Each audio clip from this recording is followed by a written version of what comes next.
Okay, we are going to start our session for today. Okay, all good. All right. Okay, so hello and welcome participants. I would like to remind each and every one of you to please keep your microphone muted until said so. And for any questions so far, please type it in the chat box. But for Dr. Kajin's session, if I'm not mistaken, Doctor, you want the participants to unmute their mics and type it in the chat box as well, Doctor? Doctor, is it okay for the participant to interrupt you in the middle of your presentation or how? Yep, of Yeah. course. Yep. Okay, all right. Yes, and then do be reminded that we have two attendance link that we will give. First, we will give it during the 10-minute break, and the second link will be secondly. The second time we will give the link is after the end of the whole session. So but you only have to fill it in once. So be noted, there will be two times, but it's the same link. So if you haven't filled in the first time, you can fill it the second time at the end of the session. Yep. All right.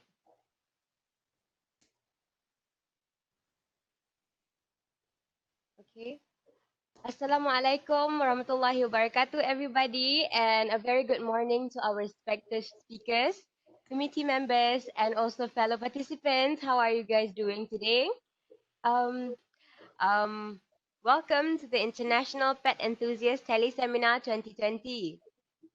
For your information, this talk is organized by the Department of Animal Science and Fishery, Universiti Putra Malaysia Bintulu campus, and monitored by Dr. Juriah binti Kamaluddin, Senior Lecturer of Department of Animal Science and Fishery. My name is Aisha binti Azizul Rahman, and I will be your host for today. So to bless today's event, I would like to invite I'm sorry, Muhammad Rakib bin Ruzi Shaharuddin for the recitation of dua. Bismillahirrahmanirrahim. Al-Fatihah.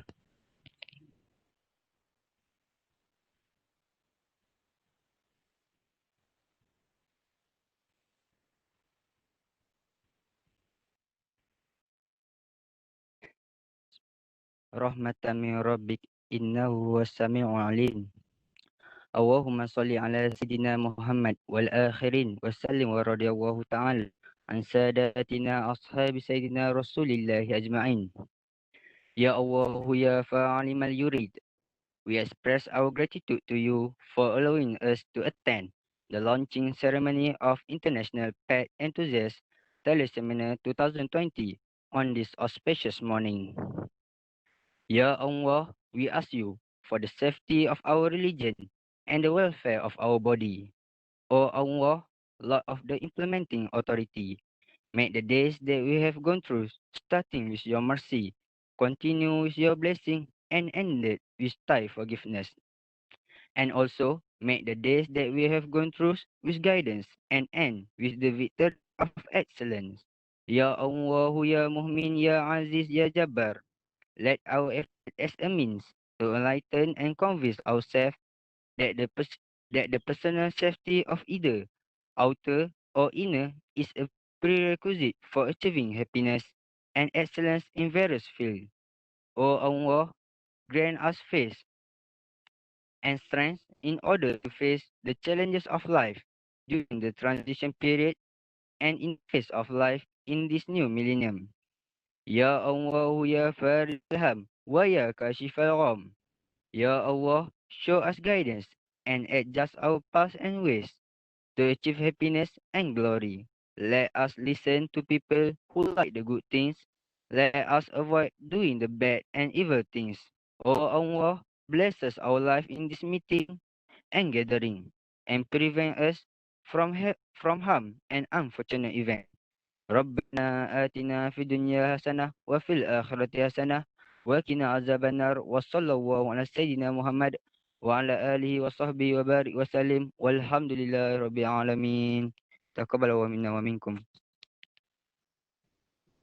Thank you, Rakib, for the beautiful dua recitation. So next, I would like to invite our program's director, Ami Aiman bin Muhaidin, to say a few words. Go ahead, Aiman. Bismillahirrahmanirrahim.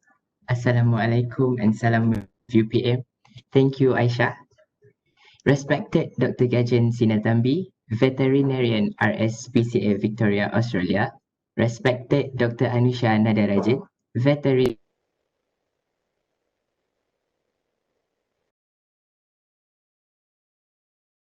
Termizi, veterinarian Borneo Rhino Alliance. Respected Dr. Juri, Science and Fishery, and fellow participants.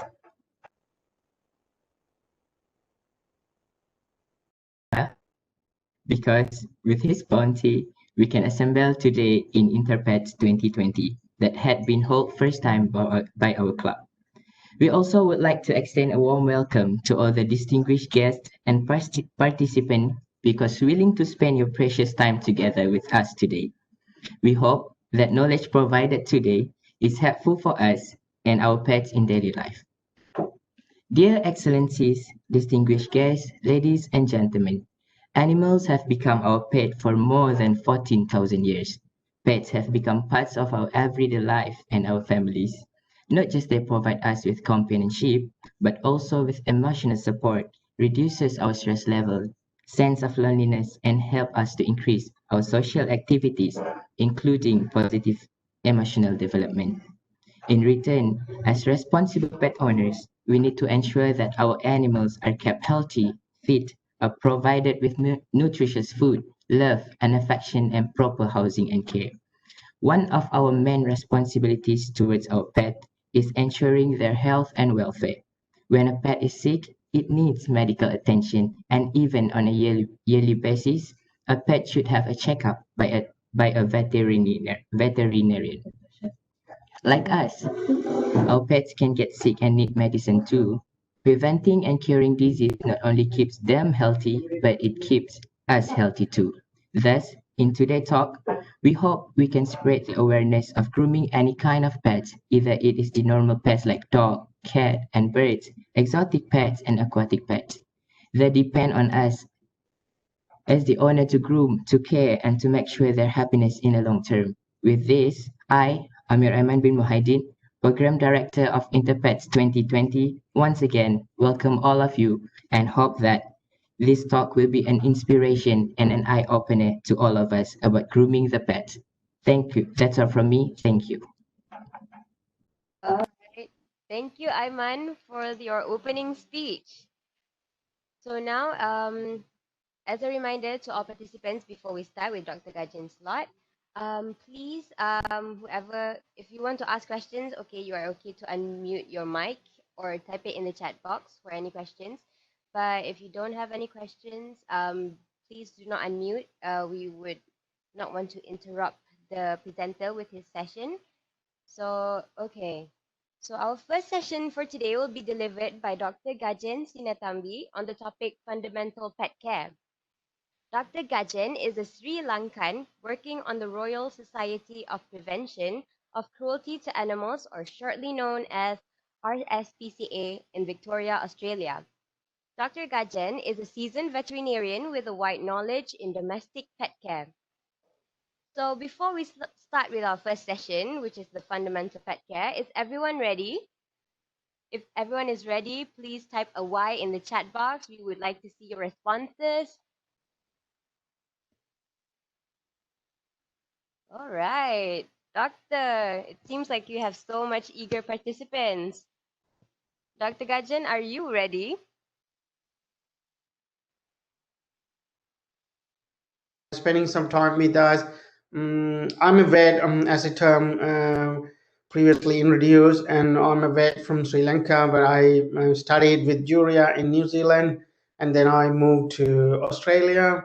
I'm living here nearly last 8 years and practicing as a vet, and exclusively with small animal. That means like 90% of dogs and cats, and sometimes we get rabbits. But I'm going to today I'm going to talk only about dogs and cats. Even though the topic I got it today, it's a really big part, but I'm going to present only small. So I want to get a more response from you, then I can answer the question. That way, I can cover most of the pet care rather than I put my slides and then telling to listen to you all. Better I would listen to you and then I answer. All right. Can you all hear me, or you have some difficulties in audio, video? So far, so good, doctor. Oh, good. All right, let's start with the first slides. All right.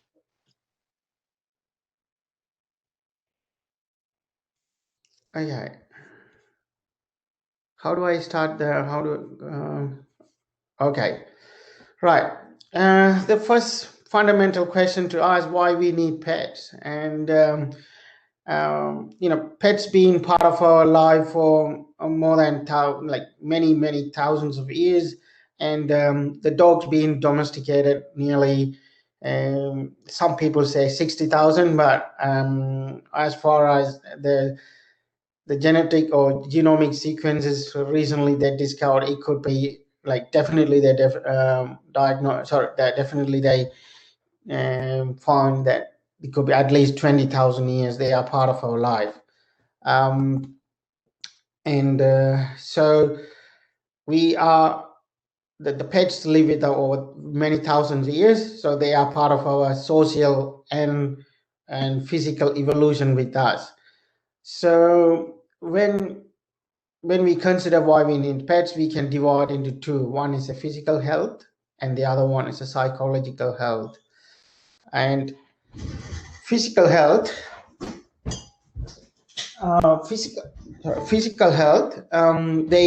the dogs are very, very, especially dogs, they are very, very active most of their life until they get old. So they want us to keep fit. So they wanted to get out and they wanted to run and they to play in the park. So that make you, it make you routine. So they will take you to the park and you play with them, and then you will meet other people with the dogs, and then that make you fit. And also they are very great motivator, and also they're personal trainers in many people. And after above all, no matter how bad the weather, they want to get out. Even you may not be motivated, but they want to get out. It doesn't matter raining or hailing or very hot or humid, they want to get out. So it is really good to keep you fit when you have a dog. And they have found in many different countries, people who have dogs have a lesser visit to the doctor for either mental health or physical health, because they keep you fit and keep you happy. And the other thing, children grew up with the dogs, including me, and they help us to boost our immune system and reduce our allergy. I have myself seen those kids not grow up with the animals. Doesn't matter cats or dogs or bunny or anything. They tend to have more allergy in their later life, and also they tend to get like common diseases. When compared to those kids grew up with the pets. And the other studies I can give you all this detail in the later if you want. The children who grew up with the dogs, and they have less absence in the school, which is really good. Any sort of illnesses or any sort of mental health issues. And there's a large studies done across all over the continent. They found the owners who have dogs have less likely to die from any cardiovascular disease compared to they don't have the dogs. So even if someone has a cardiovascular or this disease or stroke, and they are less likely to be die of, again, heart disease when compared to someone already had heart disease or stroke. And we can list it many things about health, physical health benefit, but I'm happy to answer when during the question time. All right, the next one.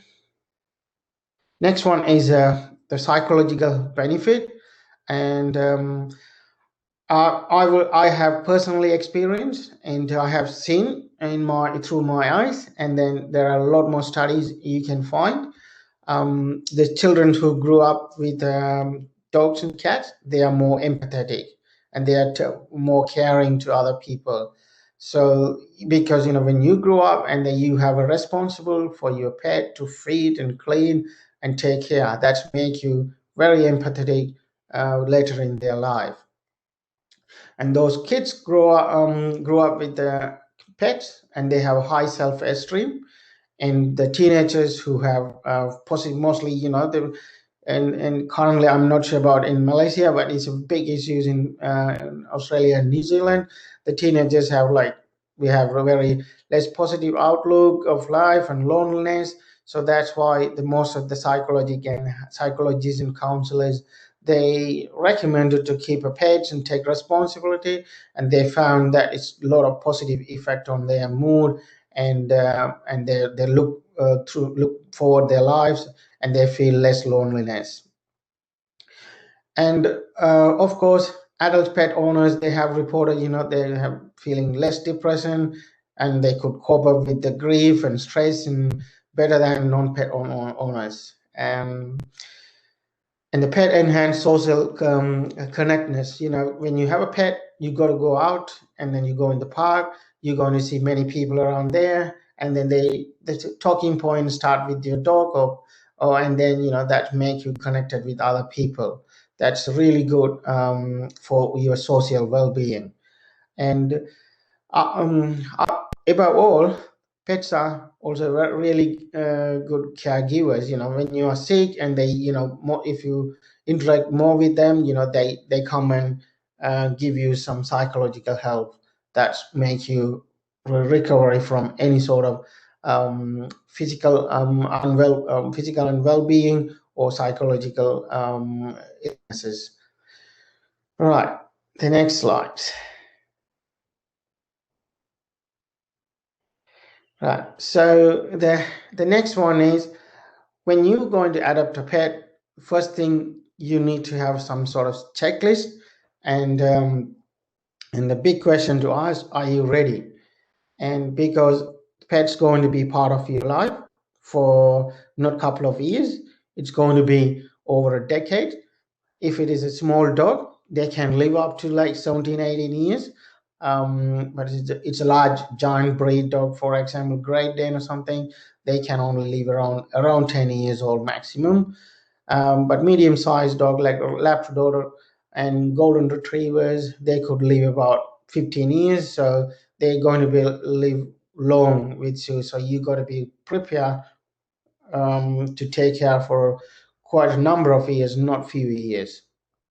And cats nowadays in Australia, they can live about at least 20 years. And if we take a statistic for 10 years or 15 years ago, cats average life about 10, 12 years. But now they could live, most of the cats I've seen, they could live about 18 to 20 years.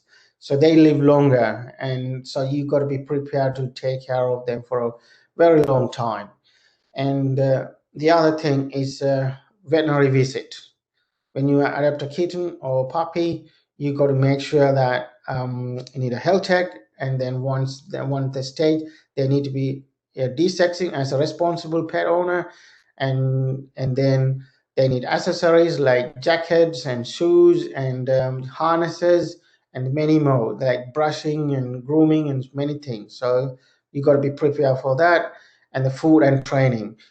The cats you can train many ways, but in here in Melbourne, there are a lot of veterinary clinics and non-veterinary clinic veterinary organization. They run puppy classes, so they tend to socialize the puppies as as early as like 8 weeks, and we found those dog or puppies early socialization tend to be more friendly, and then they are like very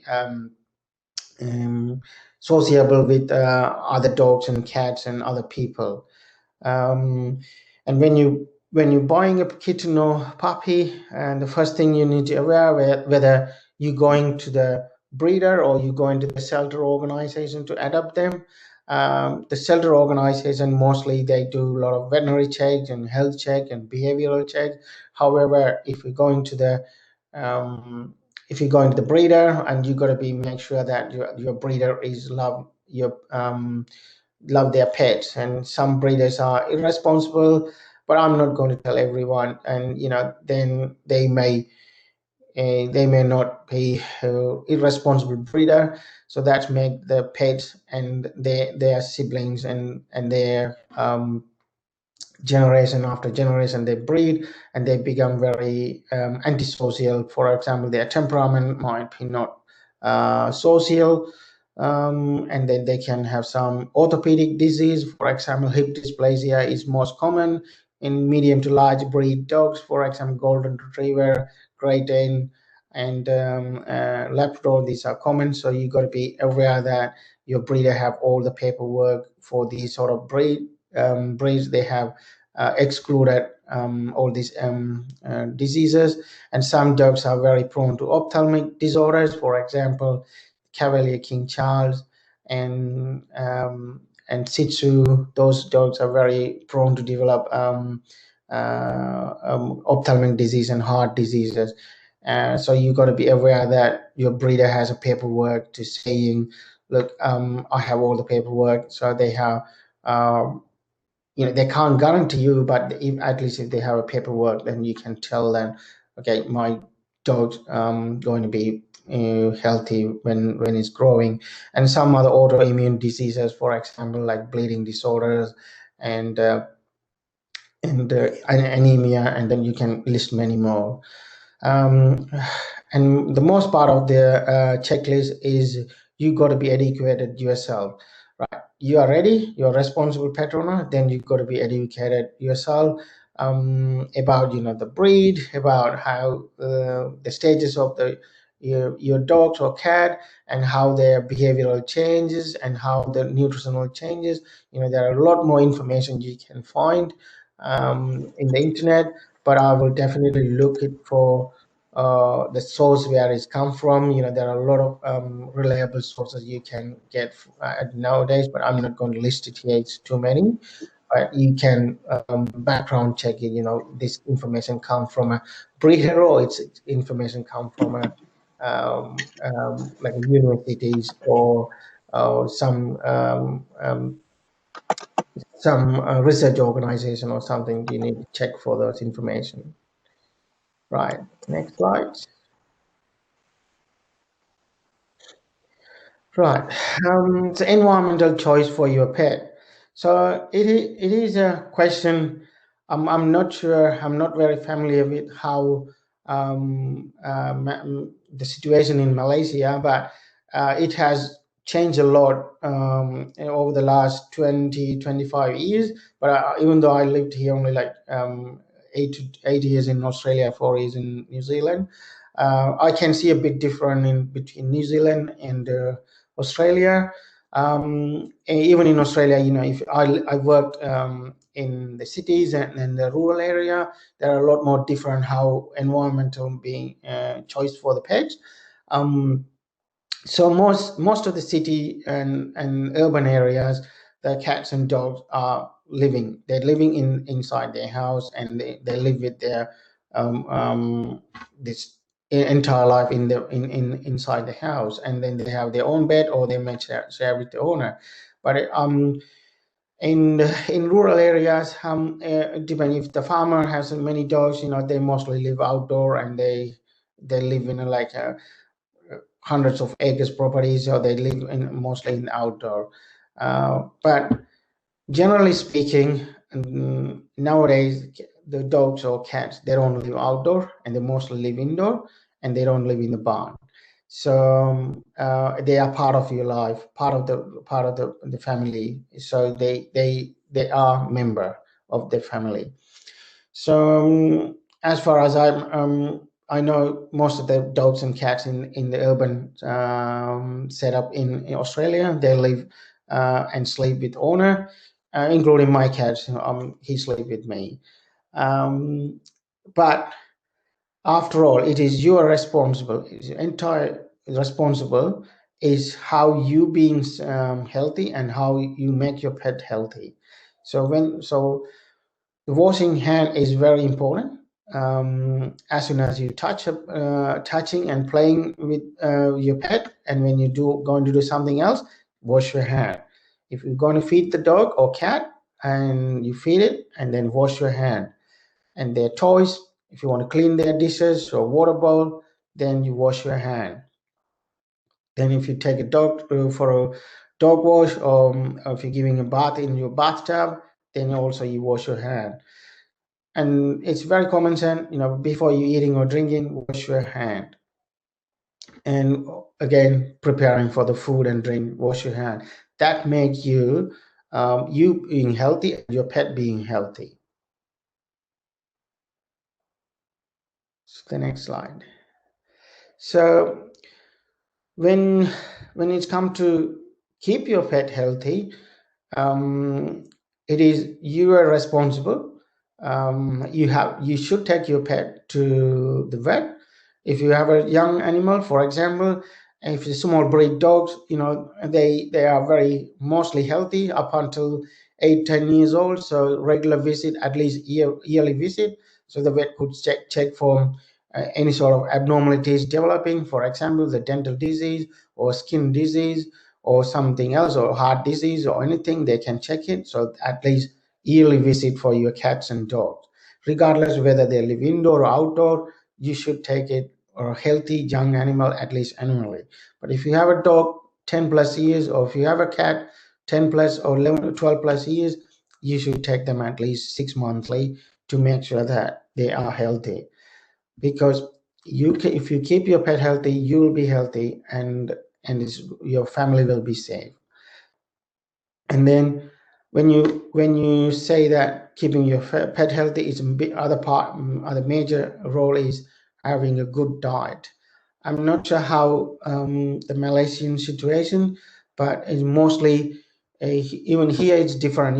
You go in the cities, and it's different how they feed the people. So how they feed the pet, and if you go to in the rural area, it's a bit different.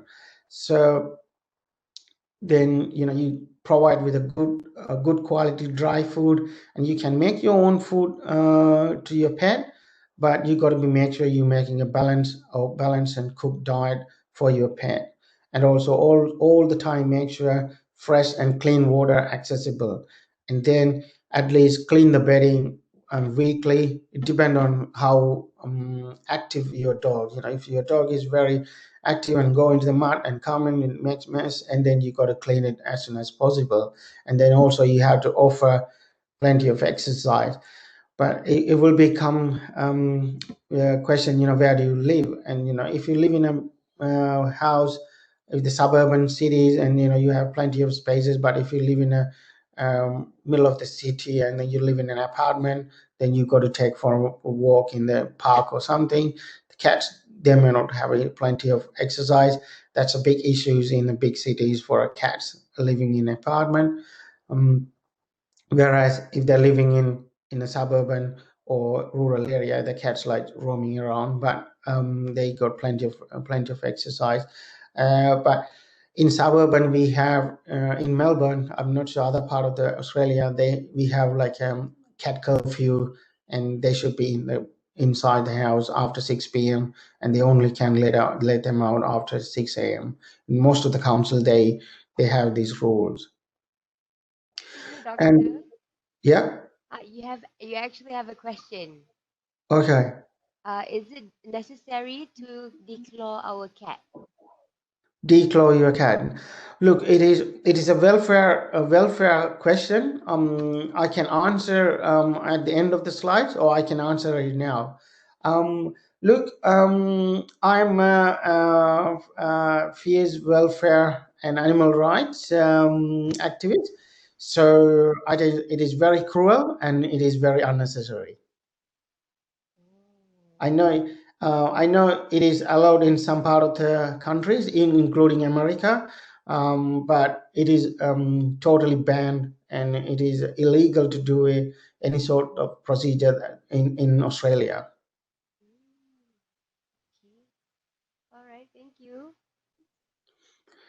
Right, and oh, sorry, the question is on the bottom. Okay, all right. Okay, I need to keep up the question. All right. So, and the other thing, vaccine. The pets need to be vaccinated. I know it depends on which part of the world you live. The vaccine is different. For example, in most Asian countries, I think except Singapore and Japan and South Korea, they don't have rabies. But most of the other Asian countries, they have rabies, which is I will come back later detail about that. So that vaccines are really important. On top of that, the dogs has different vaccine and cats have different vaccine. They need to be vaccinated annually. And the worming is worming and flea treatments are very important because they also carry potential diseases to the dogs and they can easily transmit it to the human as well. So you have to make sure that you are treating for worming and fleas and ticks. And a simple message: keep your pet healthy. You help to keep yourself and family healthy. Right. Nutritional care of your pet. Look, again, it's a very big topic, but I'm going to be very small, and I'm happy to answer your question at the end because rather than I'm putting so many slides about how we do a nutritional care, I would rather answer your question. So nutritional care vary with breed and life stages and lifestyle of your pet. So you must always talk to your vet, and again, you get the most information from your vet, and then you also take that information, analyze yourself, and educate it yourself. Am I doing the right thing for my dogs or cat? So, for example, if I'm going to divide in this four things. Dogs, there's a small breed, medium breed, large breed, and giant breed. They all have different nutritional requirement. So you can find all these different nutritional requirement diets from various food brands. For example, Hill Science or Royal Canin, Econuba, and Advance. So all these major brands, they make different nutritional requirement.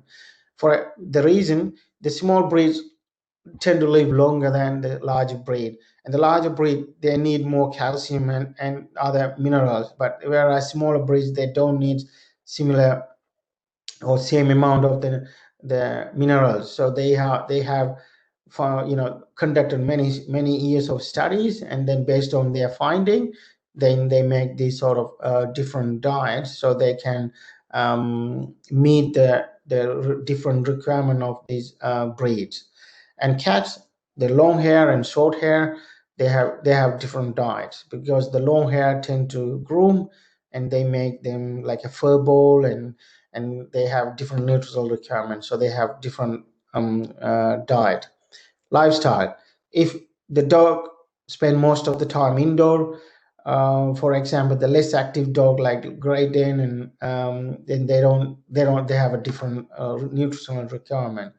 And the cats, indoor and outdoor cat tend to spend most of the time outside, and they have a less chance to get like a sedentary life. And indoor cat, whereas they spend, like, for example, ragdoll, and they spend this most of the time indoors, so they have a different diet.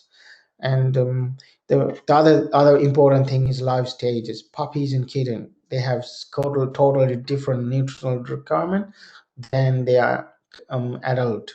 So you got to make sure you getting the puppy and kitten food when they are younger, and when they grow up, the adults food is different. And again, senior and geriatric.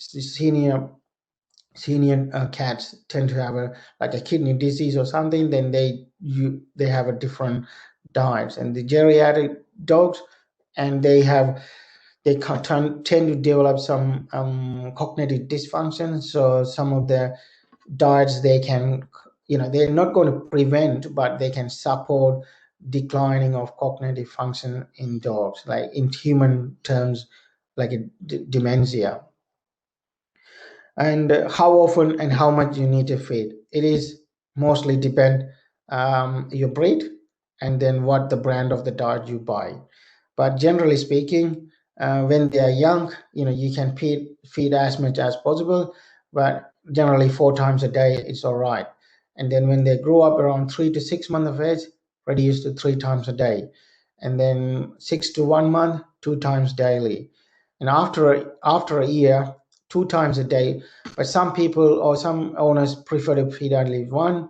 But we always recommend at least twice a day, because when they feed once a day, some dogs and cats, we found they tend to develop some food indiscretion like vomiting, and sometimes they develop bloat. So it's better to feed them at least twice, split the amount into twice. That's good for their digestion. Right, wet food or dry food is better for indoor cat.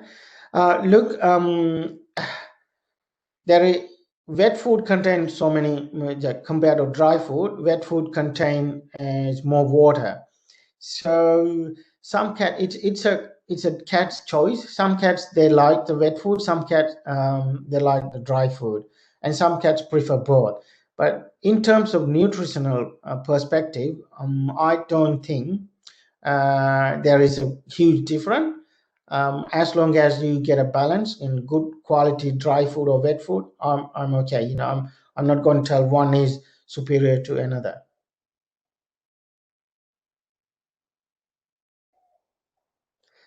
Yes. Is there any attendant? Sorry, what is that? Once a week of wet food. Look, again, it is your choice, whether your cat or dog, whether they like the wet food or dry food. You can offer as long as it's a good quality food.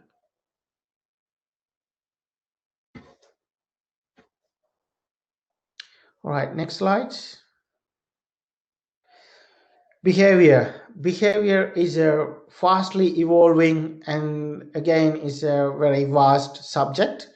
And so look, when I was at uni maybe 12 years ago, behavior was like only a small part in my studies, but now it is a very specialized, and many people are interested, and pretty much every clinic trying to incorporate behaviorists in clinics in Melbourne and Sydney and the big metropolitan cities. However, I'm not sure about in Malaysia. So it is it's a large topic. Again, I'm going to tell you only small part of it, and then I would like to get some question from you guys, and then I can answer it.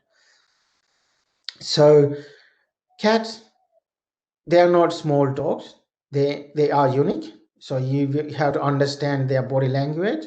So body language mean you look at the eyes, look at the ears, and how the ears is pointed towards you or pointed the other side, and how the body postures, and how the tail's being hold the cats. Though these are the 4 main things you need to look at the cat before you approaching either if your cat, you should be familiar with the body language, but not all the cats are same body language, but majority show most of their body language from their eyes and ears and body and tail. Is tail docking and ear cropping cruel for dog? Like, yes, it is. Look, it is totally banned here, and if anyone perform these sort of practices in the clinic, in the vet, and the veterinary board will remove the registration. So it is totally banned to do it. We can't do it in Australia. I think it is similar in New Zealand, but as far as I know, in some part of the US they can do it, and in many Asian countries it is allowed. But it is cruel. It is unnecessary.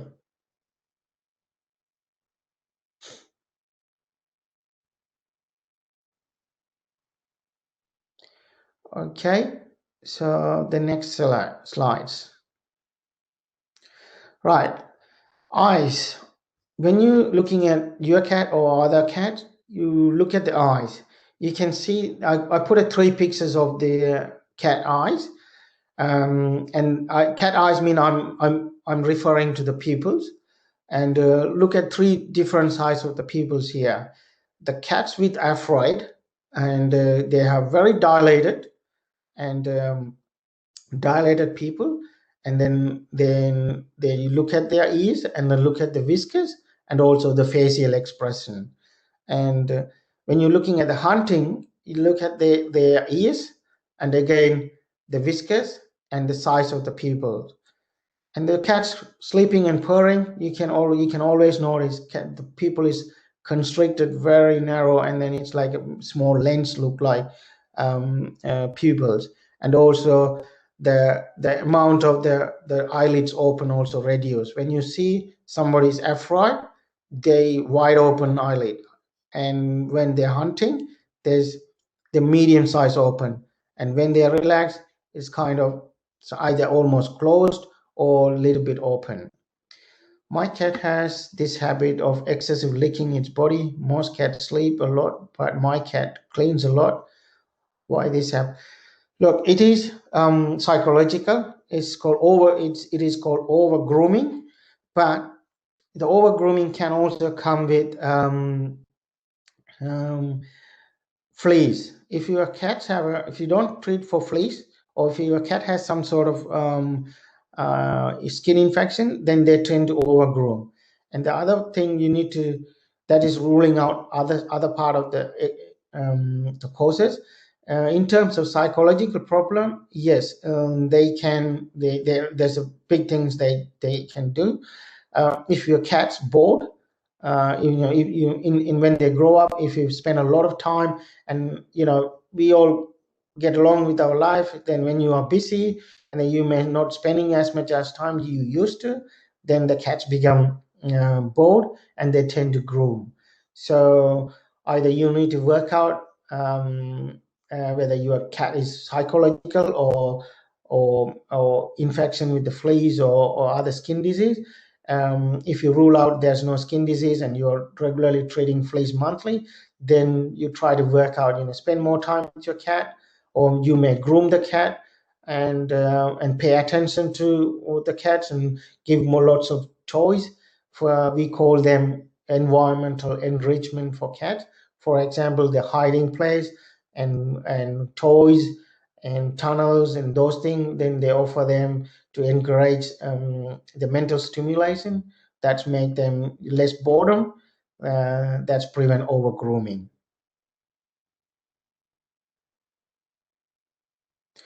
Right, and next slides.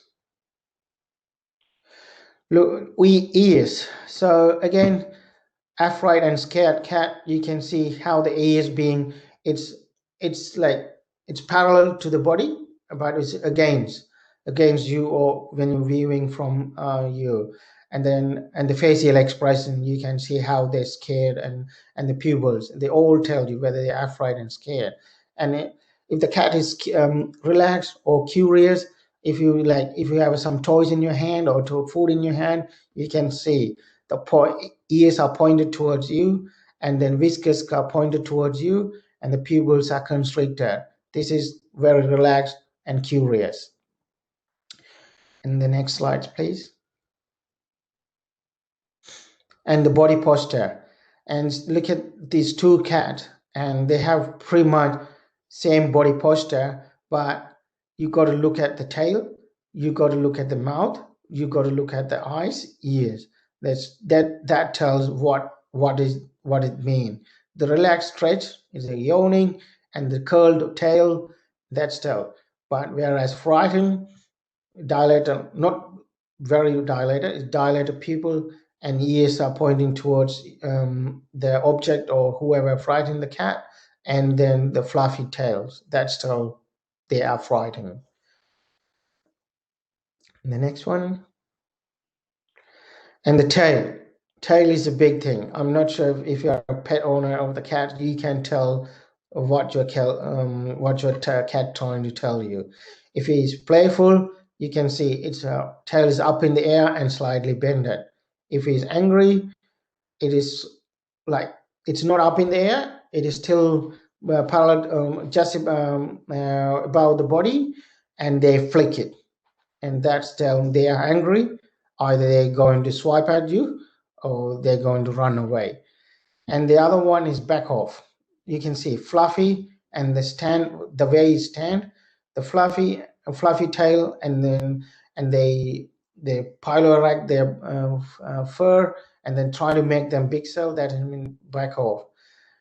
And the submissive cat, it is normally this sort of behavior you see between two cats rather than human and cat, and submissive behavior towards the other cat, not towards a human. And they put the tail under the body and then curled and then make them and they're trying to be small, and then they trying to be submissive to their other cat. What if it has short tails? So how their emotion? Short tail cat.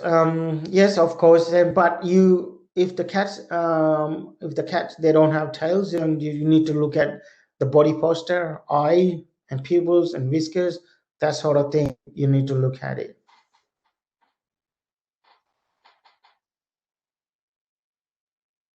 And the next slides, please.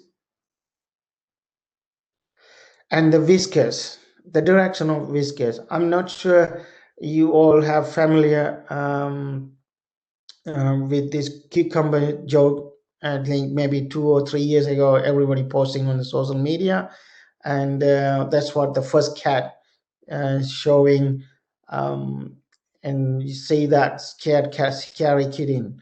It's dilated, not widely. It's not like angry or frightened. It's a frightened kitten. So dilated pupil, wide open eyelids, and his whiskers are kind of backing towards the body, and that's till he's scary. And then relaxed kitty, and you can see the face is very relaxed, and his eyelids are slightly open, and pupils are like narrowed or constricted, and the whiskers are like in the middle. It's not towards you, or it's not back, or it's just in the middle. And then curious kitten, you can simply see the whiskers.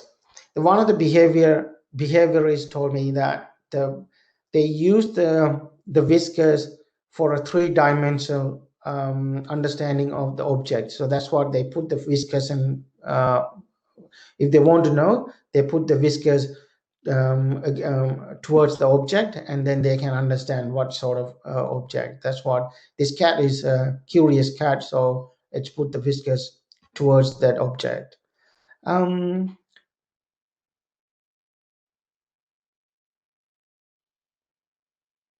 This is very good from the speaker to let us know. Sorry, hello doctor. I found that some irresponsible children tend to cut the cat's whiskers just for fun. No, that's, of course, look, I did when I was a kid.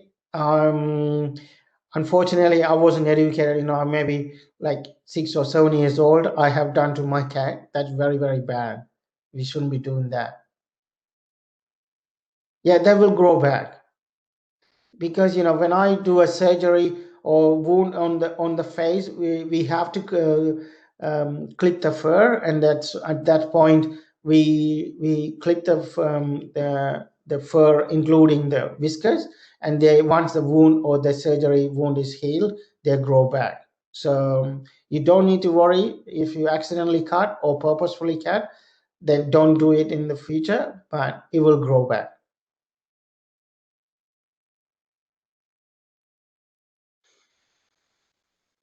All right, next slides. Right, dog's behavior. Is it real? Cat are fried of cucumber? My cat just yawned. No, that's not really. Some cats, they can fear of it, but it's not a consistent finding.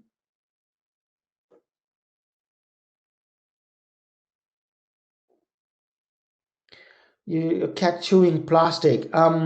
First thing, a plastic mean it is a bowl or is a toy. If it is a young kitten and then they are growing their teeth, and plastic bags. Okay. Look, it is hard to tell why it is a plastic bag is interested.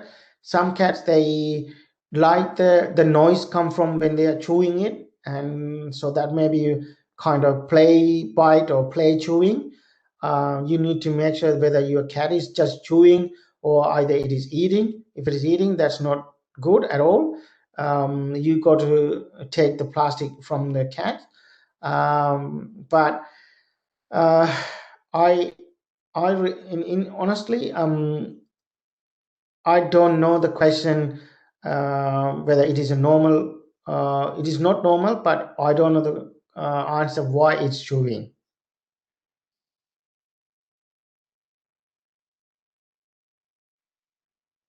Right. So when it's come to the dog behavior, the big part of the dog behavior to learn, don't get bitten.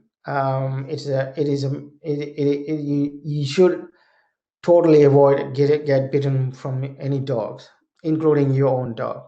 So what you need to read from the dog: yawning. If it is your own dog yawning, it's telling you he's hungry.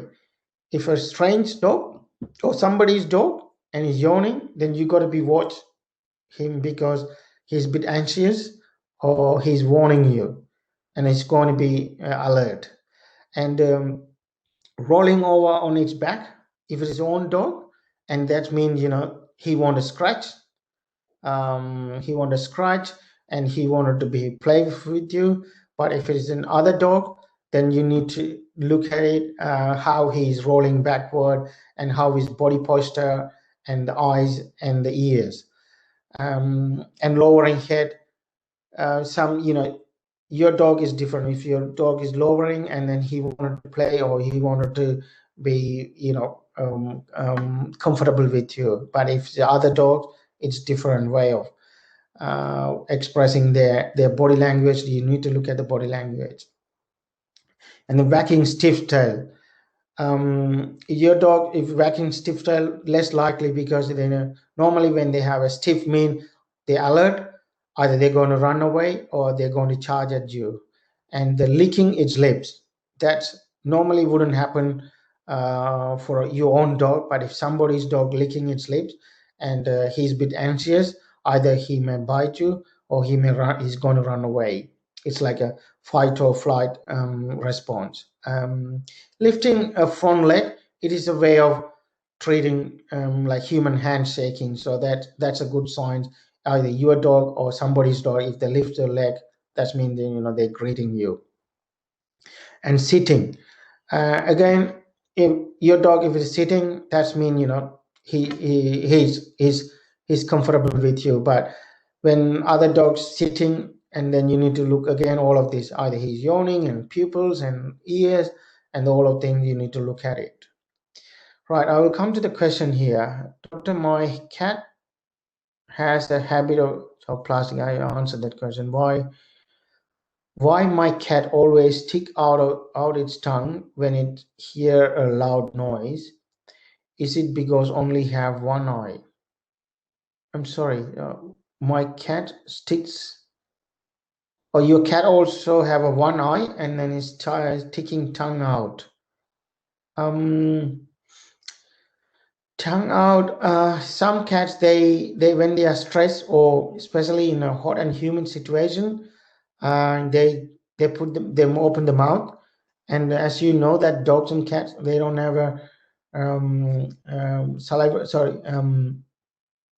sweat gland in the body, so they may open their tongue to make it their stress relief, and then they may sweating through them. But I'm not sure how this related. Is it because it's only have one eye or not? I'm not sure that. I'm not sure. I'm not clear about the question. If you want, you can ask the question again. My cat has some black color whiskers. Why is it? It is like it is a color.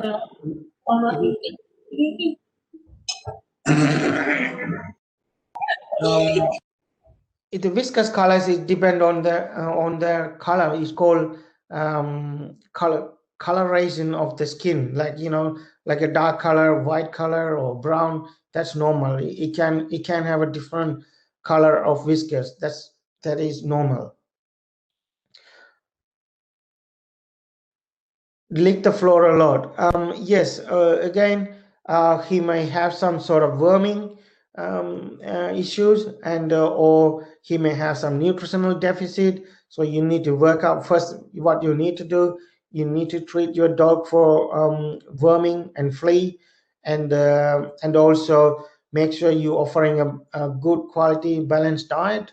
And if everything work out, then it's going to be a behavior to look at whether my dog is I fix my dog with the nutritional issue. I fix my dog with the parasitic issue, giving worming and the flea. And then if he's still licking, then it is kind of behavioral issue. So you have to work out why that causing.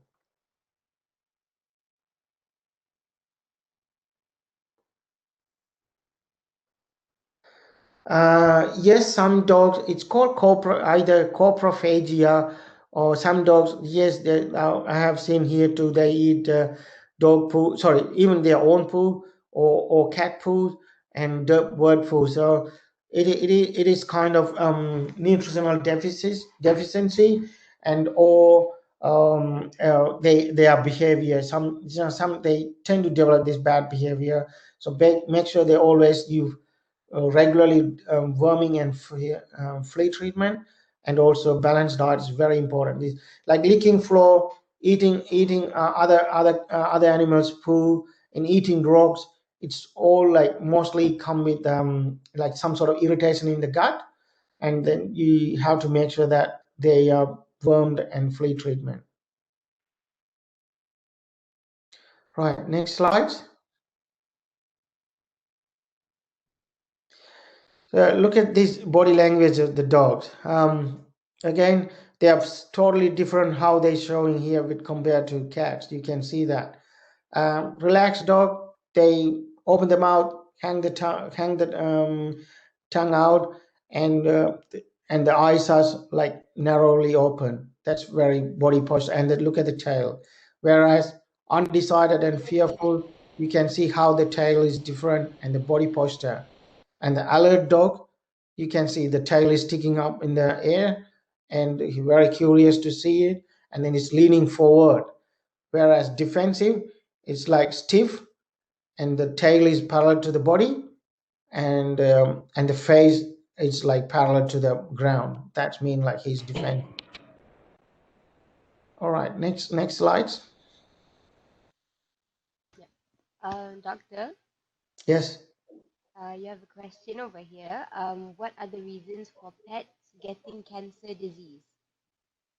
Cancer. What is it? Cancer. Yeah, cancer. Well, cancer disease. Look. I can talk to you a lot. Cancer. The cats and dog cancer is different. I'm not sure what cancer they are talking about. If the participant does he knows what sort of cancer they are talking. Yes, a dog has lung cancer? Lung cancer, well, very unfortunate. The reason the lung cancer can be primarily from the lungs, or that's another reason could be secondarily. Secondarily mean, the lung cancer from they can spread from other part of the body. For example, if they have an anal gland tumor, they tend to spread in the lungs, or they can liver, they can spread in the lungs, or spleen, or in the lymph node, they also, like lymphoma, they also can spread in the lung, or sometimes they primarily come from the lungs. And the other thing, the other major factor, the lung cancer come from thymus or thyroid gland. They can also spread into the lungs. So there are many reasons they can have a lung cancer, but I can't tell why it's coming, but we can only diagnose it. And mostly the lung cancer carry very worse prognosis. Despite, you can try surgical resection of that part. If it is small part, you can resect the lung cancer, or you can do some chemotherapy, which is an anti-cancer treatment, but they carry very less, very bad prognosis. A dog always steal my friend's shoes every day. The same person, the same shoes. The some dogs. Why? Look, yes. When I grew up with dogs, and they have interested in particular socks and some people's shoes. I think that dogs maybe prefer that person sweat pheromone, or that smell. Yes, and what you can do, you may spray some sort of antiperspirant, or like a perfume that may discourage him to stealing, or you can use some, I know vinegar is bad smell, so you can't wear the socks or shoes. Yeah, so it is funny that how they're interested in particular people and they don't like the other people. Yes. I have a very lazy dog. Do I deal with it when another dog like? I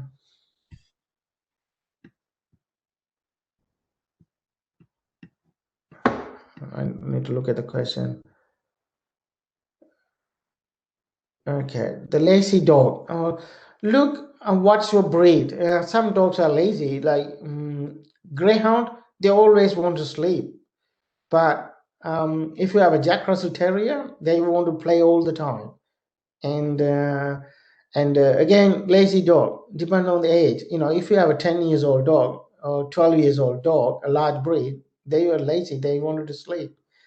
But I need to know what's your dog breed and age, and then I can answer that question.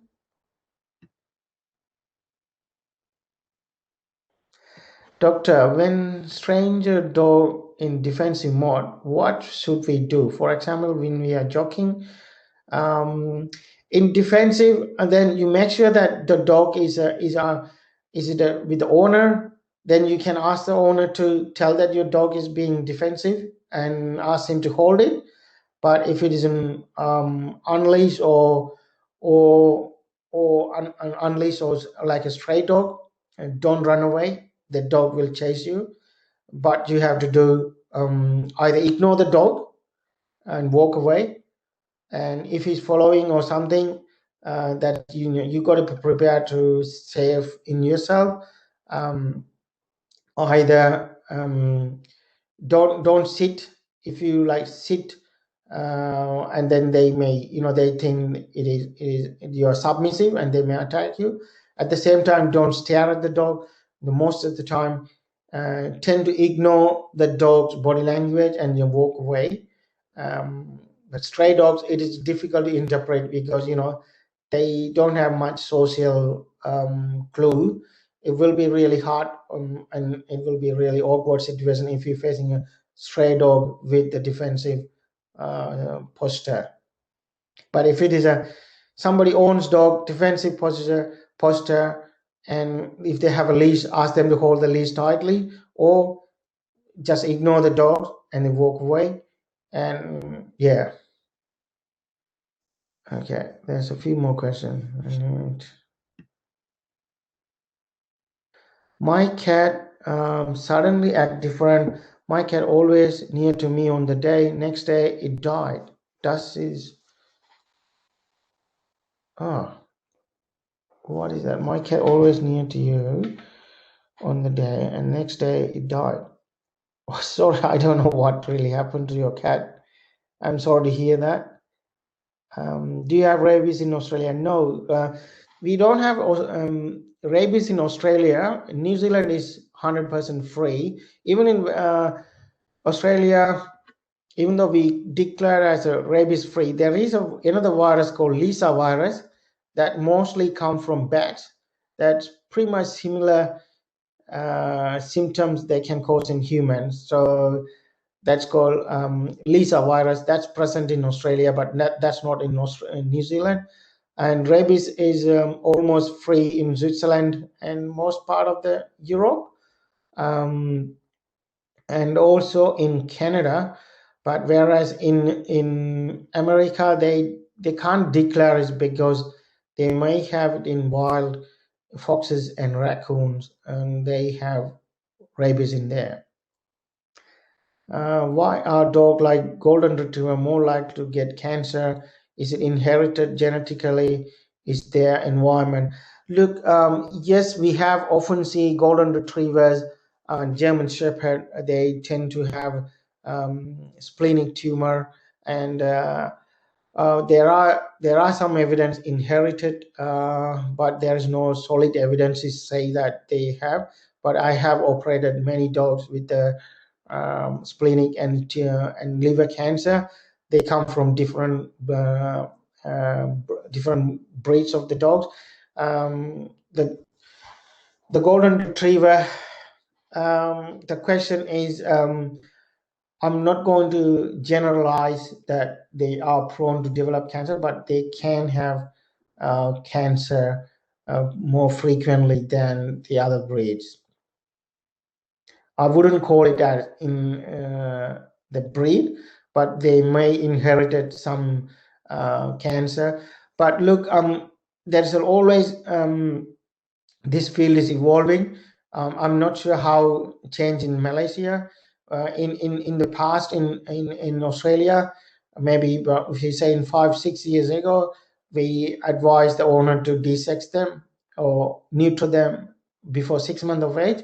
But the large number of studies they concluded the early desexing can carry some sort of cancer, especially in large breed dogs like golden retriever and Labrador, and they tend to develop like osteosarcoma, which is a bone cancer, and also splenic cancer, and they tend to develop these sort of cancers. So now we advise large breed dogs always desex them after sexually matured, which is like 18 months of age.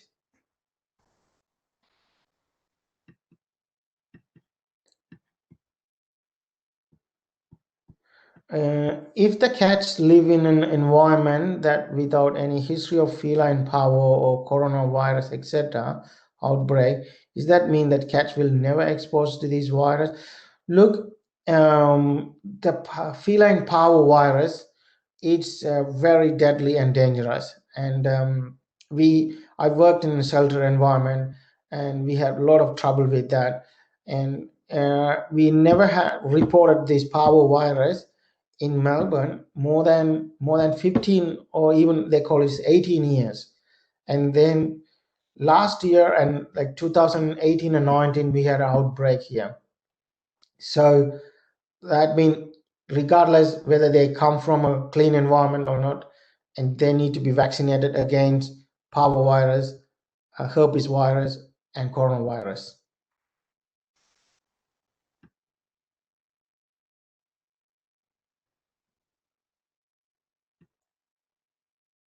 All right, I will come back to the slides one by one. There's so many questions coming up, and I will go with this quickly. I got a few more slides, then I will come back to the question. Right, zoonotic disease, as I already discussed, it depends which part of the world you live in. Rabies, of course, we don't have. I lived in Sri Lanka, so there's a lot of rabies, and I had to vaccinate it. But whereas in New Zealand and Australia, we don't have rabies in dogs and cats. So normally vets, we don't get vaccinated against it. And toxoplasmosis, and you may heard about this one. It is one of the protozoan disease. It is very, very bad if some pregnant women get into this disease. But lucky, and the good thing about this disease, if a woman live with the cats for a long time, she may expose to this toxoplasmosis, and then they develop immune, and their child is or the infant, it's protect against this disease. Whereas if you haven't lived with a cat and during your pregnancy, the simple answer advice is don't touch any cat, including your friend cats or anyone. And the Q fever, it's a bacterial disease. It can cause some respiratory and fever, and then it's some sort of cold and flu symptoms in you. And cat scratch disease, look, it is a very difficult to say that you're going to get cat scratch disease. One of my nurse, he's a nurse for last 7 years, and he had many cat scratch and bite. He never had it, but like last month he had one cat scratch, and he developed into a very, very bad cat scratch disease, and he had to admit it in the hospital in the middle of the coronavirus situation, and he had to go in IV antibiotic and had to stay in hospital for like 7 days. So whenever cats scratch on you, make sure you wash with the disinfectant, and then and seek your doctor's advice, regardless if it's small or big, small or large.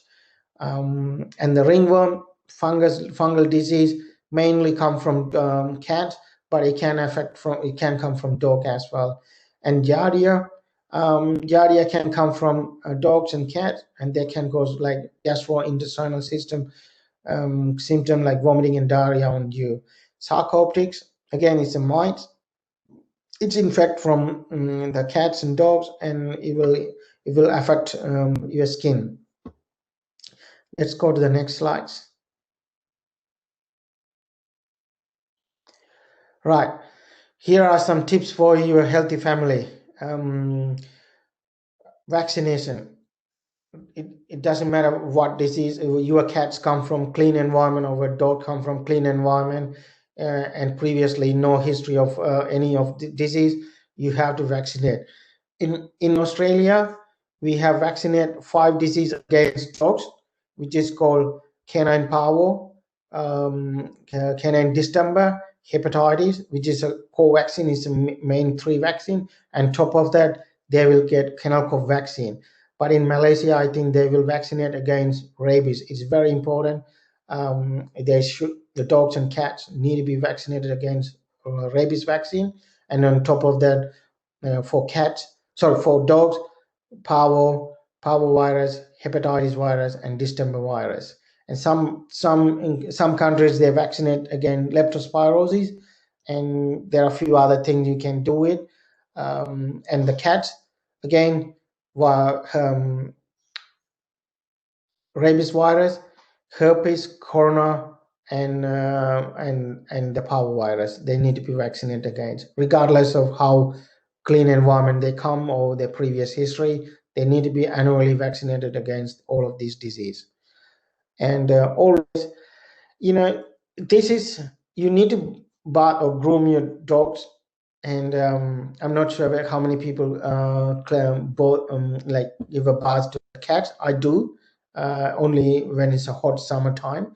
In the cold winter, I don't do it. But cats, you don't need to bath them, that you need to groom them. But for the dogs, they don't go out, and if they get dirty, wash them. When they're washing it, make sure that you clean eyes and ears, and then dry them. If you don't dry the ears properly, they will get infection, and that can infect you and everyone.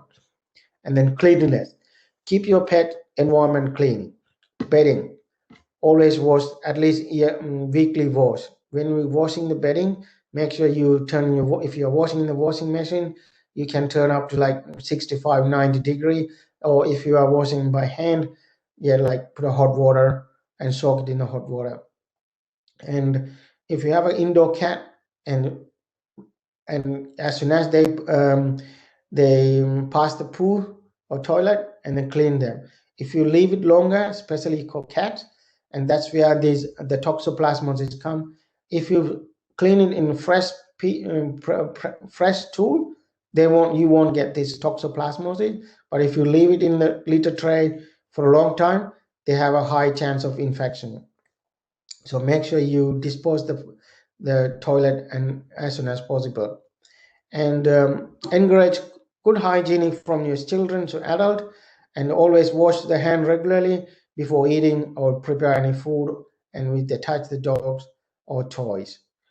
And again, wash before you play, after you play with the sandpit, if you have a sandpit, or if you play in the mud, or in your pet, where the pets play around, the pet use that area, and then after you play, just wash the hand. And especially if you are pregnant or sick people, always wear gloves when you're handling the litter tray. If you are pregnant and you never know about the cats, and don't touch the cat litter or cat. And the final thing, it is I know some people may find it's confronting, or some people may not accepting. This is the but I would say, do not feed raw meat or bone to your pets. The next slides. Right, animal welfare. This is the organization I work. It's inside. This is the reception area, and it's one of my teacher from Sri Lanka. He visited, so he found it very interesting. So that's why I took this picture with the information what we what we carry to the public, general public here. So the animal welfare, that means their freedom from hunger, thirst, pain, fear, distress, injury, and diseases, and also the freedom to express their normal behavior. This is like a core part of the animal welfare. So that's what the RSPCA or here, and they're fighting for these sort of welfare to every animal in Victoria. They want every animal to get this. So it's a big question, big topic, and I'm happy to answer when you ask the question. So the next slide. So this is the organization, the building. It is the head office of RSPCA in Victoria. It is in Bellwood. It is a big organization, many part in there. They have, from accountants to lawyers to vets and animal rights activities, and everyone's working here. And not only this organization fighting for animal welfare and rights, the other one called Lord Smith Animal Hospital, which is a shelter organization that's shortly called as LSAH, another organization called Pets Haven, and the other organization called Lost Dog Homes, and many more other rescue. Like they have separate rescue organizations. They have like a German Shepherd rescue organization, and Staffy rescue organization, Dalmatian rescue organization. There are many more. All right, the final slide, the question time.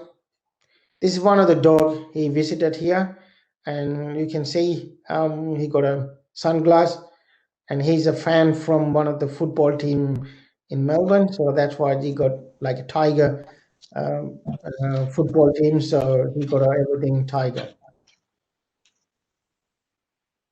All right, let's go and get into the question time. And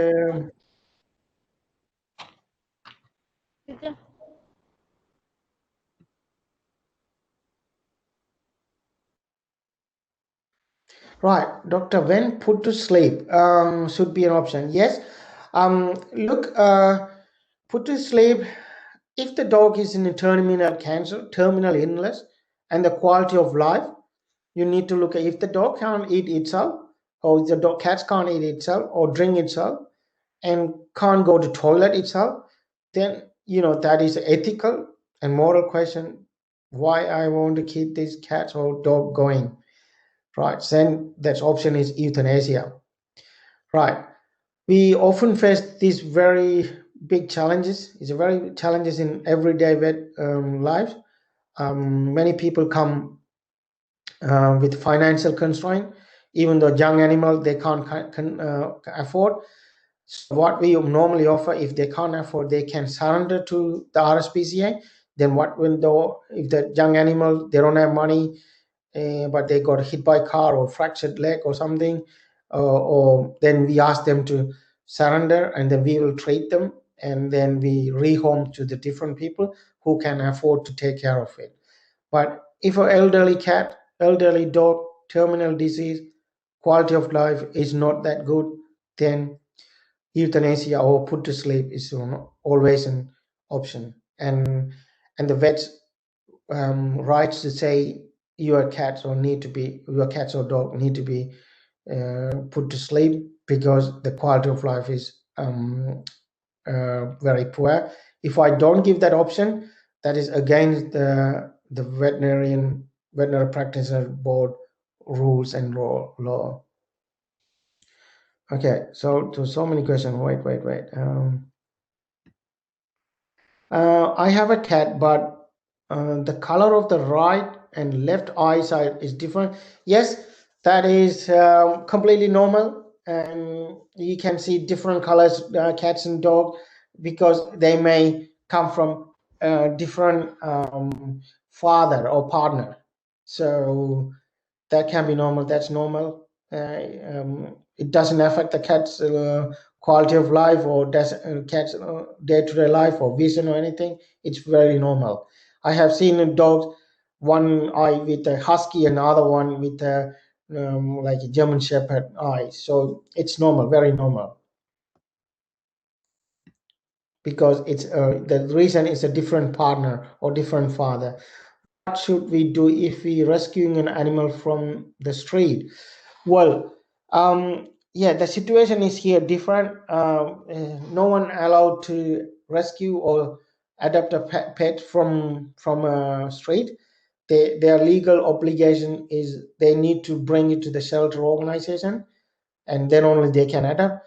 I wouldn't adopt street dogs or cats unless you take to the nearest vet and ask the vet to check the cats and dog, and then if they tell okay this cat is quite healthy and its temperament and behavior is normal, then if you like it, then you can adopt it.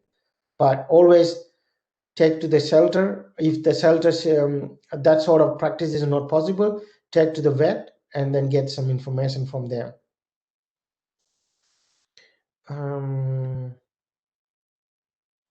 I have a hat, but color of the right eye. Okay, that I answered. My cat is Scottish and other one is American. None of their kids are Scottish. Is it possible to get Scottish instead of American, since now I have got 4 generations of American? Ugh.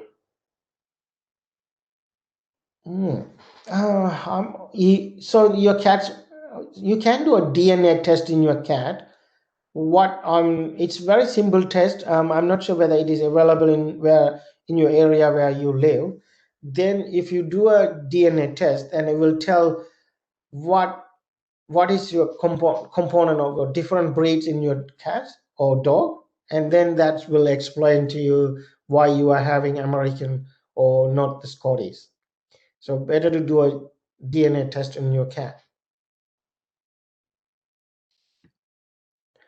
I have 6-year-old dog with severe aggression to human and other dog even after attending training in classes. Is putting him to sleep. Yes, unfortunately, look, in RSPCA, we have many situations. If you if your dog is not sociable, and if it is aggressive towards other human and other dog, it's put their other people and dogs in at risk. And that's what we recommend. In even at RSPCA, we put them slave unless you take him in a very environment whether they are not going to encounter a human or other dogs, then you can keep it. Otherwise, put to sleep is another that's option, I would say.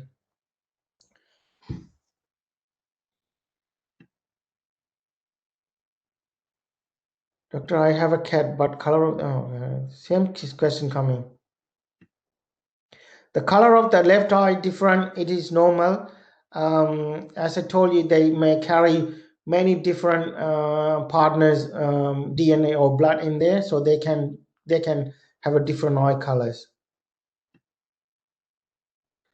Some of the pets owner thinks that castration is not good for the pet, but sometimes they are female pets dead because of pyometra. So, Dr. Aswet, what your thought on this? Suggest the owner do the space surgery. Look, there's always pros and cons, right?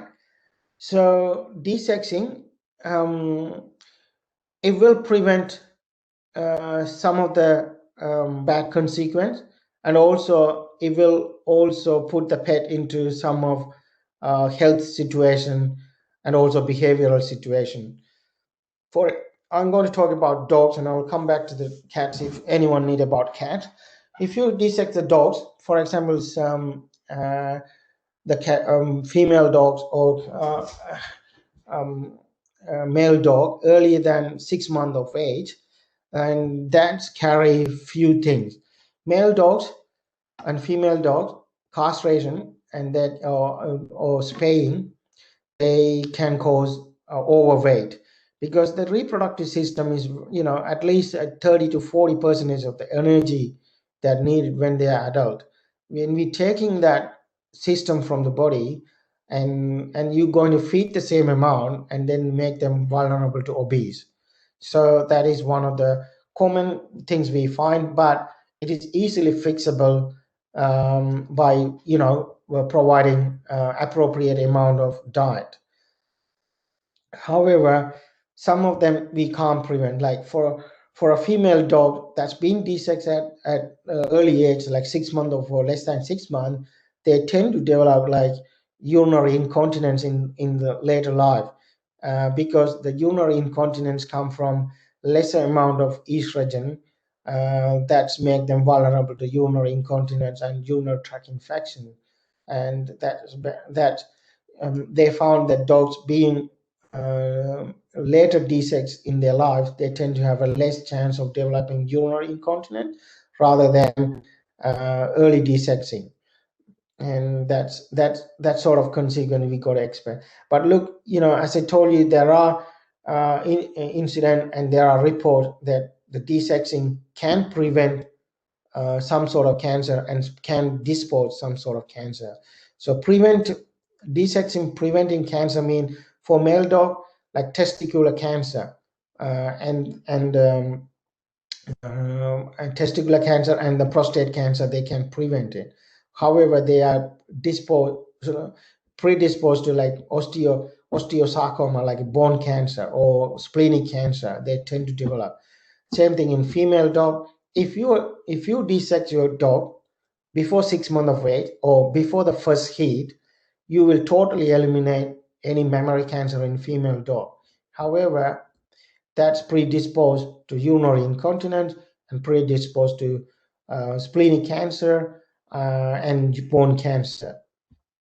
So, and also if you dissect the dog, and you will prevent the pyometra. That is, but for my advice, if you are not going to breed your female animals, I would desex them at between first and second heat, because they found that studies, the dogs who desex between first and second heat, they have less chance to develop the cancer, for example, the bone cancer or splenic cancer. At the same time, less chance to develop urinary incontinence.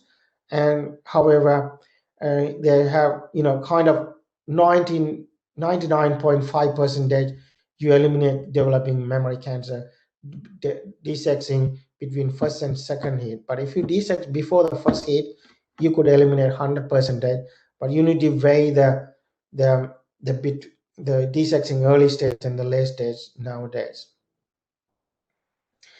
How to make my cat fat like any other cat? Well, one thing, if your cat not desexed, to desex the cat, and then that can make him fat. But I would say, why do you want to make your cat fat? I can show my cat is so fat. He's around. I try to put him on a specific diet to get the weight loss. If your cat is skinny, very emaciated, then I will try to get a good quality diet. But if your cat, I don't know what breed your cat, if your cat between 4 to 5 kilo, and then I wouldn't be making him fat, because making him fat, prone to develop diabetes and heart disease, skin disease, and arthritis. So why would you make your cat fat?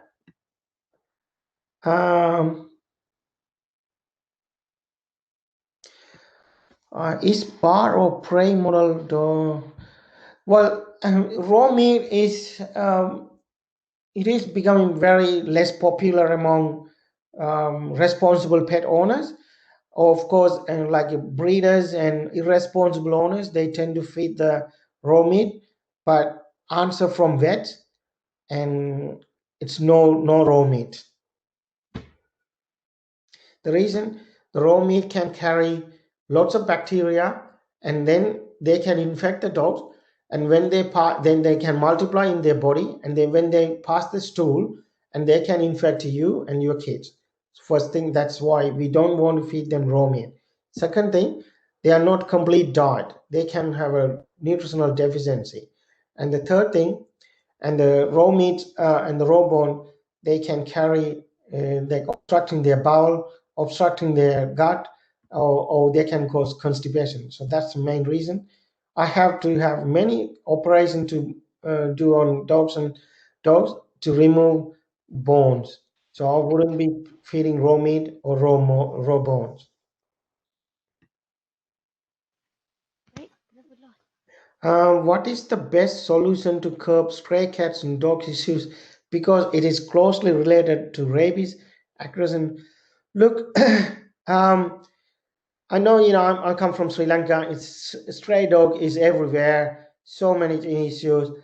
What I found, it is very, very cultural, because in Sri Lanka, people they're not responsible.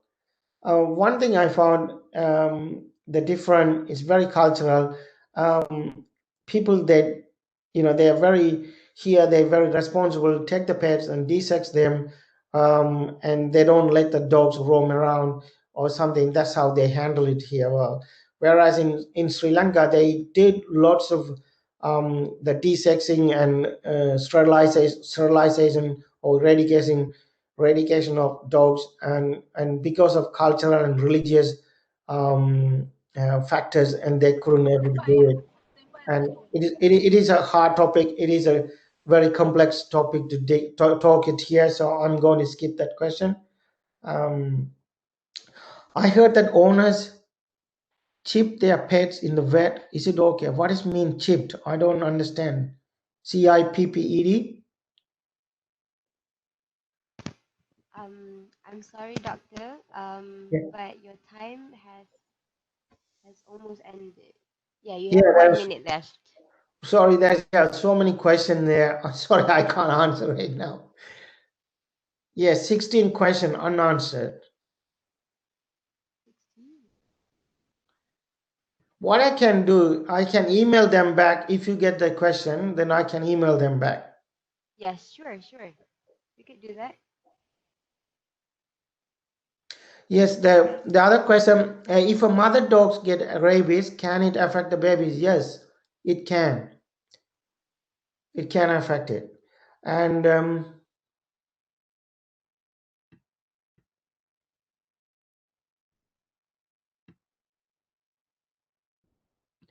what is your opinion on pet fur grooming, such as loin cut? Some of the questions, sorry, I can't understand. If you can get them, then I can answer. There are so many questions coming in. Okay. We would list them down Yes. and we would email them to you. We would Yeah, compile I them will. and then email. I will reply. Yes, sure.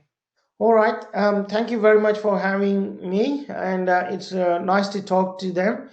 I hope they enjoyed, and I'm happy to participate in the future. But I would say we have to narrow down this topic because it's a very big topic, and then you can go so many questions to ask. That I'm happy to answer question via email or in the future, very like a small topic or something. All right. Sure thing, doctor. Thank you for joining us. Thank you. Thank you, Dr. Thank you very Gajan. much. Thank Thank you, you. Dr. Gajan. Goodbye. See ya. Um, uh, Doctor, Yes. we are going to have a photography session for a while. Okay. So how do I Yes, go into it? if you could, if all of the participants, please switch on your camera. Right. We'll be proceeding with the photography session.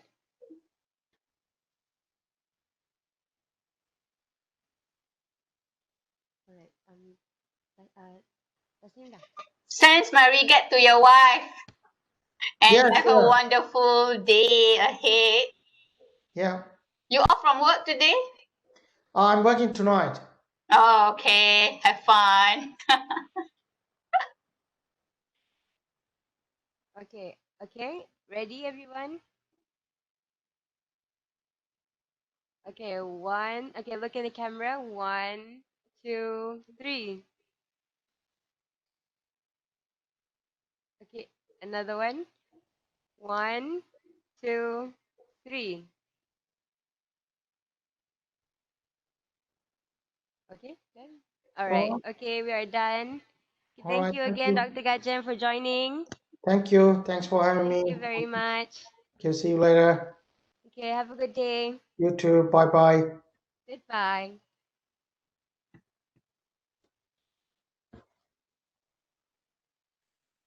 Okay. So now we have ended our first slot for this morning.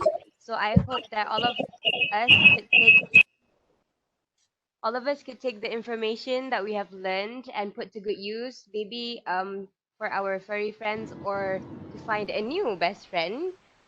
Um okay, so before we proceed for the with the 10-minute break, participants, please do fill in the attendance form that will be inserted in the chat box. There will be an attendance link. Please fill it in. And there's a QR, and there will be a QR code as well.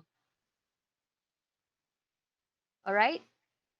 So, fellow participants, we will be having a brief break before resuming for our second and our third slot for today. So, kindly return shortly. As we will begin in 10 minutes. So, we will have a 10-minute break. So, be here in 10 minutes. All right. Thank you. See you later.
무너졌어 바닥을 뚫고 저 치아까지 엊그처럼 잡겠다고 저 높이 두 손을 뻗어봐도 다시 캄캄한 이곳에 light up the sky 네 두 눈을 보면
Look at you now, look at me.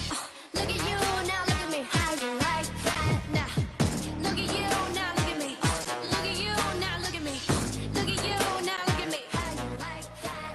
Your girl need a doll and that's a honey. Pick it to me, big name, monster. Wanna come and get some? Like got you my first and up to that. What's up? I'm right back. 방금 sweater cut back. Plain Jane get hijacked. Don't like me, then tell me how you like that, like that. 더 캄캄한 이곳에 shine like the stars 그 미소를 띠며 I kiss you goodbye 실컷 비웃어라 꼴조니까 이제 너희 하나 둘셋 How you like that? You gon' like that Da-da-da-da-da-da-da Like that? How you like that? Da-da-da-da-da-da-da Now look at you now, look at me. Look at you now, look at me. Look at you now, look at me. How you like that now?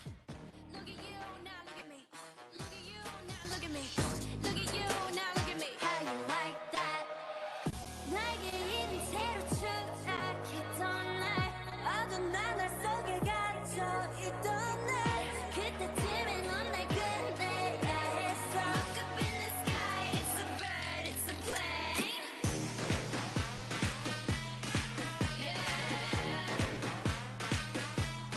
Bring out the boss, bitch.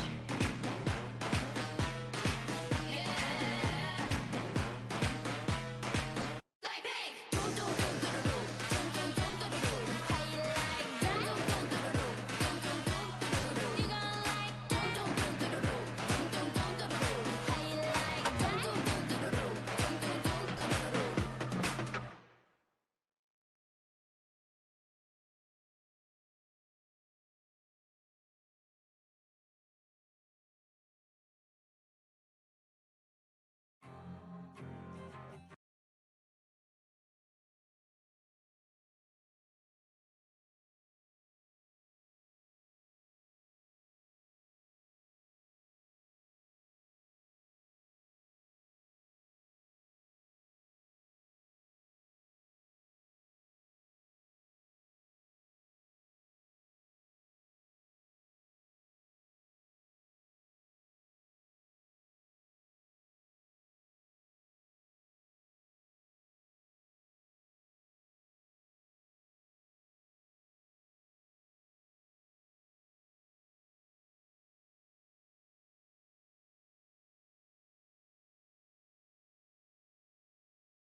Hello, everybody. Is everybody in? Are you guys still there? Type Y, type Y. Are you guys here? I want to see your responses. Come on, come on.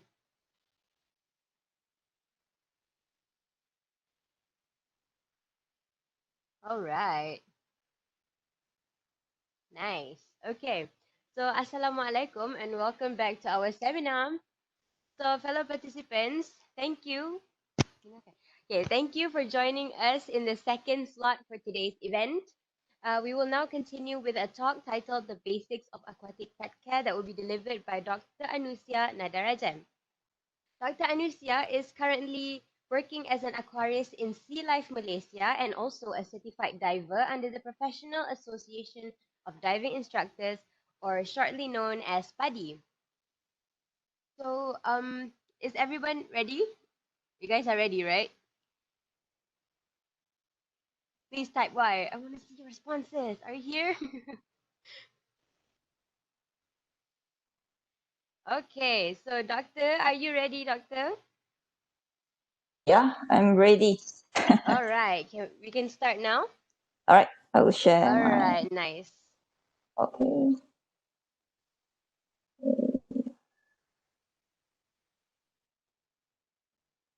Hold on, yeah.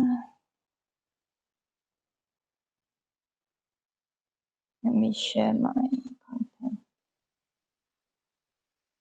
All right. Can you all see it? Yes, we can see it. Okay. All right. Thank you to the host, Aisha. Yeah, And thank you to the team as well for inviting me and as well giving me a chance to share my knowledge as well as for me to raise awareness of public regarding fish, okay, as a pet. So let me introduce myself first. My name is Anusia, currently a veterinarian in Sea Life Malaysia at Legoland Malaysia, Johor. So my topic today will be on basics of fish care. So just like your fur kids, your scaly pets or your scaly kids need proper care as well, okay? It's underrated always for fish. You always just change the water, and when the fish die, you just change a new one. It's not good to be like that because they're animal as well. So we should treat them as how we treat our fur pets as well. Okay. So my contents for today will be on introductions about pet fish a little bit, feeding and nutrition, the environment that they live in, especially their nitrogen cycle. I want you to understand about this. It'll be a simple one. Okay. and about the water quality. As for us, we live on land, so we breathe with the air that we have now. But for fish that live in the water, the requirement will be different. And once you keep them confined in a smaller space, stagnant water, or you have filter, you need to understand what is actually inside the water itself that can keep your fish living inside. Okay, and then the last one will be common issues in rearing pet fish, which I often encounter with owner that always have sick fish, and as well the questions from common question from the owner itself. So that is much more practical. Hopefully, it's easy to understand. And if you have any question, we'll keep it at the end of the session later. I will try to answer them. Okay. All right. So let's go to the first slides. Talk about pet fish hobby. So even since back in the 50th century itself, ancient Rome, they actually kept bubble fish inside marble tub. It's for their consumptions, but they think of the way to keep the fish fresh so that before they eating it, they can keep it alive. All right.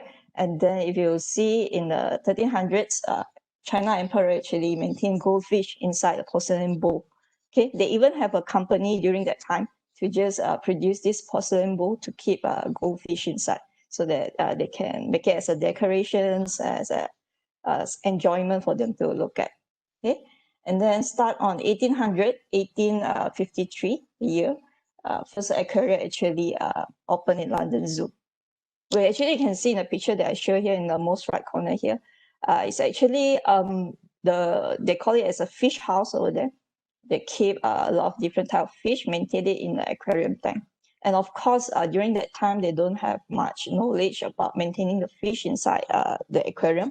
But due to this, actually, after that, a lot of aquarium being opened over the world. Aquarium is a term where you keep a lot of aquarium in a space, in the area, where you display to the people. And a collection of aquarium, we call it as aquaria. All right.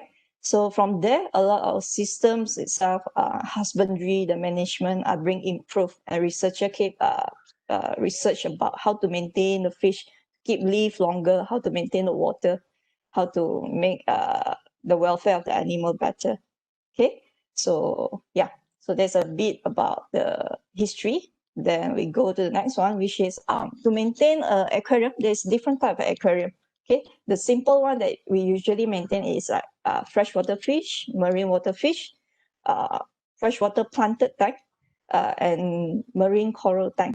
Okay, usually for beginner, they will only keep freshwater fish or marine water fish. But then when you go a step further, then you will actually wanted to go further and discover more. People will tend to put plants in their tank and try to grow coral. Okay. Of course, with different management, different aquarium type, you have different requirement for the water, for the animal, for your coral, and the husbandry practice will differ. Okay. And to maintain the system, I said it will be different as well. You need to know the tips and tricks, what are the requirement for them. All right.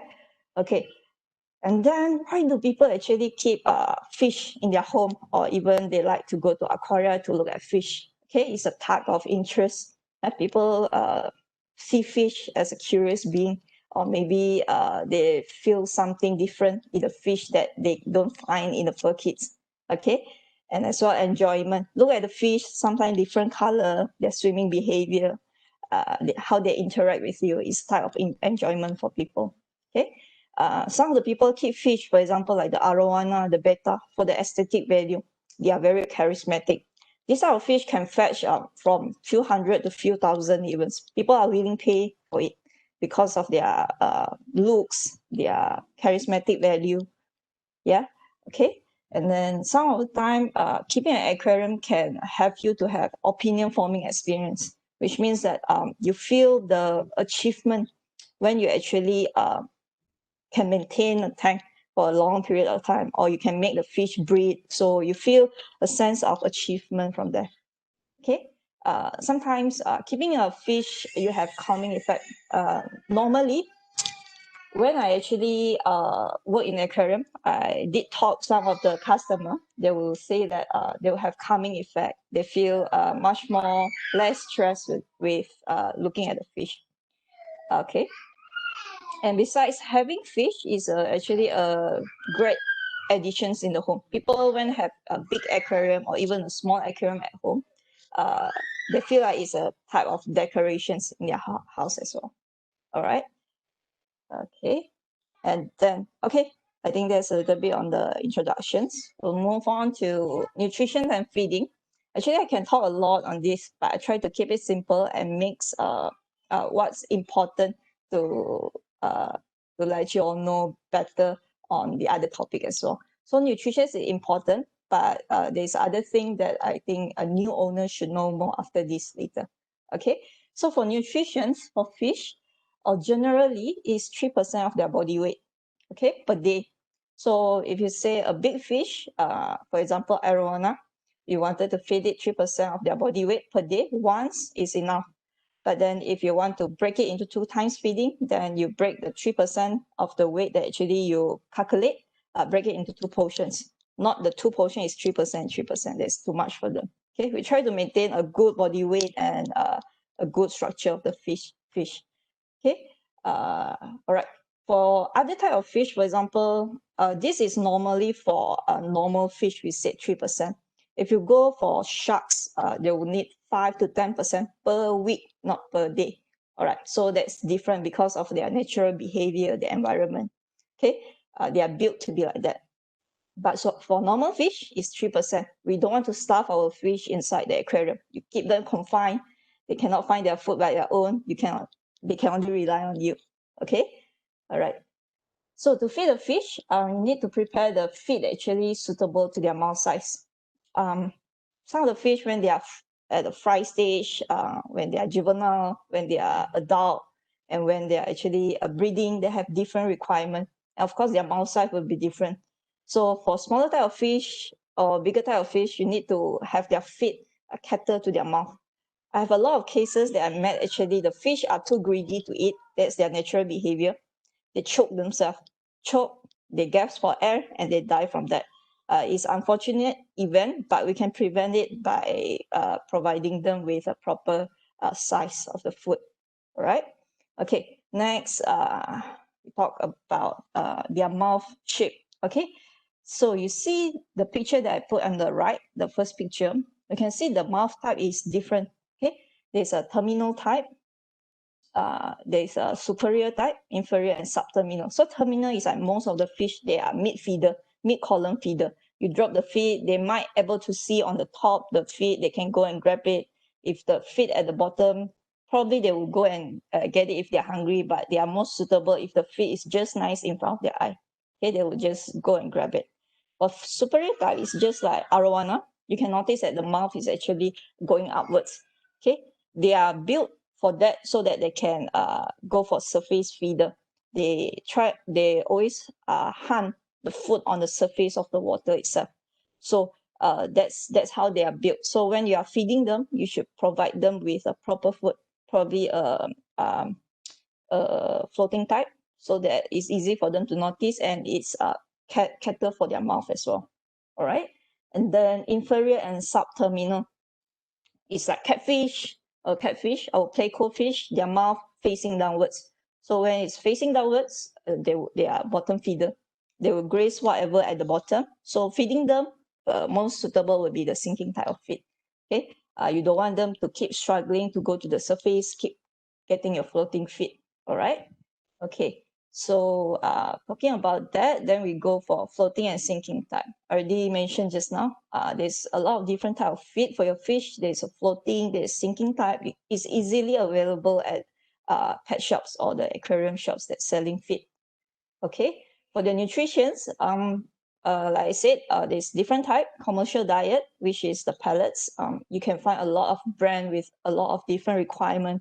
Even if you want your fish to have more vibrant color, they have different minerals to add inside it, or nutrients actually can makes the color much more brighter. Yeah, and then we have live feed. Okay, live feed, for example, like crickets, you have a tubifax worm, bloodworm, copperpot artemia, or even mealworm. Okay, yeah, frozen feed sometimes it's hard to maintain or hard to get your live feed, then you go for frozen feed like bloodworm, Yes, they have frozen one, copper pot, artemia also, and as well mysis. For your aquarium fish, sometimes you get mysis, it will be better for them. All right. So to maintain a fish, you just need a normal diet for your fish. But if you want them to go for breeding, definitely they need to have much more nutritious food. Live feed is good for them. If you have a beta breeder here, they will always say that live feed is the best. And as well, for young animals, they require much more smaller size of feed. For example, like those zooplankton or algae, yeah, and phytoplankton. Yeah, I think that's all for nutritions. Yeah, and then we'll move on to the next one. Hold on, yeah. Yes.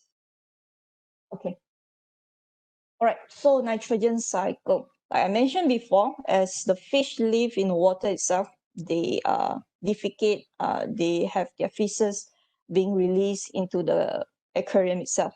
If you don't have a proper filter, this fish actually means to live in their own toilet. That's the term, live in their own toilet.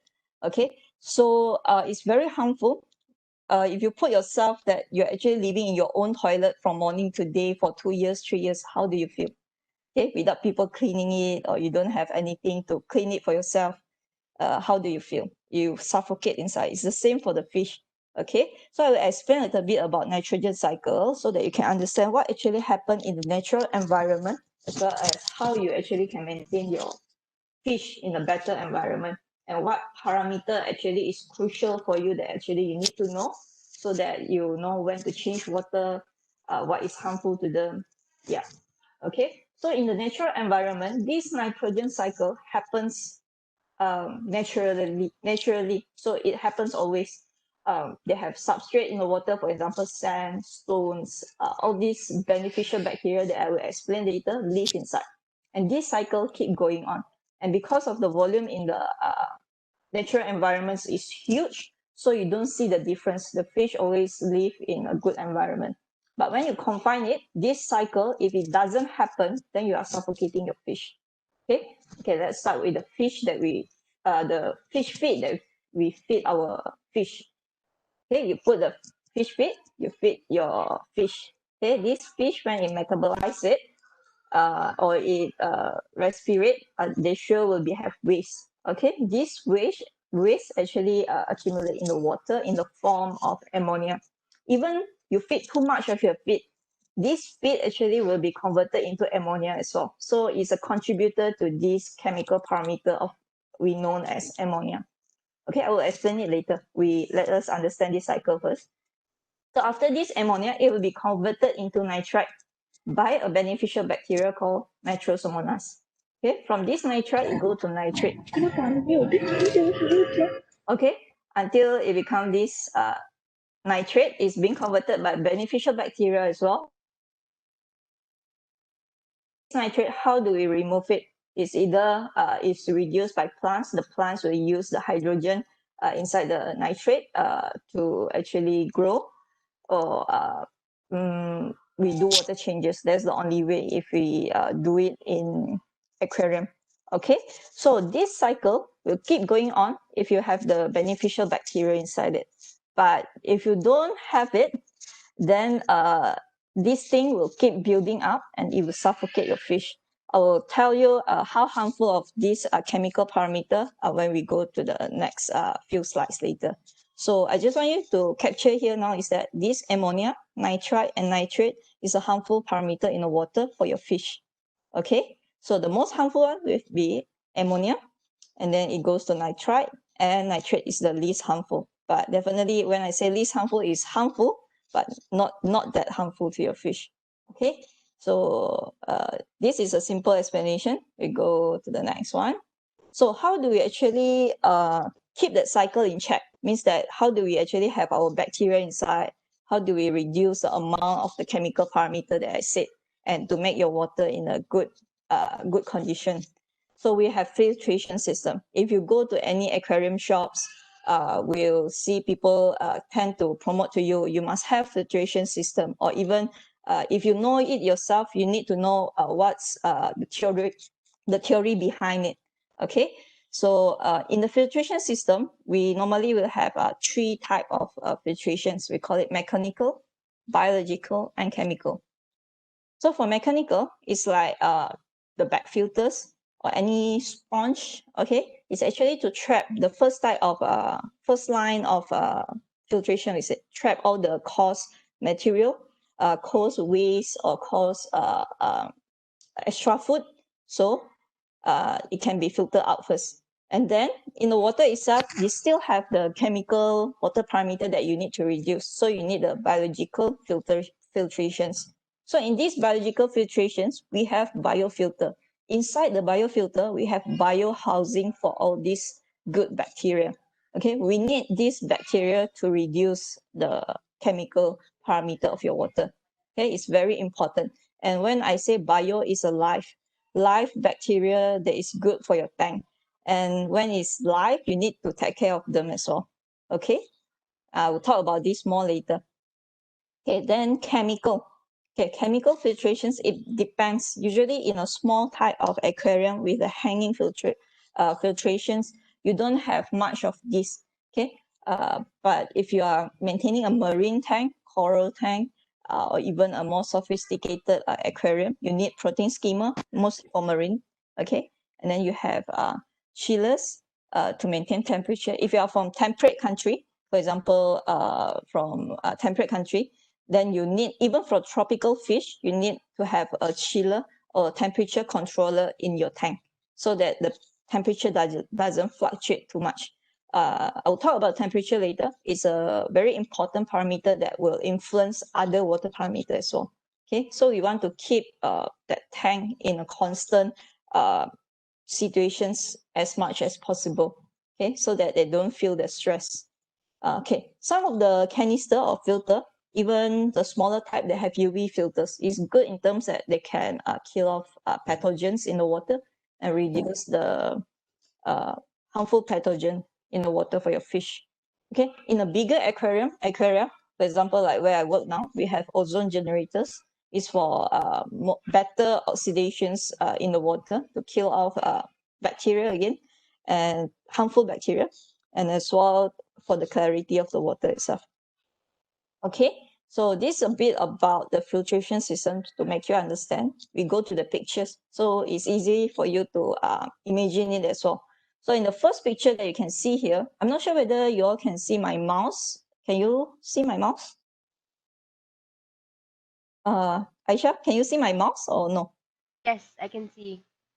Okay, then it's good. Okay. Alright. All right, thank you. So for the first chamber that I'm showing here, so you see there's a filter sponge here. It's the first line of mechanical filter. Okay, the waste come in, you get filtered, the coarse one, then you go to the next chamber. Okay, this type where you can see this one is protein skimmer. It's usually for coral tank or marine tank. They will need protein skimmer to skim out protein. And then after that, it will go to the next chamber. Sometimes they have these coral granules for buffering capability. This one, I won't touch too much because it will take much time again. What I want to mention here is about the biofilter here, the blue color balls that you can see here. It's actually housing for your good bacteria. It's a very important chamber. Okay, the water come in here, chemical filtrations happen, and then you can go to the next one. Sometimes you have refugium, which means you have plants inside here so that it can absorb the nitrates, and then the water will then be pumped back into your tank itself. Okay. All right. So we go to the next picture that you can see here. Okay, this tank, they have lighting on the top. Okay, lighting is good in terms that if you have plants, if you have coral, you need a certain type of wavelength of lights. So it depends. You need to research more on this. And then for fish, definitely they have their own cycle as well. For coral, you need daylight and nighttime. You doesn't need to on your lights all the time. It's not necessary. They need to rest as well. Okay. Next is that the different thing here is that they have sand filter. Sorry, they have sand filter here for better efficiency of filtrations. It depends on what you need for your filter. Is customizable. Okay. And then for the last picture here, you see there's a chiller component here. Okay, It's for maintaining a good temperature for the coral tank that you can see here. Okay, is okay. Then we move on to the next one. Okay, next one, usually in freshwater fish will tend to have hanging canister like this, and also a canister, the big one like this, that can actually, I think is good for 500 to 1,000 liters of water. I think should be okay. Yeah. So when we say about the capability of the filters, it should able to filter the water in terms of like 15% to 25% of the water in a day, so that every hour it can have a cycle. That will be the best. But sometimes it's not capable to do that. But as long as your stocking is not too high, then the filter able to catch up with the chemical water parameter, then it's okay. All right, so it's the same. If you see this canister, you have mechanical, okay, and then you go, sometimes they have zeolites or some of the buffer material inside, like the coral granules, coral crush, and then you have the chemical. The biological biohousing. You get filtered, and then some of the canister is on the top here, you have a UV. So it will get filtered, get back to your tank again. So it's quite compact. All right. So talking about the biofilter, for the housing, it's actually a lot of type you can see here. It's a different design.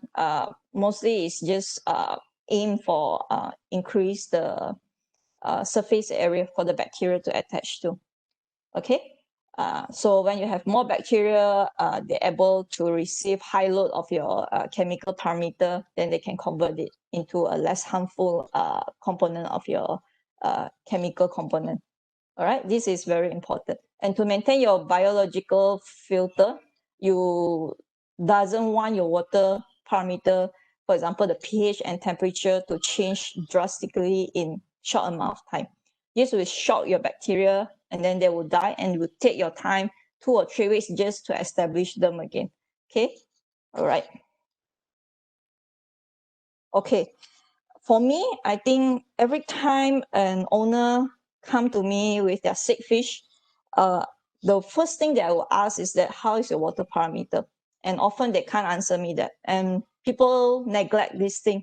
I think as a fish owner, it's your first responsibility to know your water parameter for your fish tank. This is very crucial. Log it down. At least we as a veterinarian or people, aquarists that wanted to treat your fish, we know what actually happening to your tank. Fish doesn't come to disease just because of the disease come to them. Okay, it comes because of the environment. Okay, when the environment get bad, they are stressed, secondary bacterial infections and other diseases come in. Of course, sometimes they are fighting the infection come in, but most of the time that I can say, when I see a case, 80% of the fish having disease is because of the environment they are living in. Okay, so that's why I try to make you all understand in this, so that when you understand, you can practically do it. Okay, yeah. So we move on. I will explain a little bit. It won't be too boring, I hope, about all these important water parameter.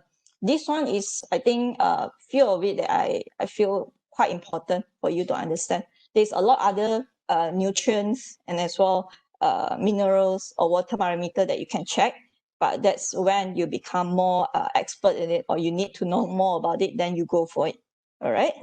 Okay. So as I mentioned before, for the ammonia, nitrite, and nitrate, how harmful are they to your fish? For example, ammonia itself, okay, when it's higher than the safe level that I written down here, it actually can cause gills burns. Okay, this is a microscope image of gills of a fish. So this is abnormality that you can see. It become congested, and then when it become congested, it impair the functions of your fish breathing. They can't take in the oxygen good. So when they can't take in oxygen good, for example, like us, we suffocate, we're piping on the water. Okay, they were gasping for air, and then they will die from it because they can't get proper oxygen to go to their vital organs. Okay, that's one of it. Okay, next is nitrite toxicity. From ammonia, you go to nitrite. Okay, So safe level for freshwater fish or even saltwater fish, we try to keep it lower than 0.1 mg per liter. Okay, if it's more than that, in a long term of time, probably in shorter time, they still can withstand it, but longer time when all the gills are being burned, they can cause methemoglobinemia, which means brownish gills. Okay, it decreases the gases exchange as well. Okay, that's the one thing that you need to do, to know. You are suffocating the fish if you doesn't keep this parameter low. Okay, and then nitrate. For nitrate is less toxic to your fish. We say ideally we should keep it lower than 40 ppm parts per million, but up to 100 ppm is okay. The fish still able to live inside. It's just that when they are stressed, they get stunted by it. Okay, the fish can't grow well. They will not able to breathe. Yeah. Okay, so when I talk about all these parameters in their value, actually it's easy to understand. If you have the test kit, they will show you how you actually can test your water. It's easily available. I'm not trying to sell anything here. Okay, I'm just showing you what you actually can do with the water parameter. How can you know the level of it in your aquarium? You can use this house kit. There's API, Sarah, JBL, and other brands as well. It's easy to test, it's easy to read, and easy for you to understand how much is the value in your tank and whether you need to do water change, whether it's harmful. Yeah, all right, okay. So I think, okay, this slide is okay. Then we move on to the next one, salinity. Okay, salinity is term, we said it refers to the total amount of salt that actually dissolve in the water. Okay, we can test it using this hydrometer and also this refractometer. Okay, so most easiest one, I think it's not expensive as well for these two items. But why you need to know about salinity? I just give you a rough idea. The salinity or the amount of salt in water for our fresh water, for example, your tap water, your drinking water, is 0 ppt. It's at 0. Okay, when you go for seawater, the amount is at 35 parts per thousand. Okay, 34, 35. Okay, there's an idea for you. To keep your freshwater fish, you can keep it at 0. If you're using your tap water with dechlorinized water, there's minerals inside. Okay, but if you are using RO water, distilled water, to keep your fish, it's better for you to add a little bit of salt inside so that they have the minerals to support their growth. Not only 0 content inside, because osmosis or RO water is all totally being filtered out. There are minerals inside.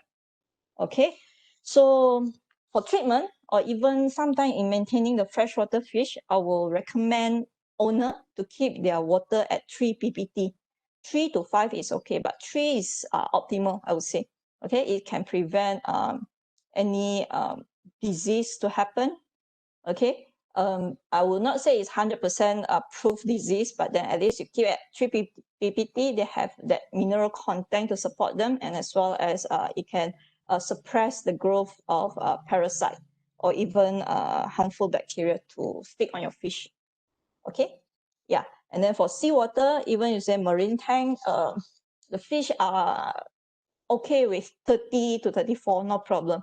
Sometimes people want to save their salt. You put at 30, 31, the fish still able to live. Even my tank in my house here, because I rarely come back to Malacca, but I asked my dad to keep it for me. They topping up the RO, the salinity even go to 28, 29 for my marine tank. The fish are still able to live nicely. But of course, if you're able to go for 31, 32 is the best. Okay. And next we go to the pH. Okay, pH, it refers to the power of hydrogen. Okay, if anybody that doesn't know about this term of pH, we often value it from 1 to 14. 1 is the most acidic, 7 neutral, and 14 is the alkaline. Okay, for me, I think yes, pH is the most important water parameter that you at least need to test in your tank once in a while. Okay, freshwater tank, we maintain it at 6 to 6.5. Saltwater tank, coral or marine, we say 8 to 8.2. Why at this pH? Because in their natural environment, they live in this type of pH, and their internal body actually built with it. They know that they need this requirement so that they can live well. Okay, and for marine coral tank, we try to maintain at 8.2 because the need of using those buffer, for example, calcium carbonate, for them to build up their skeleton is important for them. Okay, next I want to talk about pH. These pH increase in a log scales, which means that from pH 6 to 7, it increased by 10 times, for example. But it went from 7 to 8, it increased by 100 times. Okay, so in our human term, we always say, yeah, 6 to 7, one different, there is not much different, but it's not. For fish, one increase because it's a log scales in pH is a huge difference for them. Okay, suggested for us as what I learned from my seafood and as well as my doctors, they said that it's suggested to raise only 0.2 pH per day. If you can test it that sensitive, it will be good for you to know that increase 0.2 per day is good enough. Okay, all right. Or you want to decrease it, so you slowly decrease it as well. Okay, next is toxicity of ammonia. Okay, this pH will relate to your toxicity of ammonia. Ammonia have two forms. We have unionized and ionized. I don't want to confuse you too much, but at least you know this term. Unionized ammonia, for example, the NH3 is the most harmful one for your fish. Okay, as your pH increase, the percentage of this toxic ammonia will actually increase as well. Okay, so if you buy a fish from a pet fish shop, okay, you never test their pH, or you should actually ask the owner, what is your pH of your tank now? If they said at 6, okay, but when you test your water at your house, it's 7. That will increase, right? If you put your fish straight away inside the tank, then it will harm them if there is a ammonia content readily in your tank. But there is no, it still be okay, but I won't recommend that. So you need to find a way how to actually reduce your pH in the water itself, or increase your pH to mimic the water that they live in before. And after that, if you think that, oh, I want to maintain it at this pH, then you slowly increase it to the pH that you want. Okay, yeah. So acclimatation is another knowledge. That one will be a very huge topic as well, but I just touched a little bit on that. Okay, so as I mentioned just now, pH changes can cause dramatic stress on your fish metabolic balance, acid-base balance. Okay, I've experienced fish that suddenly being the pH being dropped too much, suddenly die, they're piping on the water, cause burns in their gills because of the ammonia content. Yeah, it's a horrible thing for me. So yeah, it's the thing that I think you all should know about as well. Okay, you move on to the next one.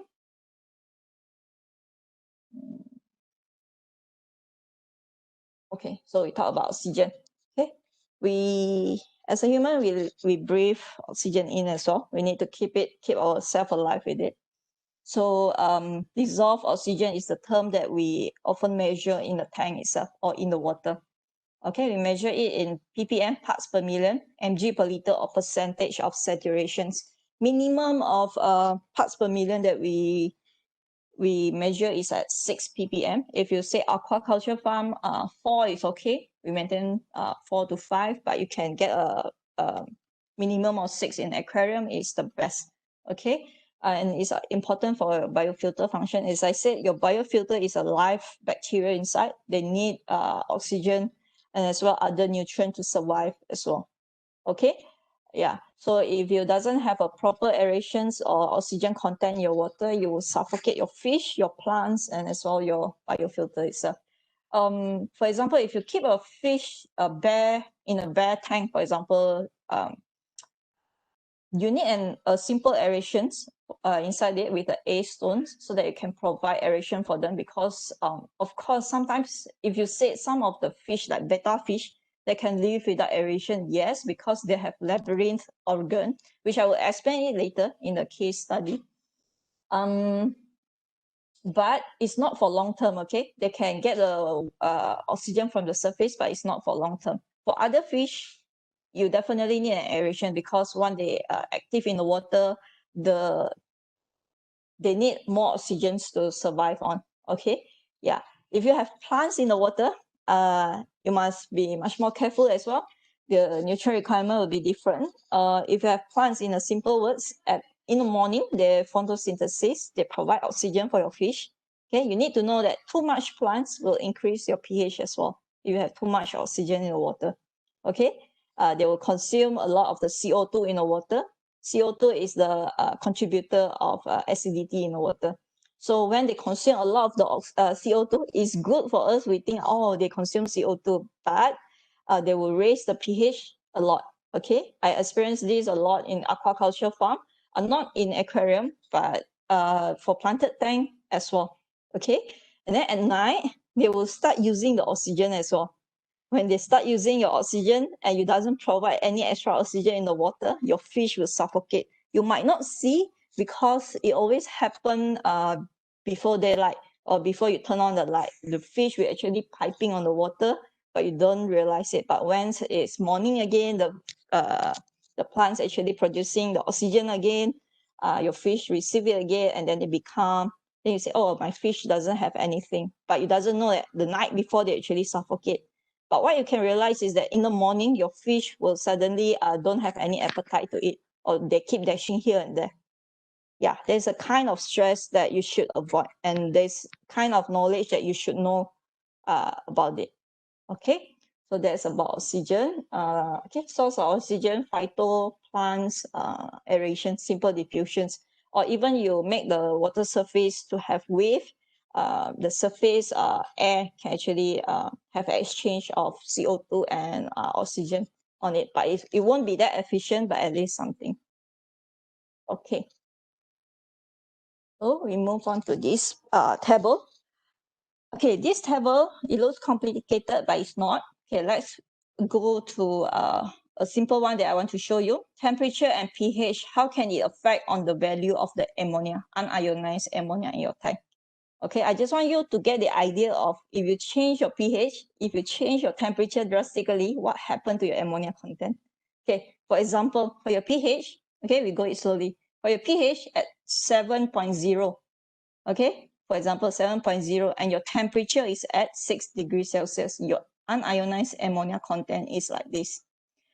But at a constant temperature, your pH, suddenly you increase it at 10.2, you get 0.68. How many fold is that increase of your ammonia content? Okay, I just want you to know that this increase of ammonia content is very, very harmful to your fish and sudden shock to their gills. They can suffocate from that. Okay, next we go to the second situations. Same pH, but different temperature. Suddenly the water is too hot. Okay, what happened? Okay, at the 32 degrees Celsius, from the 6 that you see is actually increased by I think 9 folds. How many folds here? 1 fold. But then it's still very harmful for the fish as well. Okay, from 0.001 it go to 0.009. Okay, this is the thing that you should know. Okay, yeah, I think basically this is all about this table. Okay, you can find it quite easily in the net as well. Okay, yeah. All right, that's all about the water quality. Take a break on your brain a little bit on all that informations. Yeah, I think if you are a pro people in keeping fish, that shouldn't be a problem. Yeah. Let me check the time for one. Yeah. Okay, we still have time for it. Okay, so we'll go into common issues. Okay, this one much more practical. We are at 11 o'clock. Okay, still okay. All right, we go to water exchange. Okay, what common people tend to do? This is a real life situation, yeah, that I always encounter. Owner tend to never check water parameter. They think they are God, they know everything in the water. Okay, that's not true. Change 100% of the water is what we tend to do as well. We think that, okay, the fish is suffocating. Yeah, it's okay to change 100%, but it's not good in long term. Okay, and then they add in tap water without dechlorine. Our tap water have high amount of chlorine. Okay, chlorine in terms of harmfulness, they will cause gills burns as well. Okay, gills burn cause the fish to suffocate. Last time when I'm keeping guppy fish, I accidentally just pour tap water inside the water, inside their tank, and then the fish start dashing off here and there. Then suddenly all of them die. Then I was like, oh shit, that is I'm sorry. It's like, wow, it's very terrible. Yeah, so you should know that you are suffocating your fish without dechloring your tap water before adding them. Okay, what you should actually do is that you prepare enough water to replace as planned. Okay, as planned. Then you dechlorine the water first. Then you do partial water change. Only then you add the dechlorine water into your aquarium. Okay, some people do say, I do put the dechlorine, but after you add in the tap water in your aquarium tank, only then you add the dechlorine. Does that make sense? It doesn't serve the purpose, right? I mean, like, you need to dechlorine the water first. The water is safe, only then you add into your aquarium. Not after you add the tap water in your aquarium, only you add the dechlorine with the fish inside. It's very harmful. Okay? Okay, so question is that sometimes we need to ask ourselves, after checking the water parameter, as I mentioned before, we need to think, is any water parameter that we need to take action on? Is the ammonia too high? Is the nitrate too high? So what should we do? If the pH is not ideal, we need to reduce it, we need to increase it. So to learn about this, there's a lot of ways that you can do it. You can learn it in the internet as well, but it's better for you to go for more experienced aquarists or people that always doing it to do it. All right, okay. So sometimes when you add any chemical in your water, it will affect your biofilter, as I said before. You don't want your biofilter just to die off, then you cannot go with the nitrogen cycle. It's very harmful. Okay, we want the nitrogen cycle to keep going on so that your tank can be kept in a consistent manner. Okay, I've shown here some of the product that you can get from web. Aquadin, I think, is since our small time we are using this. It's quite famous brand. I'm not sure in Malacca area here, Peninsula. Okay, Seacam is the one that I always see after I'm working. It's much more, I think, premium brand of item that you can use. Okay, you can see how the instruction to use it as well. It's act as a dechlorine and sometimes to bind to the ammonia as well. Yeah, for short-term solutions. Yeah, okay. I'm not selling stuff as well, just letting you know what you can actually do. Okay, we go to the next one. Okay, new tank syndrome for new owner.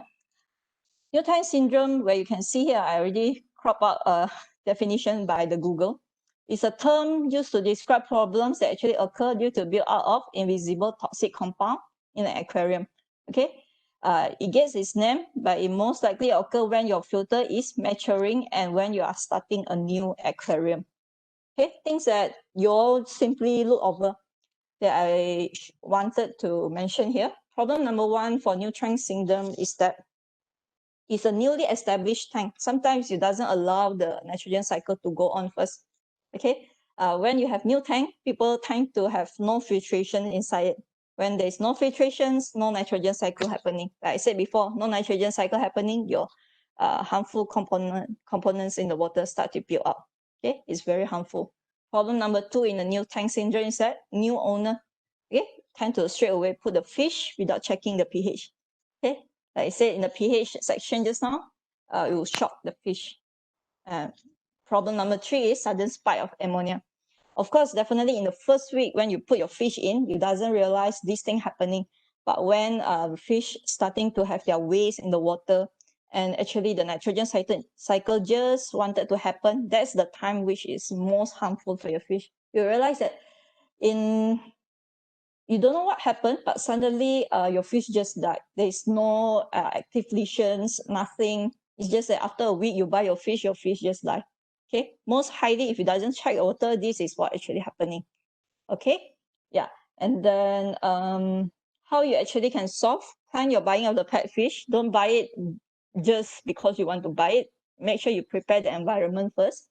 You start cycling the tank 2 to 3 weeks before inserting fish. But of course, nowadays in the market itself, there is a a thing that we call it live bacteria that you can buy from bottle that you can start your tank. Okay, so there's a JBL as well, API from CCAM. We have this quick start. Inside there, they got this beneficial bacteria for starter, the seeds for it. So you can add it, probably it will fasten your nitrogen cycle. I've done experiment. I experienced it where I starting this aquarium as well. When we preparing the biofilter itself in a large scales, what I'm saying here is a real experience. For marine water, it at least need to take 2 to 3 months for it to happen and maintain. Okay, for freshwater tank, probably 1.5 months is okay.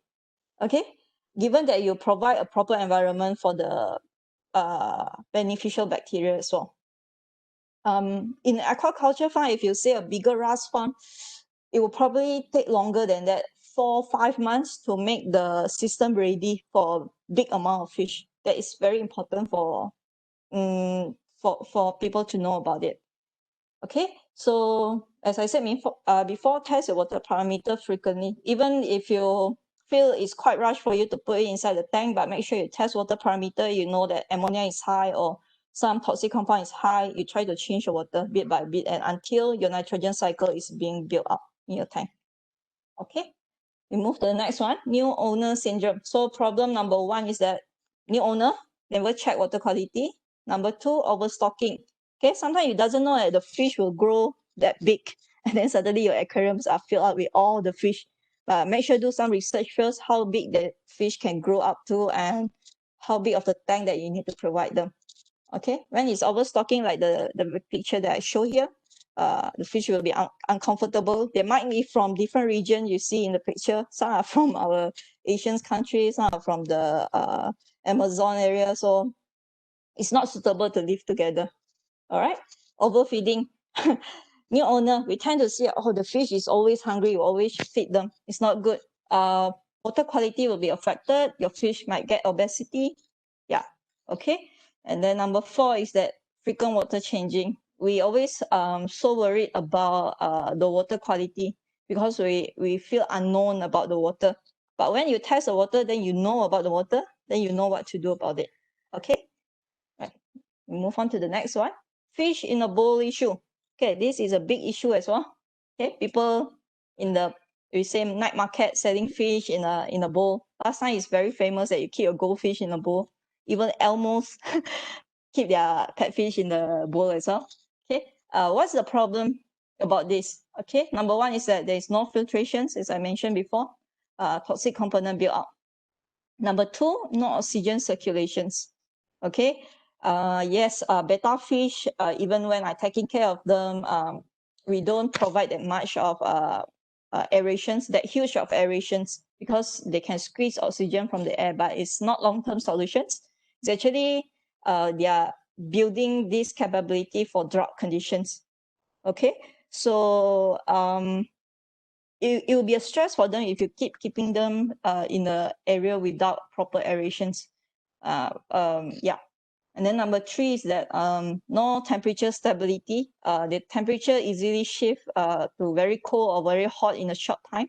It doesn't give a buffer time for your fish, so it will stress them. Stress is a very bad thing for your fish. Okay, it will lead them to immunosuppress and disease coming. And problem number 4 is that with this fish in a bowl, when we do water changes, we tend to take out the fish, change the whole bowl water, and then put the fish in. It's not good because the pH, not the pH, the water chemistry will swing 100% by that. So the fish need to take time to adapt to it, then stress come in again, then the fish will be infected with disease. Okay, next one. Okay, stress in fish that actually lead to disease. There's so much for me to talk about, but I just want to list out that things that actually can cause stress to fish. Water quality, number 1 causes of stress in fish. 80% of the disease come from the environment. Please, please, please, if you are pet owner for fish, check your water quality. I'm a vet, I'm a doctor, but I'm not a god. You just bring your fish to me or telling me, oh, they're having this thing, but you doesn't even know their history or how you handle them. it will be hard for me to investigate to diagnose a disease as well, because diagnosing a disease is not just from taking sample from your fish, it's from the history of before what happening. Okay, yeah. And then another type is environmental, hiding places. Your fish need hiding places. Any vibration, overcrowding, like just now overstocking, is a stress. Social, okay, they will fight, they will breed. This thing you need to observe it properly. If it happen, you need to isolate them. Okay, handling and transport. Okay, fish doesn't like to be in anything but water. Okay, when you lift out of your fish from the water, you use the net, right? So when you lift out of the water, they suddenly lost the oxygen content, or how to say, the contact with the water. They will suddenly suffocate. It's just like when I suddenly dip your head inside the water, you feel that sudden shock and stress. It's the same thing to the fish. So when you're transferring a fish, it's better that you scoop it with the water together and transfer to a new place. Okay, nutritional, malnutrition, so proper nutritions, therapeutics, any chemical treatments. If I'm doing treatments, the fish sure will be off it because they are stressed. That's normal. Pathogens, okay, it will come secondary usually. Loss of equilibrium is usually due to genetic malfunctions or the kidney malfunctions in a fish. It happens, I normally see in flower horns, okay, and goldfish. Genetic variability is too high. They tend to have this disease. Okay, yeah. Okay, so I just want to conclude it. What I always mention, the basic fish care is that check your water quality. Clean your substrate, because substrate sometimes will have all the extra feed or your waste material that actually trap here. You sometimes change the water, but you never clean the gravels, so it will be a problem. But if you are putting soils with your plants, then it's okay, because the plants actually absorbing all the nitrate and the extra nutrient content. But if it's only substrate, please vacuum it, because in the bad condition, bacteria build out very fast in this area as well. Okay. Observe the fish behavior. After so long in aquarium, not too long, I would say, not as experienced as those experts, but actually can feel a sense of interaction with them. Sometimes you know that when you look long enough or you interact long enough with them, you know that, oh, they are actually off feeding because of what? They're actually not happy. The fish is not happy. If the fish are happy, they're eating well, they're swimming well, they are interacting with other fish as well. Okay, and then next is maintain and cleaning your filtration system. Okay, this system need to maintain as well. Okay, if you have a protein skimmer, please wash it for the protein residue that you find up here at the cup here, because it won't filter, it won't skim well if you are stuck there. And your sponges, the trap, the first mechanical filter and the back filter, please wash it and clean it. I think once a week it will be good. Because that thing, when it trapped, it can cause a high load of ammonia as well.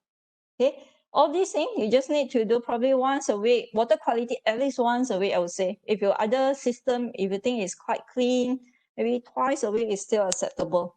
And when you do water quality checks, you actually can log it in the logbook. There's a lot of nice logbook that you can buy from online that I show here. This one, which is my school book last time, I do it for my log in my home here. So just a simple one, just write down whatever water parameter that you check and whatever that you did, means you add salt or whatever that you do on that day, just jot it down. At least we can track back. It's very important. Okay, so as I say, for your health surveillance, monitor the water quality, have records, you monitor the feeding, don't overfeed it, and overall animal behavior. People often ask me, do you actually need to get a visit for veterinarian for your fish? Yes, they do actually. If you really have a precious animal or even a small betta that you feel is very precious for you, because anyhow it's a pet for you, you should consult people when you see things that you can't solve. Okay, there will be sure people that is experienced enough to know what is happening, not a veterinarian, maybe an experienced aquarist or experienced people, experienced breeder in your area. Okay, so please get help with it and be a responsible owner for your pet fish, because they deserve to be treated well, same as dogs and cats. All right, okay, so I think that's all from me, and be a responsible pet owner, especially for your fish as well. Yeah, so I'll pass back to the host, or I straight away answer the Q&A. Yes, doctor. Yeah, hold on. Let Okay. me go to the, yeah, where is it?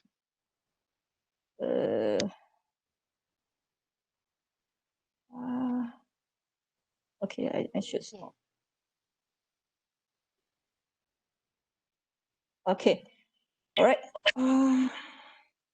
Okay, we go to the first question. Yeah. Doctor, do you want me to read out the questions? It's okay. I think I can just read it from here. Oh, Yeah, okay. it will save the time as well. I think we left 15 minutes. Is it? Yeah.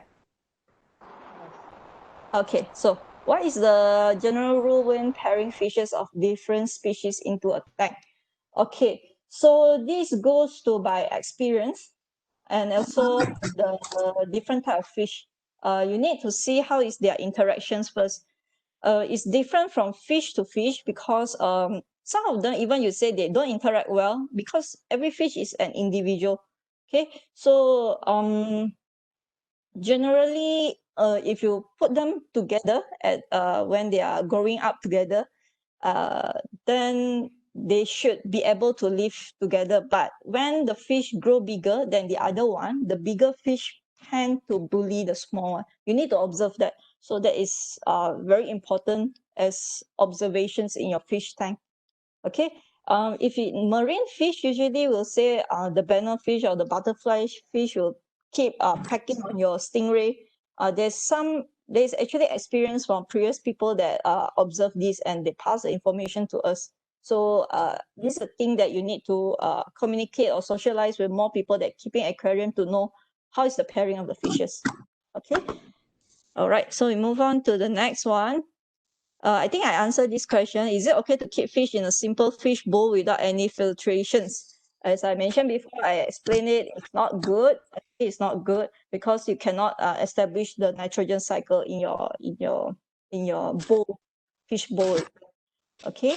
All right. Okay, I'm sorry to Mr. Kim. Can I actually speak in a more ordinary people language? Yeah, I try to keep it simple just now. Yeah, if anything that you are not understand, probably you can just email to the team. They can forward it to me. Then I will explain it to you. Yeah, I'm so sorry. I try to make it quite simple. Yeah. All right.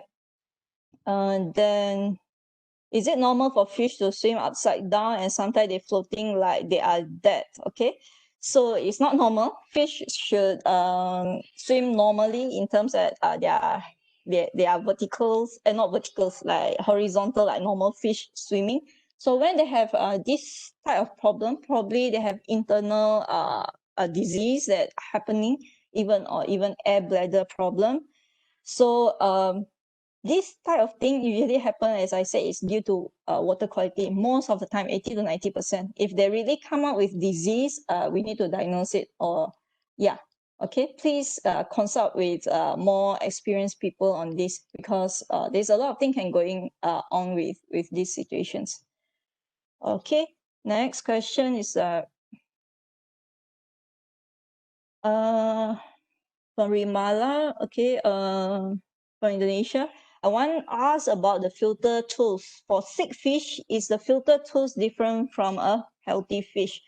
Okay, it depends on your sick fish, what is the disease that is happening. If it's a parasite disease that it can lay eggs in your tank and goes to your filter and replicate inside, you need to wash your filter.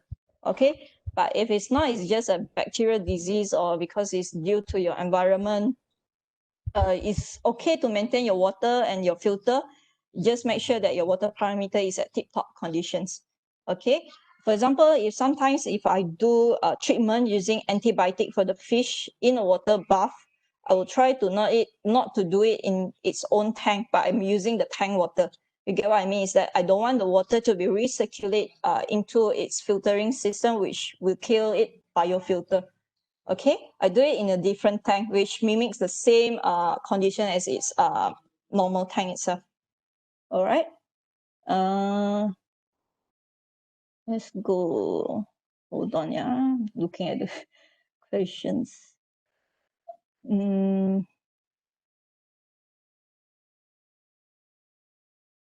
Okay, fish as a pet isn't new in our country. What is your advice for those who keep non-native species as a pet? Nowadays, we can see there's a lot of non-native species live in our rivers, such as Patin Mekong. Okay, peacock bass are actually used for ornamental fish, alligator gar, usually in aquarium. They are all not native to our country here, but they are also very invasive. So that's why I say, as an owner, it's good, Hilmi, you bring up these questions. I'm glad. Please be a responsible owner. When you get these non-native species, you should actually take the responsibility not to release all these fish to your river, to the environment in our country, because when they are not native here, they actually probably don't have any predator here. So we can't keep the check and balance in the river. Once they over-replicate, overbreeding in our area, it will be a much, much bigger problem that we will face in the future.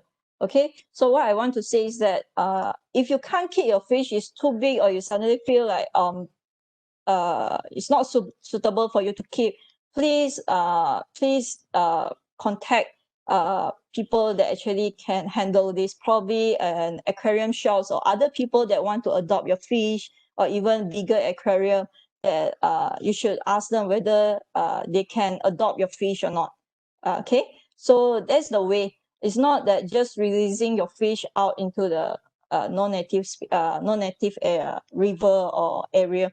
Okay, if there is really no other solutions, probably for the welfare issues or even for the biodiversity issue, then we'll opt for PTS. Okay, go to sleep. So yeah, there's one thing that I can say about this.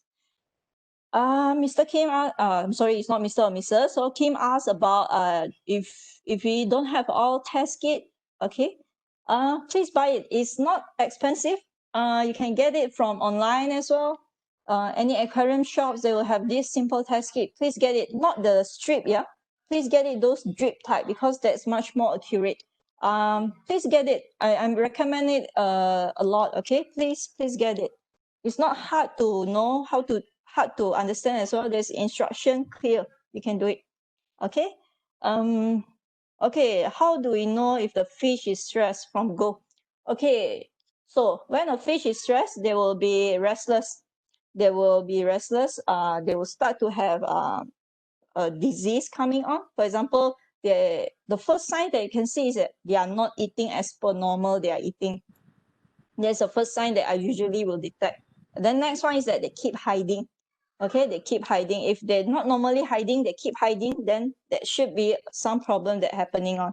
Okay, so maybe they get bullied, maybe the environment suddenly got flash, or the lights is too strong for them. So you need to investigate on that. Okay, I think that's the common thing that you can see. And sometimes the fish will act abnormally, swimming abnormally. So there's a kind of stress that they are actually showing. All right. Okay, so that's the simple thing that you can detect about it. And then okay, this question: does fish sleep and does it feel pain? All right, fish do sleep, but when they are asleep, they just stay in an area quietly. Okay, so interestingly, if you see like parrotfish in the wild, you can see that they will create a bubble when they are sleeping, so that when any predator come to them, the bubble will pop, and then they will be alerted with it, and they will run away from it. So fish do sleep actually. Does fish feel pain? Okay, this thing is still going on, but personally, research are still doing it, but most of it still proving that fish do feel pain because they have nociceptor around their body, their tail. Okay, when I actually give injections, or even when you try to pinch on the fish body, they will react to it as if they feel pain. So from there, we say that this nociceptions actually is a nerve functions in the fish that they actually feel pain about it. Yeah. Okay. Another question is that does piranhas really attack humans? Looking at aquarium, I don't see piranhas attack human. most probably is due to a lot of movies keep saying piranhas attacking human, because when cleaning the tanks, they don't normally come to us because they are scared with our body figure that is larger than them. But if they smells any food content, or they feels like they are very hungry, they might attack you. So we still need to be cautious about that. Yeah. Okay. Yeah, so correct as well. Piranha only attacks human if you have wound or bleeding, because they can sense that. But given the conditions that you are not moving, you are not protecting yourself, because they are scared of us moving and hitting them as well. Okay, just like sharks. Okay. What is the biggest misconceptions about fish? I would say that people would tend to say fish don't have emotions. I do think that fish do interact with you. It's just that how much time you are given to interact with them as well. You know that your fish know you when you are feeding them, because some of the time when I'm feeding my fish, if other people are feeding them, they are scared to come. They know your figure, they know how you're feeding them, so they memorize in terms of that. Okay, yeah. What type of fish is the easiest to breed and to take care as of for beginner? So for freshwater fish, definitely I would recommend maybe guppy or betta fish. It's easy to take care. It's easy for them to breed as well. So there's things that you can start with. So Kim asking, any zoonotic disease from the fish? Yes. From food, definitely there's a lot of them. But if you say from just water itself in a marine environment, because now I'm dealing more on marine fish, this type of we call it mycobacterium marinum that actually can infect a human. Sometimes if the tank is infested with it, so if you have wound, you will have unhealing wound on your hand if you got it. So it will take long time when it's diagnosed, it will take long time for you to heal as well. So when you have any injury on your hand, when you want to touch inside the tank or what, please wear a glove or waterproof glove that can protect yourself. Okay, yeah. Is it possible to keep our pet fish together with prawn and other sea species? Okay, so it depends. If you keep a marine tanks, some of the fish will eat on your prawn or your shrimp. Okay, you must know about your fish species. Normally, if you say reef fish, rarely they will eat on your shrimp, but of course you need to do your research. Research about whether these fish species do feed on shrimps or not, or prawns. Okay, but normally reef fish is able to keep up together with shrimp. There is no problem. Okay, this shrimp known as cleaner shrimp as well is very good. Sometimes it live with the moray eel, with the other fish to clean them out. It's good. It's a good shrimp as well. Nimalan asks about how can we sustain the aquatic plants in aquarium. Most of aquatic plants die, even UV is provided. Okay, so it's not UV that maintain your plants. Okay, so how your plants live, they need to have food as well. So what is their food? NPK and other nutrient, and nitrogen, phosphorus, and kalium. So that's the thing they feed on. You need to know how you actually can feed to your plants so that they can grow. Plants do have disease as well, nutrient deficiency symptoms. You need to know how they look like. If the stems turn yellow, if the stems turn too greenish, there must be some nutrient deficiency or something is happening. You need to discover it up. So as a basic, if you keep your aquatic plants, know your nutrients requirement for your plants. You can check as well using test kit for it. So please research more on that as well. If I talk too much, it will be whole topic about aquatic plants as well. Yeah. Next is when a tank having like ick problem, the instruction on the bottle will ask you to remove plants and invertebrate in the tank. So one of time I didn't remove of them because I forgot, but still they are doing well. So what is actually the instruction asks? Okay, ick. Okay, this problem is that it depends on what drug that actually you are using, because I'm not sure what drug that you are putting it on, because if it's drugs that add on invertebrates. That's why they ask you to take out the plants and invertebrate inside. If not, it will affect them greatly and they will die. Okay. But when you are treating fish, it's better you have another tank to just treat your fish, like I said before. But if it's a eat problem, yeah, you need to treat the whole tank itself because it might have the life cycles that keep going on inside the tank itself. So if it's a parasite quantel, yes and no, you can just keep your plants inside. But if it's copper, yeah, I'm thinking probably it's a blue solution from you that is copper. So copper is harmful for your plants and also for your invertebrates. You can kill it instantly, but maybe you are putting it in a low dosage so it doesn't affect them that much. Because if they are selling drugs in aquarium shops, it normally won't be in a high concentrations because they can't sell it unless a doctor is prescribing it. Then we can do it in a higher dosage. So probably it's a smaller dilution, so it doesn't affect on it. Okay. What about fish make them good pets? Okay, like I said before, fish, it doesn't make sounds. Okay, it doesn't bother you, keep barking, keep meowing for you for food. They are just inside the tank. They swim gracefully, like I said before. When you put inside the tank, you have the water moving. You feel the enjoyment. You feel the less stressful impact of having just looking at them. Yeah. And it's less maintenance, I would say. If you say dogs and cats, you need to bring them to pee and poo every day. Fish, you just keep it inside the tank and you let the filtration system do the work. Yeah, for me, because I'm used to aquatic, keeping a fish is much more easier than keeping a pets, dog and cats, because the attentions that we need to give to them. Yeah. So I think we're almost time. So I think okay, I answered the last questions. Okay. Should marine fish production in pond which infected with virus VNN be eradicated or treated with vaccine? Is there any available vaccine for VNN yet? Hi Najib. Okay, I'm sorry that I cannot be fully answer this question because I'm not expert in this field. I'm not a researcher on VNN.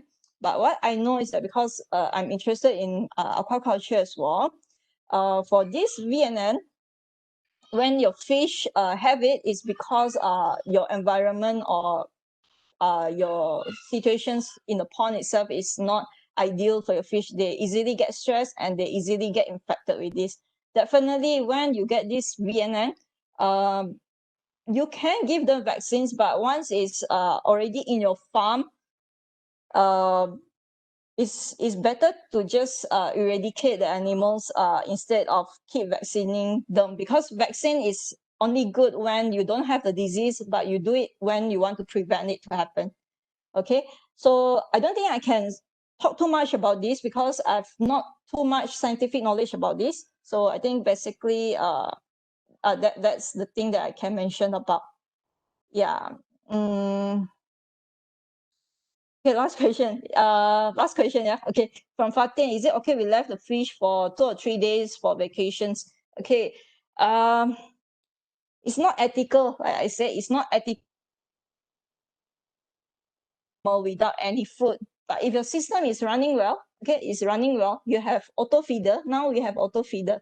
So no problem for you to leave your fish for 2 or 3 days for vacation. If you have correct amount of food being given by the auto feeder, your system is running well, then no problem. It's okay. Yeah, I think that's all, Aisha. Thank you very much for all the questions, and I enjoy to talk to everyone about this. All right, thank you, doctor. Yeah. Doctor, I have a question. Yeah. Would you like us to share the slides, your slides, with the participants, because some of them asked for the slides? Yeah, I don't mind. So I will email to Tasnim, and then you all can actually share it to the participants. Is that okay? Yeah, yeah. All right. All right, Okay. thank you. All So right. now we will proceed with the photography session.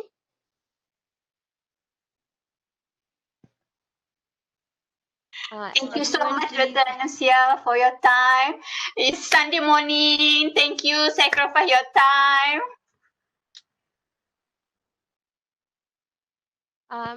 Participants, please open your camera for our photography session. All right, get ready. Yeah, okay. Smile. 1, 2, 3. Okay, one more time. 1, 2, 3. Then, okay, one last time. 1, 2, 3. All right, thank you. Thank you, Dr. Anusia, for Thank you. All right. joining and for your time. Thank you so much. Thank you. Welcome. Thank you.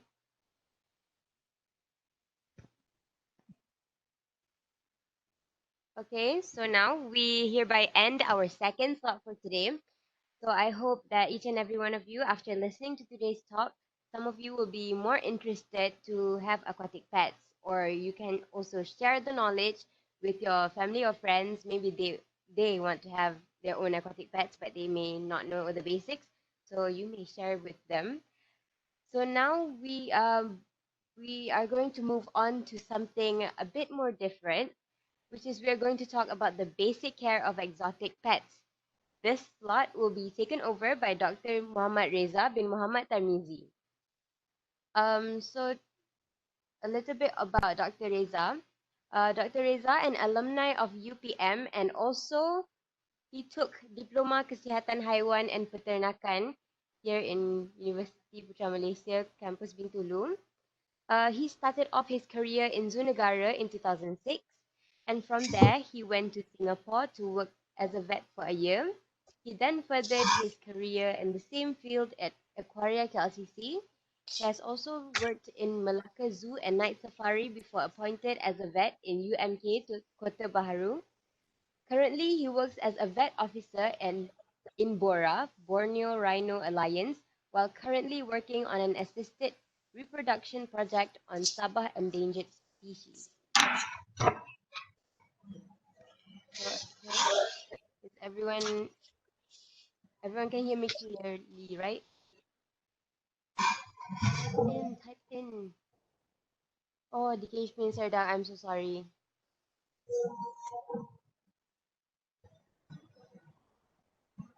Okay, is everyone ready? Can everyone hear me?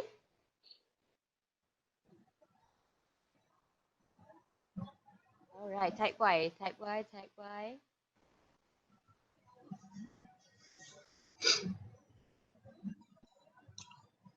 All right.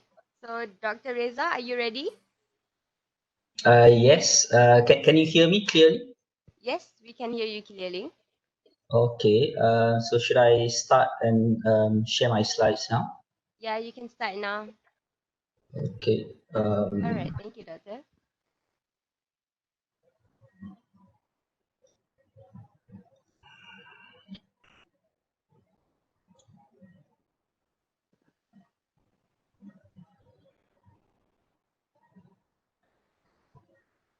Doctor, Hold on. Yeah. So sorry. Hold on. Let me. would you like us to control your slides, or would you like to open it yourself? I prefer to open it because the slide is slightly different from the one that I passed to you. Oh, all right. Okay.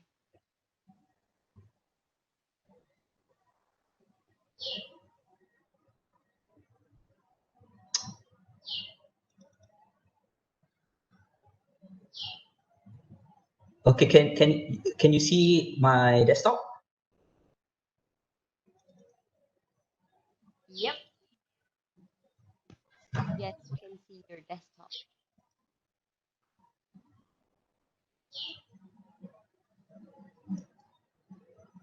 Is it in presentation mode? Yes, it is. Okay. All right. Okay, Assalamualaikum. Good morning, everyone. Thank you to the organizer for having me in as a speaker for today. Thank you for the introduction by the MC today. So as you know, my background is in zoo, a bit of aquarium, a bit of small animal, and now a bit of wildlife. So to be honest, I'm not really a exotic pet expert, but I think from the experience I've gone through, maybe I can give you my views of the best of both worlds in zoo and domestic pet management apply on our unusual pets. Okay. Okay, so first of all, we need to understand what is exotic pets. There's a lot of definitions. Okay, I like to put it as in two words, which is exotic and pet. So exotic is something foreign, something which is unusual, and pet is, from the Oxford English Dictionary, it's an animal kept for companionship and pleasure. So the keyword is companionship or pleasure. So with domestic pets, which is different from livestock, okay? We don't eat our domestic pets, but then they have been associated with men for thousands of years. They've gone through a process of artificial selection through selective breeding, and they are totally different in forms and function compared to what they used to be wild animals. Dogs have been selectively bred for as a working dog and also as pets, as well as cats has been selectively bred for, I mean, they used to be historically kept for pest control, but now they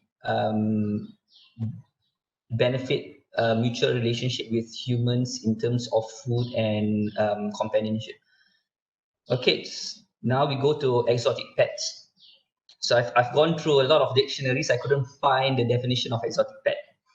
So it's there's a lot of definitions. So some of the definitions that I think is a bit easier for me to understand is, one is any species which is not fully domesticated, and they are loosely defined as pet that is not a dog or not a cat, and definitely not a farm animal. Okay, so it's very important to know the definitions, because to prevent us from doing something illegal, okay, because we have another class of animal which we call wildlife, which is defined as animals and plants that grow independently of people in a natural condition. So nature takes care of them. Okay. The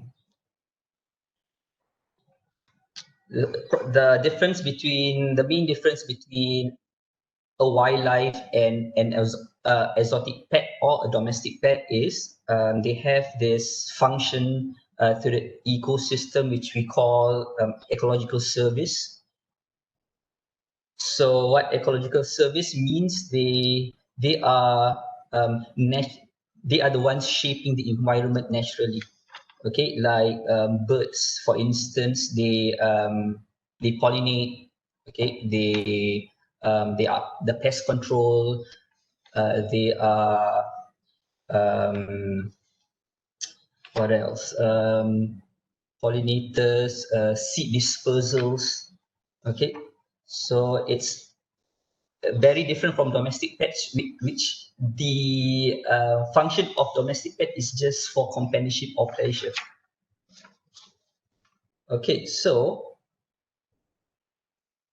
all of the above, which are domestic pets and exotic pets, I mean, domestic pets are legal, okay? Exotic pets are conditionally legal to keep, but wildlife is not. So we do not want to fall in the, we do not want to fall, let me put my timer on. We do not want to fall in the trap of illegal trade, wildlife trade. So if you see in social medias, in newspapers, in the internet, you don't have to search far. It happens in Malaysia. Okay, we get a lot of illegal wildlife trade within our country itself.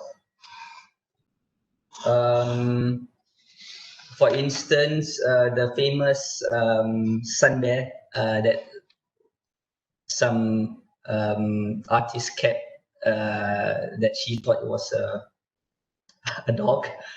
Okay.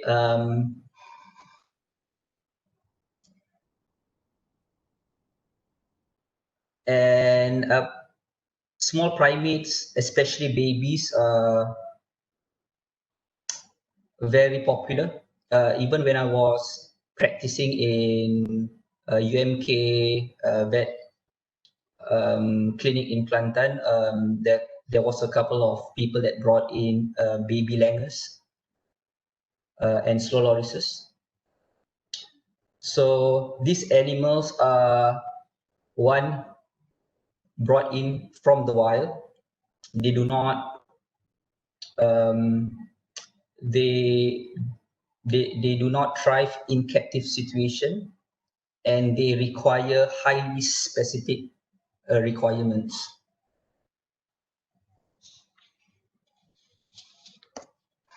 Okay, so we have to take great consideration when taking animals as exotic pets.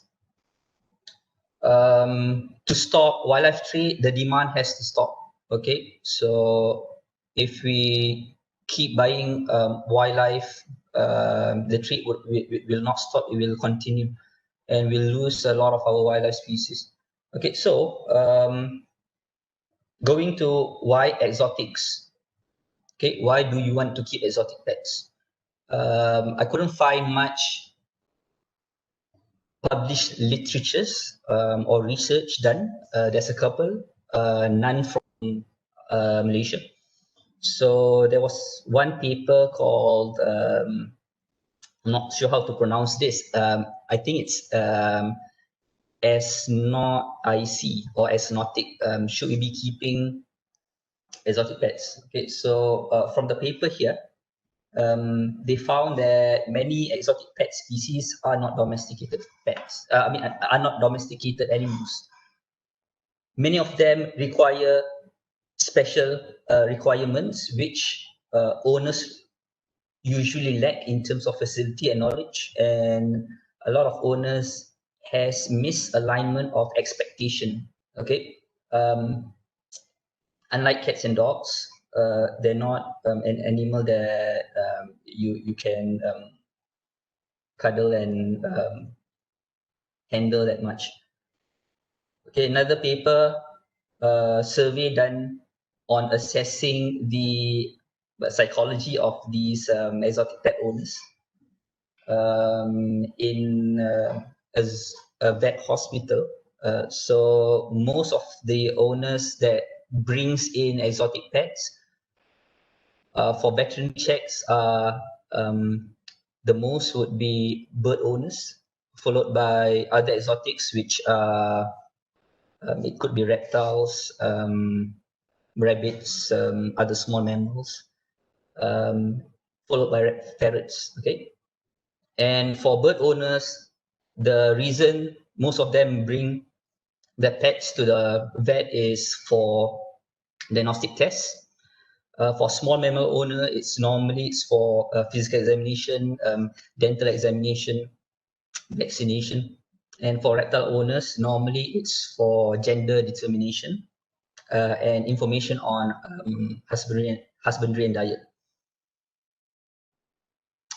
Okay, and another paper, a discussion paper that discussed the motivations behind people obtaining exotic pets is it seems exotic pets owner, they feel affection and desire to be close to animals and wildlife if they have exotic pets. So there's a lot of reasons why, but I would say definitely do not keep exotic pets just because they are cool. Okay. So to address the literature that I have presented previous, I'm going to focus this talk on a small group of animals. Exotic pets, there's hundreds of species. I'm just going to focus on what's practical to keep, which are small to medium-sized pets, non-venomous. I'm not going to talk about primates. I don't suggest you take primates as pets, monkeys. Okay. So we'll discuss on group of birds, reptiles, amphibians, rabbits, and rodents in terms of special requirements, housing and care, and veterinary care. Okay, so first basic rule of even acquiring exotic pets. Okay, so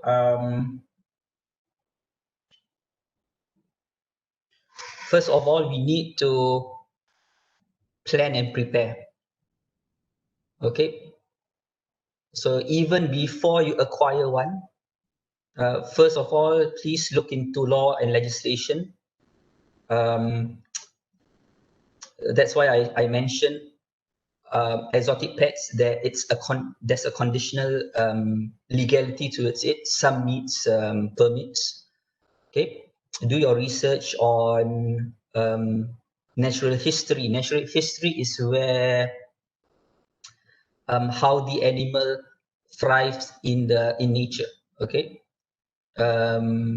biology, husbandry. You can get a lot of this in magazines. Can you see my cursor? Okay, you can find a lot in magazines. I used to buy these magazines every month. Okay, reptile magazines, bird talk, a lot of bird in terms of parrots. Okay, you can find natural history books, veterinary books on reptile and amphibians in birds, and also sometimes you can get some, to give proper housing, you can get a guideline on space, size of the enclosure in Kod Amalan Kebajikan Haiwan, which is published by DVS. Okay, so from your research, you have to extract what's the special requirements, and also you have to search for available veterinary services near to your area. Okay, so not all vets will take exotic pets as a patient. So you need to take this into consideration, because when you really need to go to a vet, when it comes to exotic pet, it's normally an emergency. So you need to know where and who to go to. Okay, so for our first group of birds, for our first group of animals, which is birds.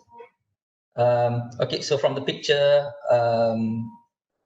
on the slides, so these are all birds which are what we call cetaceans or parrots.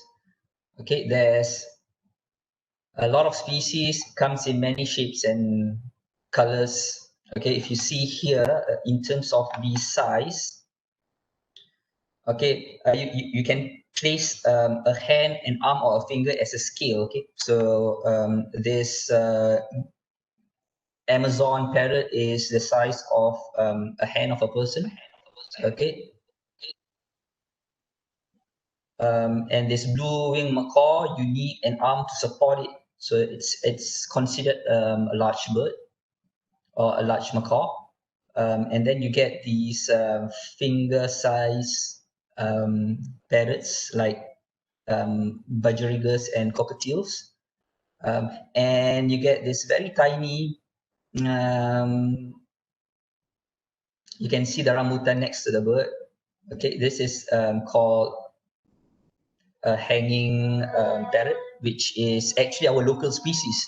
Okay, serindit in our language, but this serindit it's found in some pet shop, but these are illegal to keep because this is protected wildlife. Okay, and other types of birds you can see as pets nowadays. Silky chickens are getting popular. You get this ayam, what call this? Pygmy chickens. Can't remember the Malay name. Ayam serama. Okay, and then you get birds which people keep because they produces this nice sound.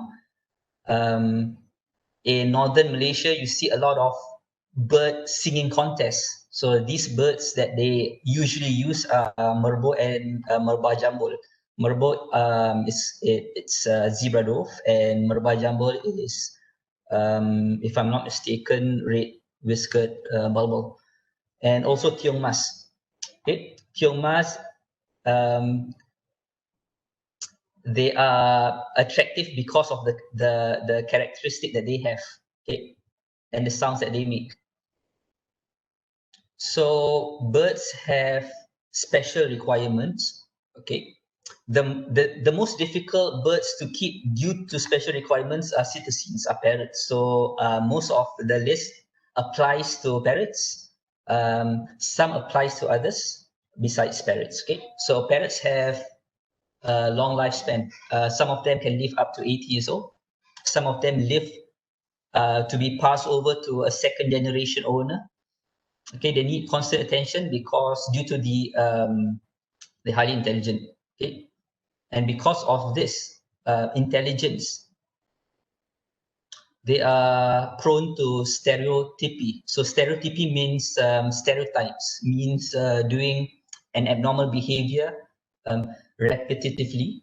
Okay, so sometimes you see them biting cage, feather plucking excessively. So some animals in the zoo, what they do is they vomit and then they eat back food. For them, it's entertainment. Okay, some animals will pace, will walk in circles. Okay, so these are all stereotypic behavior. These are negative behaviors. Okay, they are highly social. They do a lot of naturally in nature. They do a lot of allo preening, allo feeding, playing. Okay, so every time you see allo, okay, allo means they do an activity with the same species. Okay, like if you see in the photo here, this is allo feeding. Okay, so they feed each other. They groom each other. Allo preening. Okay, they are monogamous, so they have only one wife. Okay, and they are very vocal.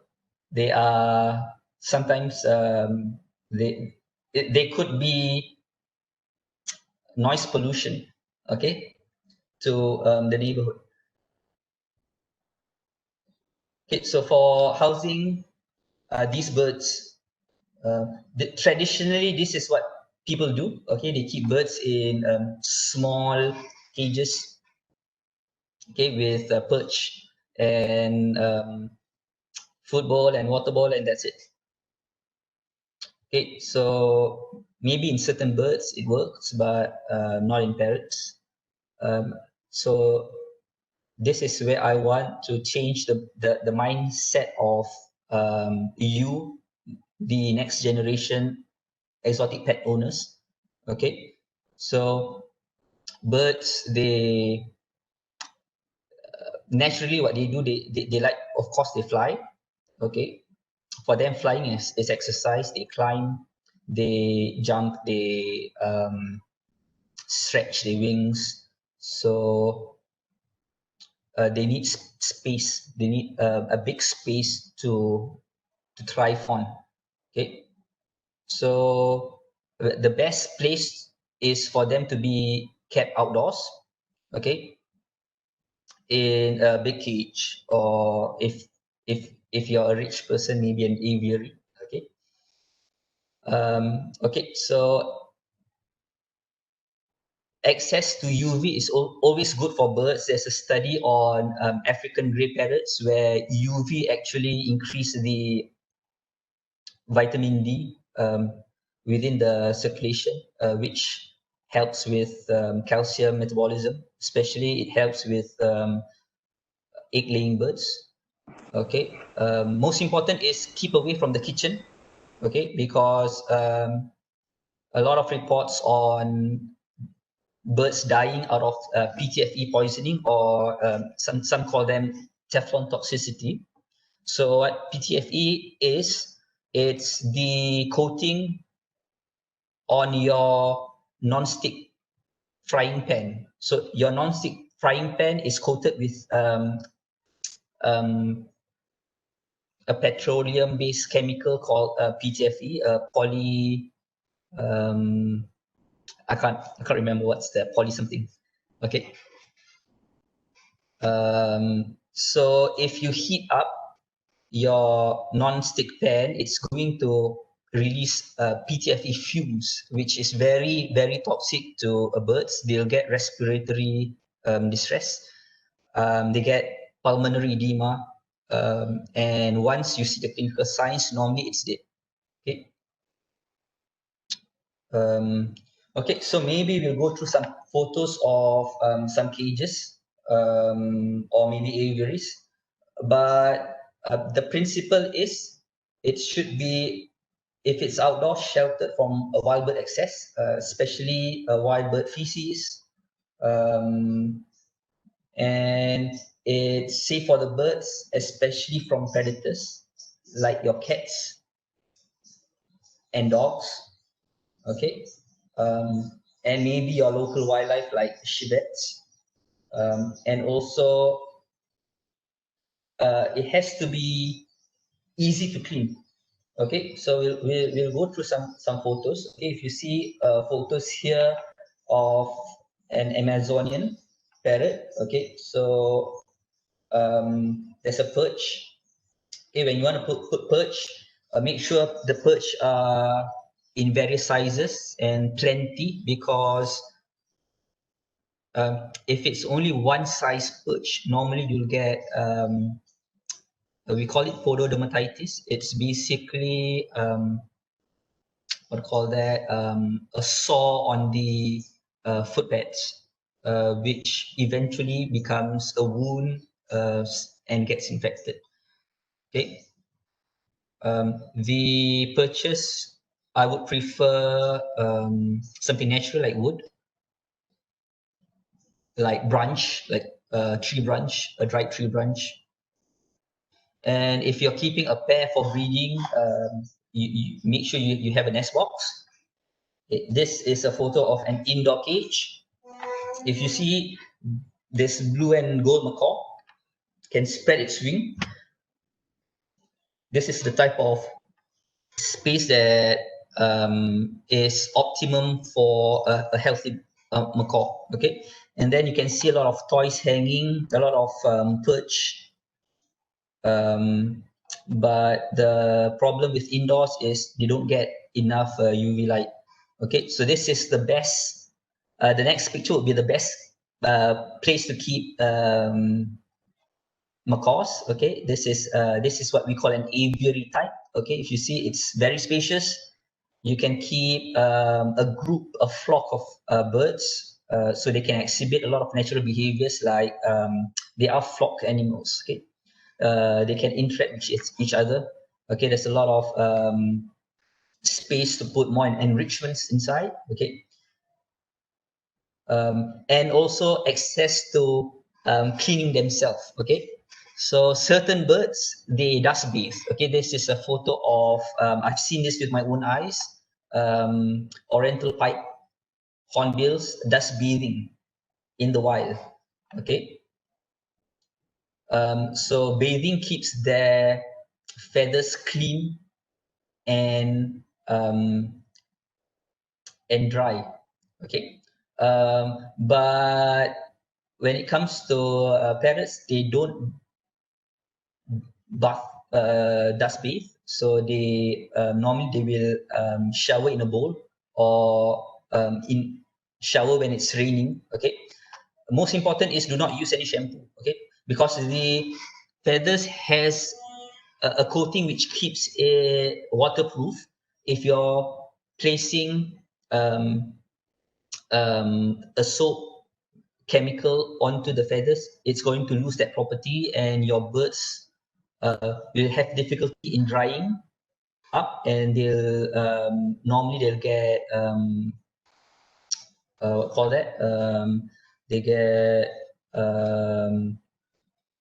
they succumb to cold,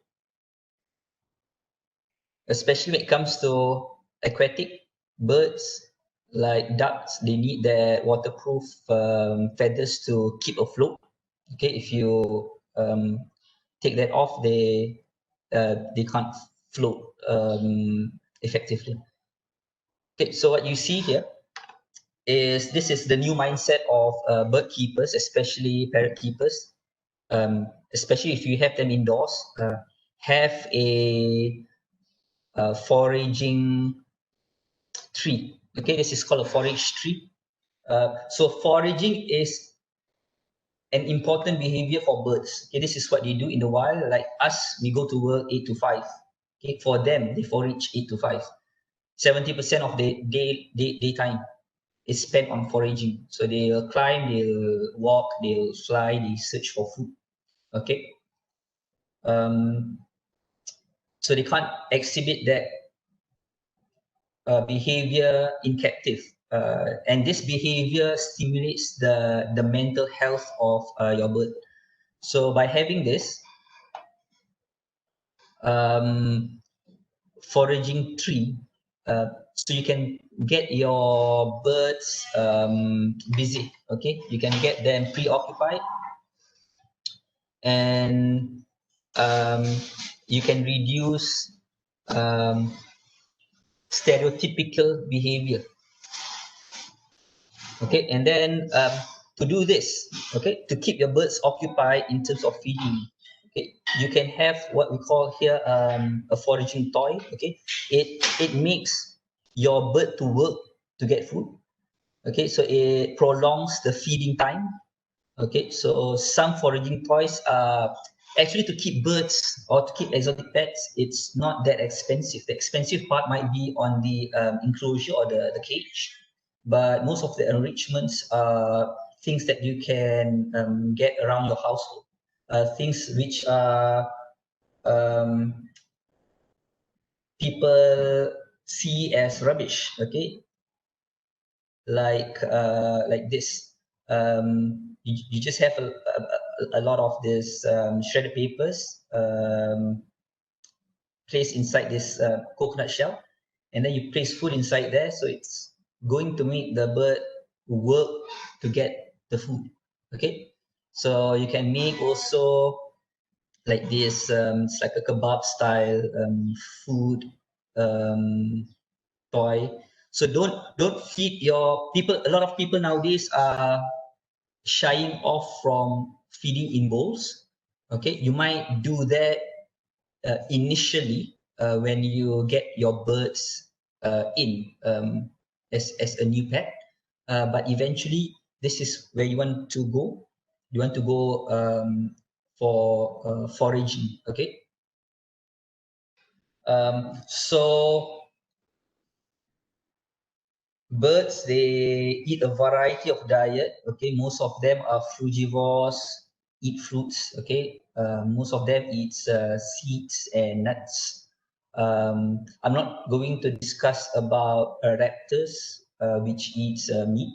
Okay, I'm just going to focus on non-meat eating birds. So you get a variety of commercial diets, okay, in the market. some birds like lories, they require nectar as an addition to the diet. Okay, some commercial diet adds up flavor like chili flavor. Some, I don't know, some, it seems like some parrots like to have it spicy. But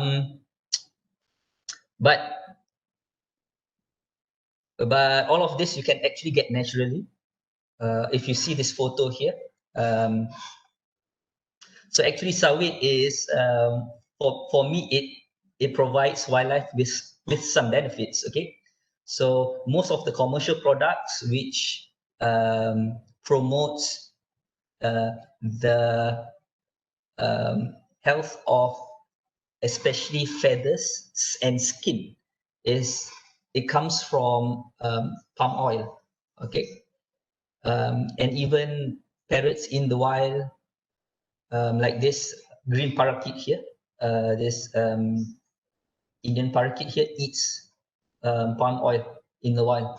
Okay, okay, so you have make sure you have a variety of feed items for your birds. Okay, for instance, you have chickpeas, you have mung beans, you have pumpkin seeds, okay, cashew nuts, almond, corns. Parakeets, they love this millet.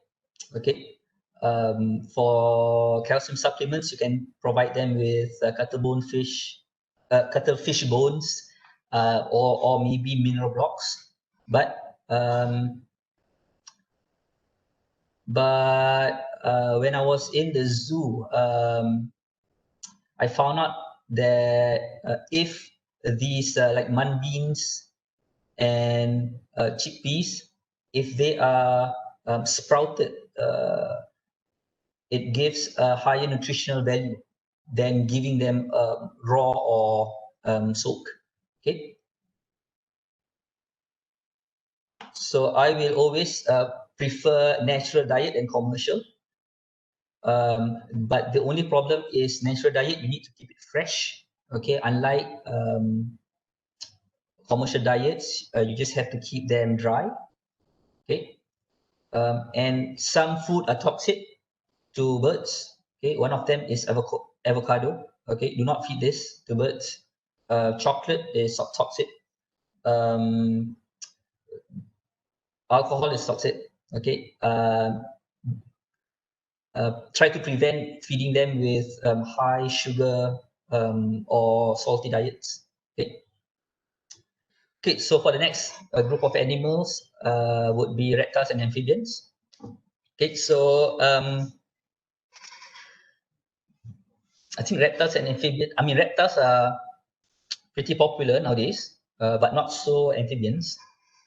Maybe with this presentation, maybe I can convince you to also consider amphibians as an exotic pet. Okay, so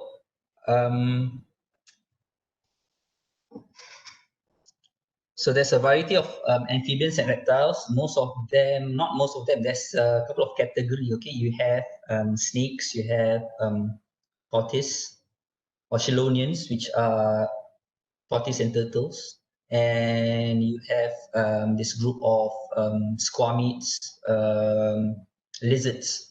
Okay, and there's one more group which called a tuatara, which only found in New Zealand, which is it's illegal to keep. Okay,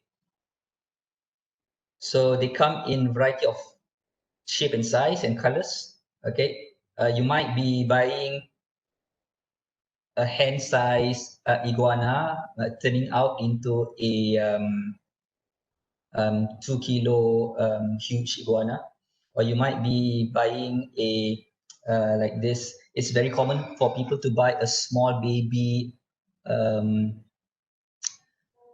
This is a tortoise. Can't remember what species is this. I think it's a gopher tortoise. So they start small, but they they have a long lifespans, and eventually they turn out to be very big, especially when owners are keeping reticulated pythons, which can grow very huge. Okay, some are very small; they stay small, like this leopard gecko.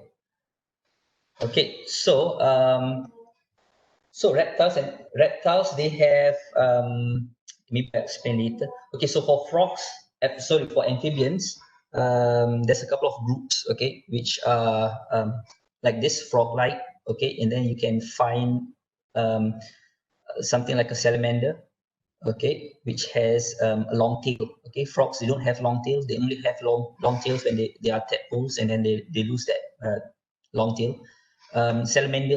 Salamanders and newts will retain, and another group called Sicilians, which are they look like snakes, but not really popular as pets. They don't have limbs. Okay. So you have a variety of these are what we call some people call them jewels of the jungle. If you see just the coloration, it's very bright. It's beautiful to see. Okay, the only thing with reptiles and amphibians, it's not like your cats and dogs. They're not something cuddly. Okay, you cannot have the expectation of an iguana that speaks back to you like what you get with birds. Okay, which are very vocal. Okay, frogs. Frogs are something that you just want to see. It's pleasure to the eyes. Okay, it's not something that you handle every day. Okay, so in terms of the special requirements, a lot of people misunderstand about cold-blooded. Okay, it's cold-blooded is not it's not the animal likes cold or the blood is cold. Okay, it's not about that. Cold-blooded, or the scientific term, is ectothermic. Ecto means outside, thermic means heat. Means that all living animals need heat to metabolize food. Okay, to grow, they need heat. But mammals, they have the ability to regulate heat by themselves. Okay, by like us, we have hair. Okay, we can thermoregulate by shivering, by pillow erection. Okay, when you are feeling cold, your hair stands up. Okay, but not with reptiles. Okay, so reptiles, they have scales. Okay? The reason they have scales is it's for them to retain warmth and retain body moisture. Okay, but they still need heat to metabolize. It's just that the way they thermoregulate is different. They can't shiver. Okay, there's no hair, so they have to depend on external heat.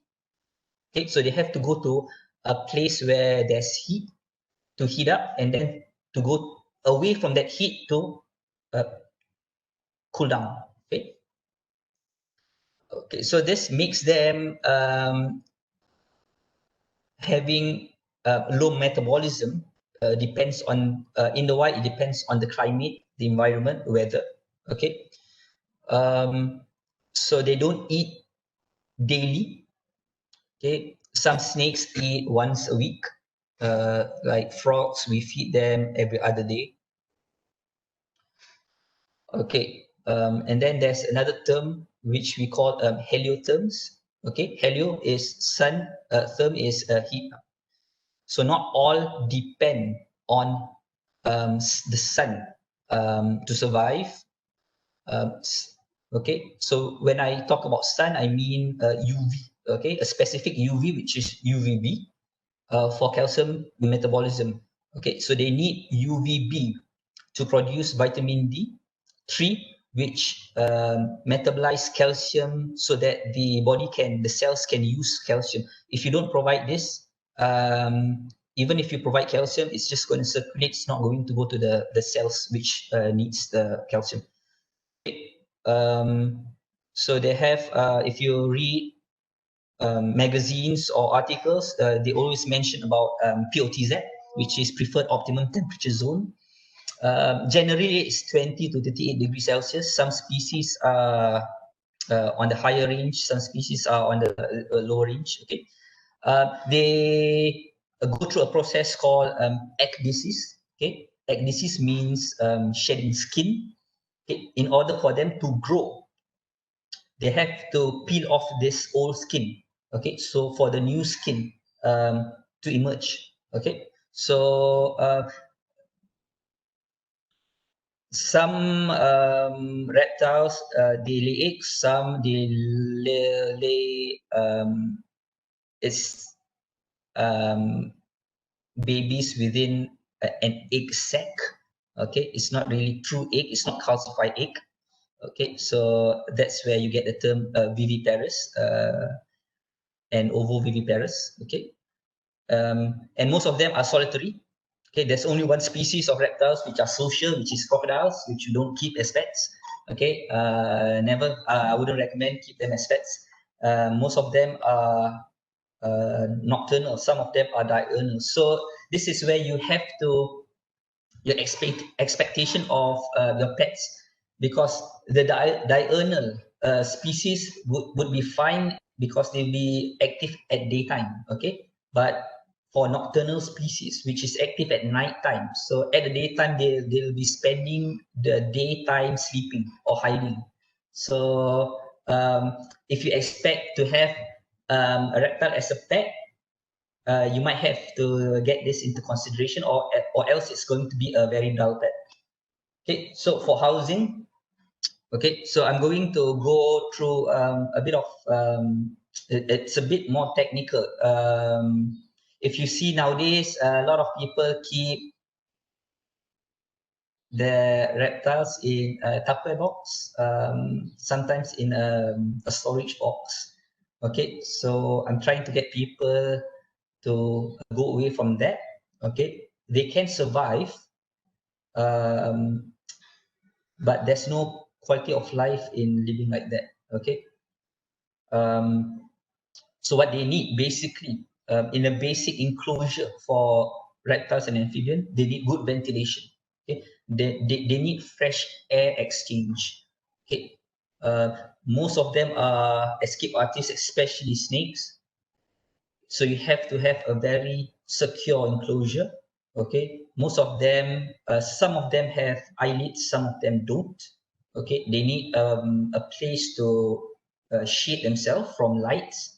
They need to hide themselves from visual stimuli sometimes. Okay, so it's required to put a hide box inside. As you know, temperature and light influence a lot of the health issues in reptiles and amphibians. So you need to have this control. If it's going to be in an indoor environment, it has to be something that you can regulate, you can fully control. Okay, and humidity. Okay. Okay, so nowadays there's a lot of people going to live planted enclosures for reptiles and amphibians. Okay, the dry enclosures are called terrariums. Terra means land, means more land than water. There's another concept nowadays. People are keeping that amphibians and reptiles in vivariums. Vivariums means you have live plants in your enclosure, which give a lot of benefit to your animal. Okay, some require deep substrate. Some snakes are fossorial, means they like to burrow. Okay, and one thing that I've seen in the past, a lot of people make mistakes, especially in zoo. Okay, when they build a new pond for their reptile species. Okay, the cement are not the fresh cement. Okay, are not treated. Okay, the cement is high in pH. Okay, so a lot of animals die overnight, especially the one that relies on water. Okay, because of this untreated cement. Okay. Okay, so from the pictures here, just want to explain quickly. This is a UV meter, especially for UVB. Okay, it's a good tool to keep, especially when you're keeping reptiles which require on a known certain amount of UVB. Okay, this is a hygrometer which detects humidity level, and also a thermometer. Okay, with a probe. Okay, down here is a lux meter, which it measures the light intensity.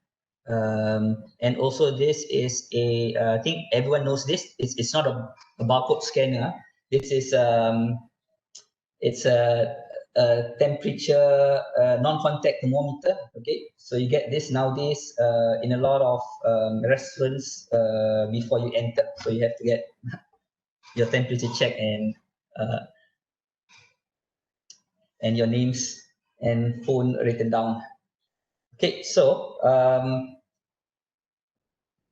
okay, lighting. Okay, lighting is very important in keeping reptiles. There's a lot of lightings in the market. There's plenty. Okay, it's confusing sometimes.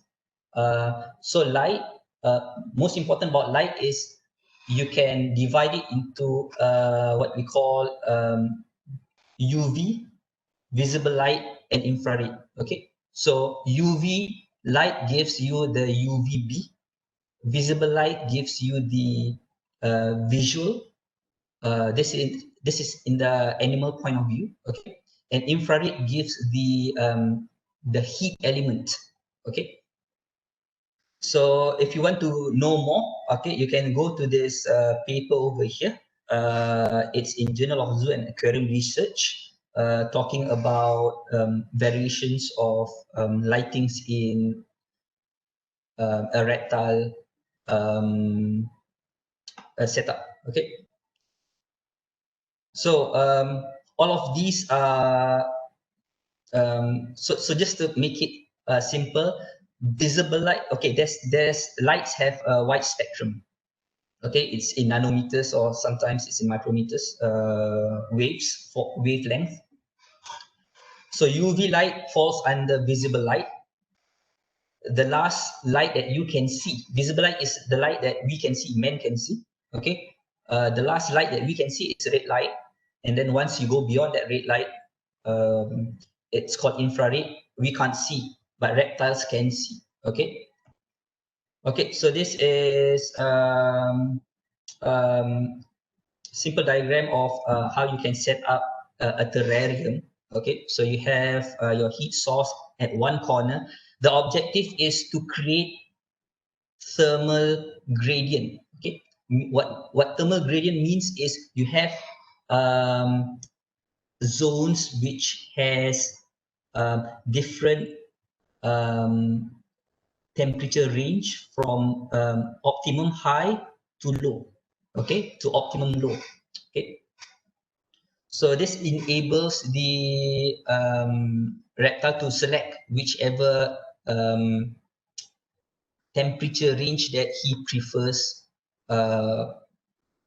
for his metabolism. Okay, so what you have to do is you need a light source or a heat source at one corner.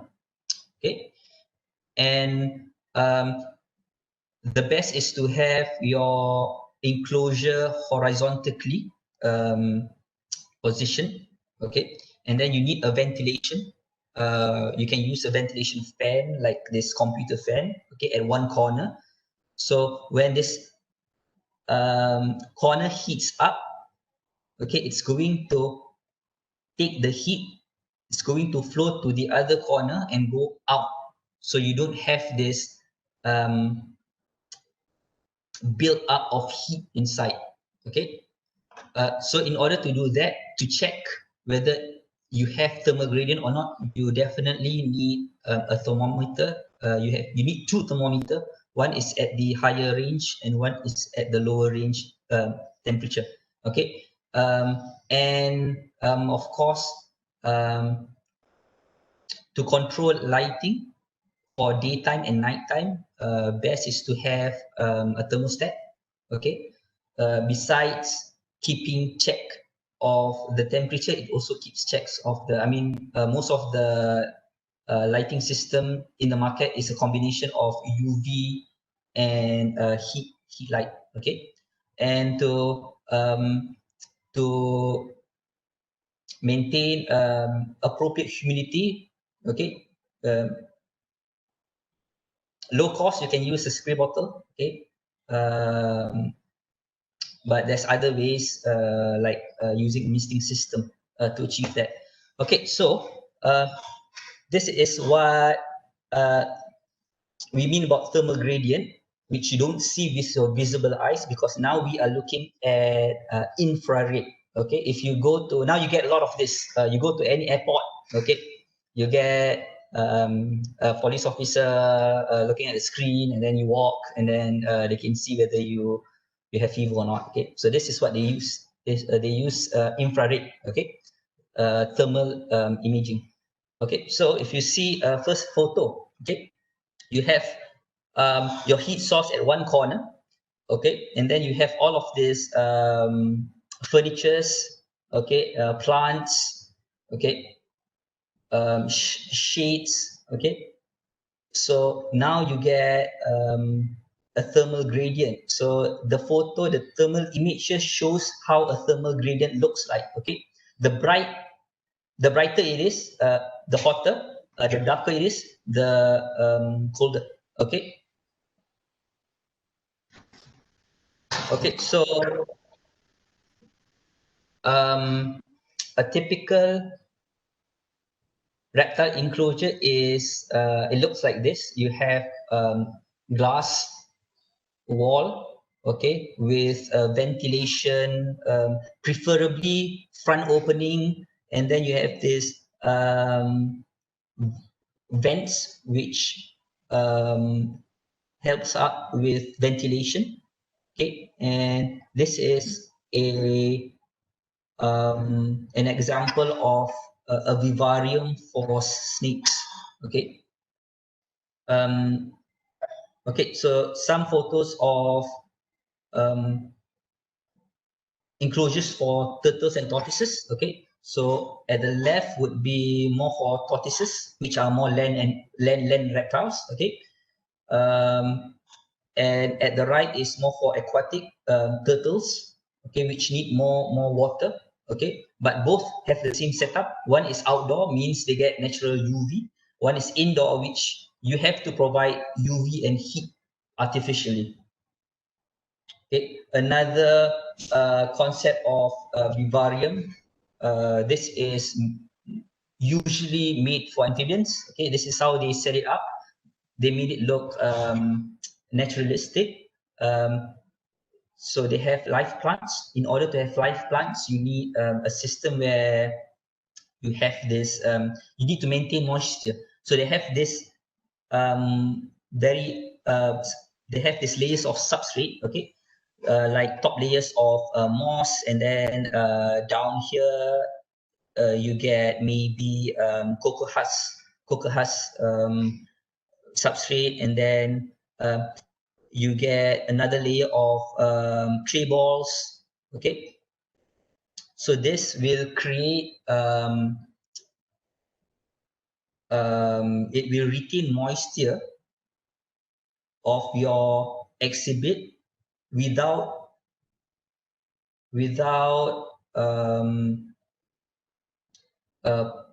because these are plants. Okay, if there's too much water, you're going to drown the plants. Okay, without drowning the plants. Most of the plants used for amphibians are mostly epiphytes. Okay, they require less sunlight, require less water, and like fish. Okay, fish have filtration system. Okay, for this kind of exhibit, for this kind of enclosure, it's called a bioactive enclosure. Means the cleanliness of the exhibit of the substrate is it's self-sustaining. Okay, so there's bacteria for filtering out ammonia. There's also some some microorganisms which are like isopods and springtails, all these small microbes, insects to eat up decayed substrates, okay, or decayed food. Okay, so another example of a vivarium for frogs. Okay, and if you see up here, besides lighting, it has this misting system which makes your life easier because you don't have to spend your time spraying every day. Okay, it comes on a timer or on a system where once they detect low humidity, it'll turn on the misting system. Okay, so like this, the important about, because these are frogs, okay, it's not something that you can daily handle or cuddle. Okay, so it's something that if you set it up properly, it's something very pleasant to see, especially the behavior. Okay, in a dry environment or low humidity, this is how a frog looks like. Okay, this is not a sleeping frog. This frog is actually retaining body moisture. Okay, but if you have a proper humid environment for them, they become active. Okay, and this is important because if they are not active, they won't be feeding.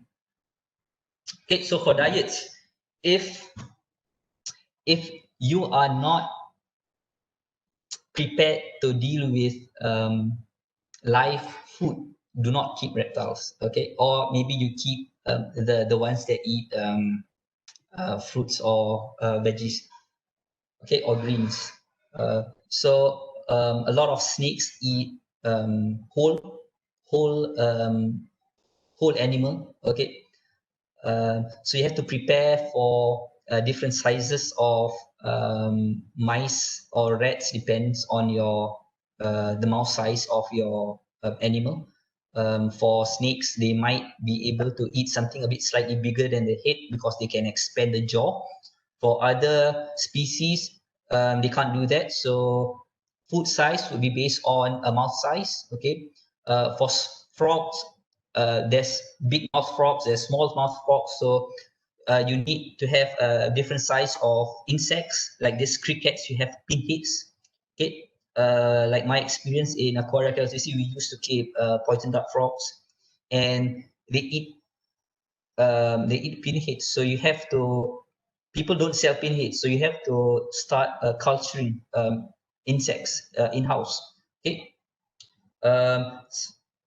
try to feed them with a variation of food, not just mice. Maybe give them some chicks, or some species of snake eats mainly eggs. Okay. Okay, so for the next group of animal, rabbit and rodents, I hope now people, all of you know the difference between rabbits and rodents. Okay, if you don't know, I'm going to tell you now. Rabbits are not rodents. Okay, they appear to have two incisors, but actually they have four. They have another row of teeth behind the teeth that's visible to you. Okay, so on the picture here is you have a picture of a rabbit. These are guinea pig. Chinchilla are becoming popular nowadays. I can even get it here in Sabah, in Sandakan. Okay, you have hamsters. These are like hamsters. Guinea pigs are good pets for beginner. Okay, good beginner pets. Chinchilla, if you don't have an aircon room, don't keep it, because they need at least minimum 21 degrees Celsius. Okay, so special requirements. Okay, so the thing about rabbits and rodents is the teeth. The teeth grows continuously towards life. Okay, it's called elodont teeth. Okay, it will always grow. Okay, so you have to provide them with something that they can wear out those teeth. Okay, so if you don't provide them with that, you'll see overgrown teeth. when you get overgrown teeth, they can't, you get malocclusion, which means they can't close their mouth properly. Okay, they can't grind food. Okay, means they can't eat. Okay, okay, they are prey animals. Okay, so like all prey animals, if they see you as this big carnivore coming, okay, so the ones with heart condition will be having heart attack. Okay, so prey animals, you have to handle them with care. Do not handle them as in how a predator handles a prey. Okay, so another thing is they are social animals. Best to keep them in a group. Like a lot of prey animals are social animals. They survive in a group. Okay, they are hind-gut fermenters. They use microbes, beneficial bacteria to their advantage in terms of nutrient uptake. The difference between them and ruminants is they are more similar like horses. They have this big cecum, okay, which fermentation of food happens. Okay, most of them eat high fiber diets like grass, seeds. Okay, so like most of them have this behavior called coprophagy. Copro means tai, feces. Okay, phagy means eating. Okay, so they makan tai. Okay, so it doesn't mean they makan tai. It means that certain portion of the feces, okay, certain portion of the feces will be taken up back into the gut system for further breakdown. Means the feces that they produce, some of them still have some nutritional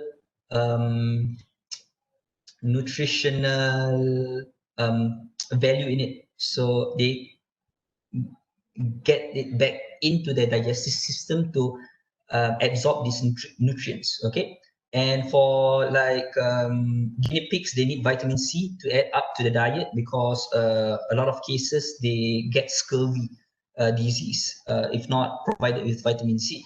Okay, so let's see. So for rodents, like hamsters, mouse, rats, dagoos, okay, most of them prefer deep bedding. Okay, they like to burrow. Okay, we want to promote natural behavior. Okay, they like to burrow, they like to dig, they like to climb, they like to jump. Okay, all of this needs to be provided. Okay, for the substrate, you can provide them. For deep bedding, you can put layers of like these hay, okay, or shredded papers, or these are another type of paper for bedding, which you can actually make yourself. It's found commercially, but if you put a paper, I mean, if you forget to take out the paper in your pants and then you put it inside your washing machine and then you put it inside a dryer, it turns out to be like this. So I assume you can make this by going through that process. Okay, some likes to provide them with something a bit more natural, like a bit of moss. Okay, if it's indoor and out of the cage, some like to provide them with artificial grass. Okay, but the best place to keep a rabbit is outdoors on grass. Okay, so this is how I would prefer to keep rabbits, although I don't have rabbits. This is my ideal way of keeping rabbits. The best diet for rabbits is plainly grass. Okay, not carrots, no fruits, just grass. Every day, just grass, no pellets. Okay, that's the best diet for rabbits. Reason why is if from the previous information that we know, they have teeth that grows throughout the lifetime, right? So that grass have this layer of silicate which are very abrasive, so it keeps the teeth up to the normal length. Okay, very common for people to keep mice, hamsters in this kind of small box, kind of enclosure which you have, you have this exercise wheels, some branches for them to climb, plenty of high box, substrates, okay, and water. So just to keep things neat, okay. So I prefer to have water in this kind of system, which is like a nipple drinker, okay. One thing about rodents is they like to the toilet is normally at the corners of an enclosure, okay. So if you have deep beddings, it's a bit easier for you to manage, because all you need to do is change the corners, which is soil, and then top up with new substrate. Okay, so we want to stimulate natural behavior, right? So they like to borrow, they like to climb, they like to play. Okay, so some of the items are free items, like paper toilet rolls. Paper toilet, the cardboard parts. Okay, there's commercial tunnels that's made out of boxes, which actually I found in the internet. You can actually make it yourself. Okay, it's some sort of like an origami. Okay, like hamsters, they like to climb, they like to they need vertical and horizontal spaces to move. Okay. Okay, for diets, as I mentioned, best diet for rabbits are grass.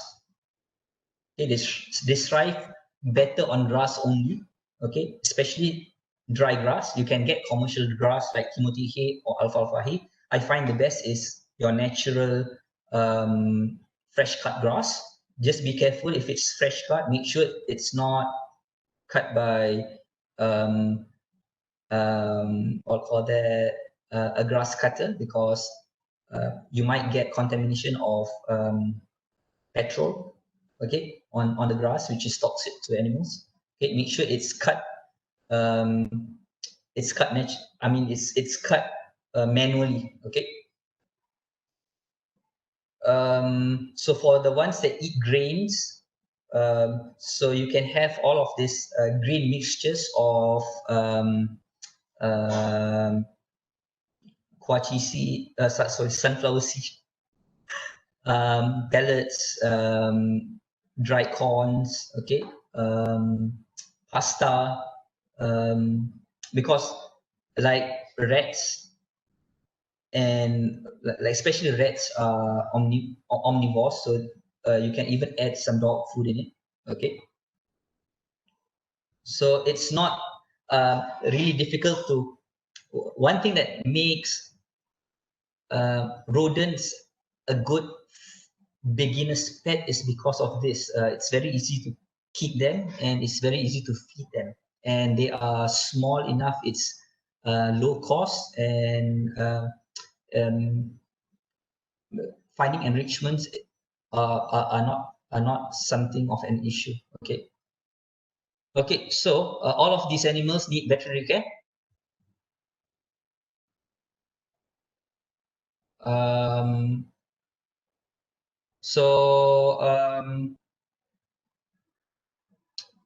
What you need to look out for is weights. Okay, signs of illness normally will show in terms of behavior, like birds. They live in flocks. If you see one bird is a bit off from that flock, that bird would be usually would be sick.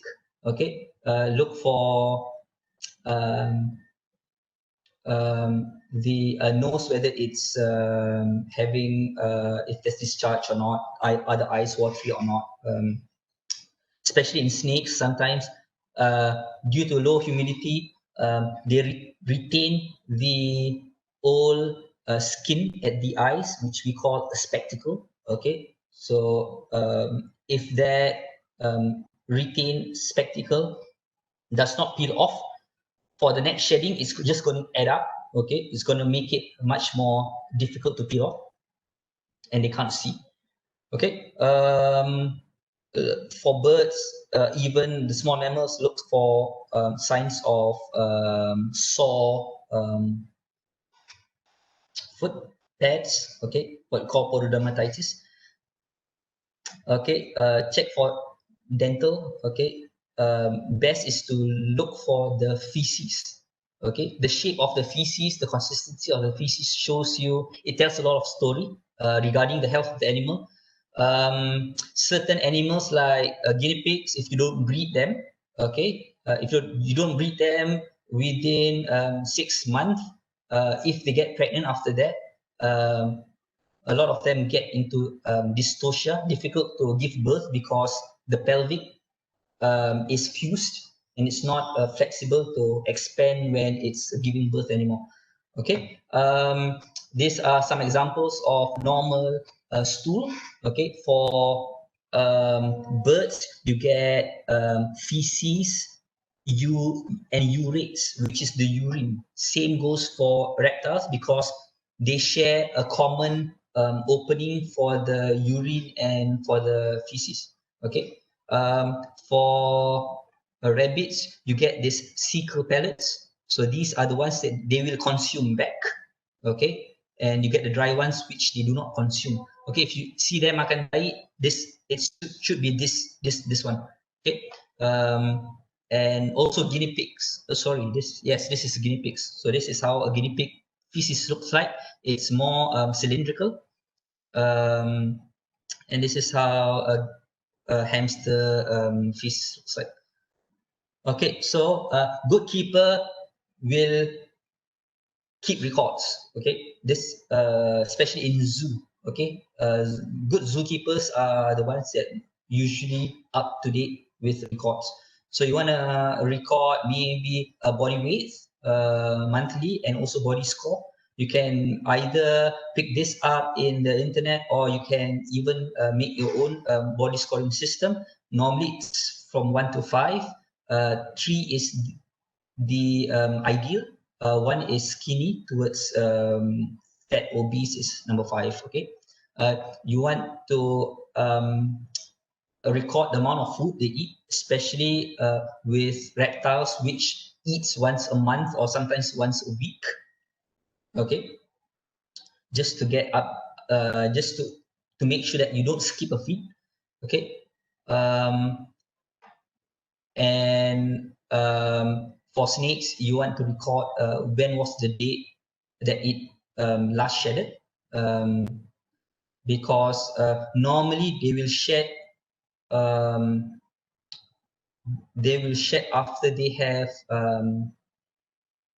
increased a significant amount of body weight. So that's when they shed, because when they grow, the skin does not expand. So it's like you're wearing something tight. So that tight clothing needs to go off for them to grow more.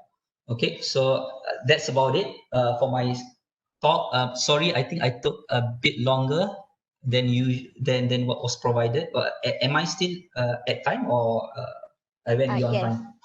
Yes, you are still in time. Oh, still in time? Oh, okay. So thank you for listening. That's about it from me. So maybe I'll take some questions. Yeah. So how do I see the questions? I have to It's chat box. stop share.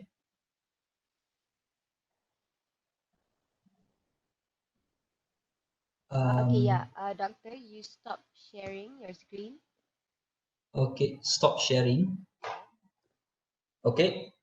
Yeah. Okay, sorry, yeah, because my tone is a bit I'm not very good in talking, so it's monotone. So I assume a lot of people maybe slept along the way. No. Okay, so Yeah, can you see the chat box, Doctor? I Or can should see I the read chat it? box. Okay, let me check.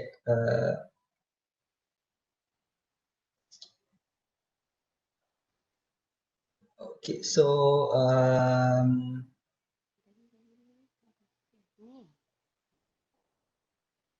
okay, what was the first Question. question? The first How do question. Okay, I will read the questions to you. How about that? okay. Yeah, okay. So the first question is there a specific disease that only attacks exotic reptile pets? Okay, the question is there a specific disease that only attacks exotic reptile pets? Okay. Okay. Okay. The difference between um, exotic pets, okay, which are not really fully domesticated with domestic pets, which has been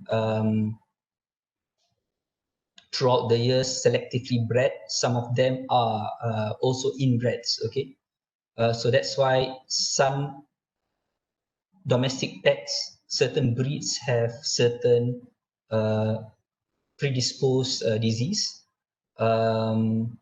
Unlike exotic pets, okay, most of the disease is due to decrease in the immune system.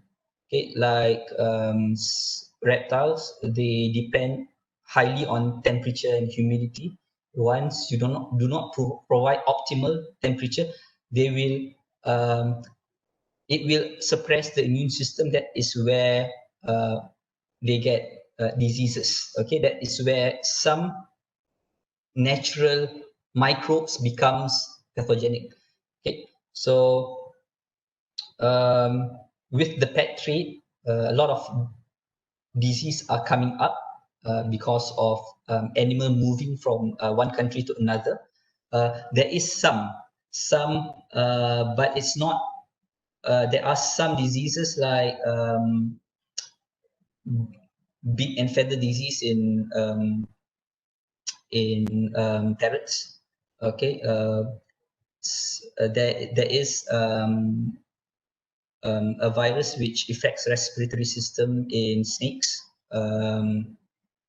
and besides that, I can't at the top of my mind I can't think of any which only attacks exotic reptiles or exotic pets. The only way they will get disease is when the immune system is suppressed, normally due to inadequate environmental specific requirements. I hope that answers the question. Can we go to the next question? Okay, going on to the next question. Doctor, hanging parrot or burung serindit is one of the IUCN red list.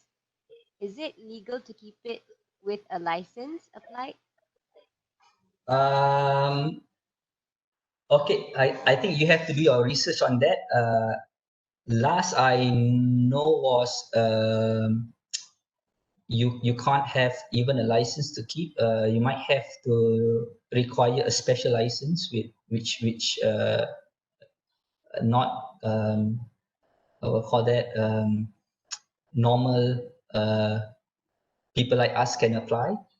That's last I checked, but I'm not sure. But anything which is within CITES one schedule, you can't treat. You can't even sell. Okay, you can't even keep. You can't even sell.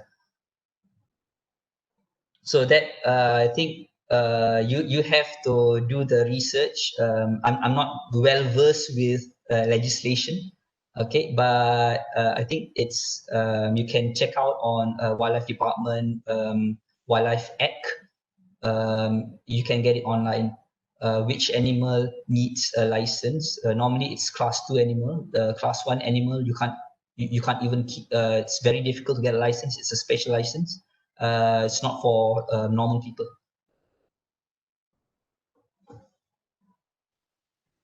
Okay, next question. Okay, the next question, Doctor, are they Any specific tips if we want to keep an iguana? Yes. So you have to have an expectation that your iguana is going to grow very big. So you might start with a medium-sized cage, but then eventually you have to change into a huge cage. Okay. They eat a lot. Okay. But most important is they need UV. Okay. UV is very important. So that's why they don't thrive that much indoors. Best for them is an outdoor cage. Even indoors, if you put it next to a window, UV might not penetrate certain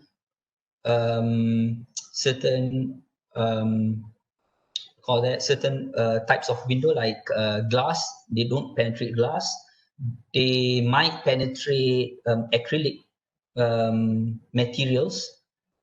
So that's why I would highly suggest to know how to, before you acquire one, know how to measure. If you're keeping it indoors, keeping it on an artificial UV light, know how to measure that, because even if you have a UV light, an artificial UV light, it has a lifespan. It has a certain distance which give different readings of UV. So you can't see this. It's not visible to the eye, so you need a tool to measure. That's the only way to know whether your animal is getting its specific requirements or not.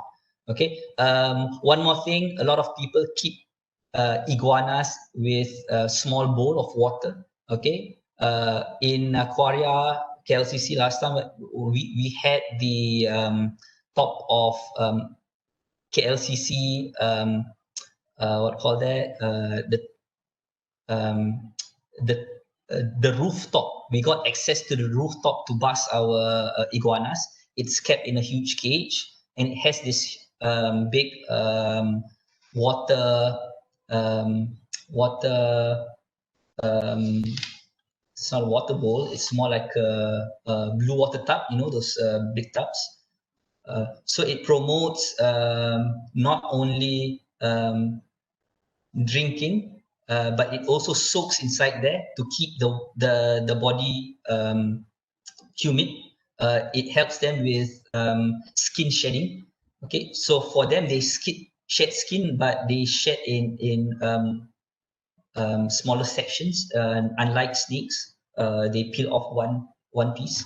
Okay, for them it's more fragments. And you can't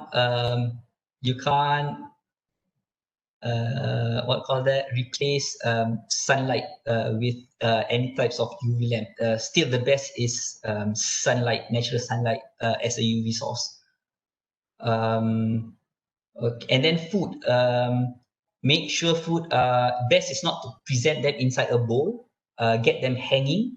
Okay, reason why is they are very messy. Okay, when they poop, it's everywhere.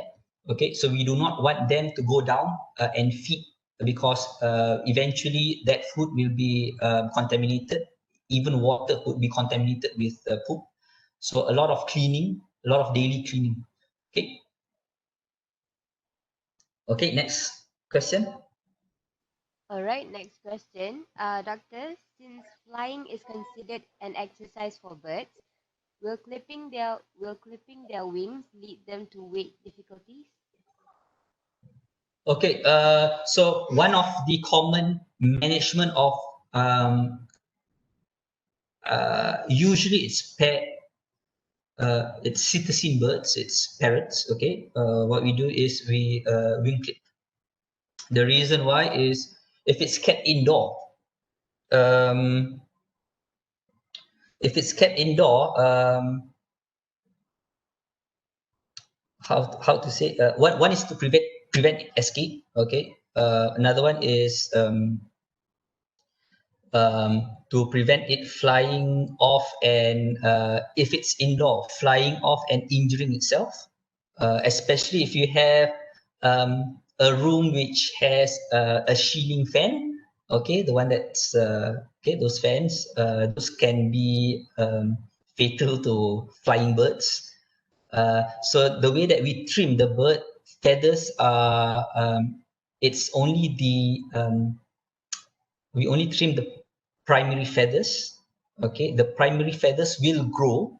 Okay, so we only trim the primary feathers enough for the bird to fall down. Say if it's falling down from a high perch, it can glide down safely and not injure itself. So um, that's the safe way of clipping wings. It's a controversial issue. Some do not promote even wing clipping. Okay, some goes to the extent of extreme, where they even do pinioning, which is they remove part of a bone at the wings, or some goes to using laser to kill off the germ cells that produces the primary feathers. Okay, so I think it depends whether you keep it indoors or outdoors. If it's okay if it's in an aviary or an outdoor cage, but you have to consider when you're keeping it indoors for its own safety. Okay, next. Okay, next question. This is a three-part question, Doctor. Mhm. First, is it okay to put a single animal in a cage? Second, should they have a partner? And third, is there any punishment if an organization such as zoo if they keep animals without their partner? Okay, so just to say, legislation does not reflect um, natural, what do you call that, true scientific information regarding an animal. Registration is just legislation. Sometimes it doesn't even fit with scientific findings. Okay, so some animals are solitary. For instance, tigers. Tigers are solitary. They're not social animals. You keep them, they'll be very stressful to be kept in a pair in an exhibit for their whole lifetime because they only meet during breeding season. Okay. Unlike birds, they are flock animals, so it's not good to keep them single. Okay, because they need a lot of social interactions. Yes, there are organization that I mean, wildlife department checks on. They have annual regular checks on zoo to abide the Zoo Act. Okay, so to keep an animal single or in a group depends on the natural history. If it's an animal which is social, then of course keep it with a partner. If it's a solitary, then don't, because you're just making you're going to make more harm than good. Okay, especially snakes. Okay, just one thing about snakes. If you're feeding, this is a common mistake. I've seen a lot of zoos. Okay, if you if you try to feed snakes, make sure you feed them single. Means if it's being kept, multi snakes being kept in an enclosure, if you want to feed them, you have to isolate them one by one and feed them, because I've seen a lot of snakes getting injured because it got bitten by another snakes, especially during feeding. Okay. Okay, next question. Right. Next question. Hello, doctor. What is it like to work in a zoo, and what is your best experience during your time working in a zoo? What is your best experience? Oh, okay. Okay, so it depends. I've worked with poor zoo. I've worked with rich zoo. I've worked with medium medium zoos. I mean, as in medium, as in resource. Okay. So it's nothing routine working in zoos. Some people like it, some people not. Sometimes it depends on your point of life. Maybe when you're younger, you like what's you like surprises. When you're a bit older, you like something a bit more routine. Okay, so working in zoos, most of the works are there's routine works, but there's a lot of unexpected occasion that happens. Okay, it's pleasant if you're working. This would apply everywhere. Okay, it's pleasant when you're working with people with common interests. Okay, it's unpleasant working with people who do not have that. But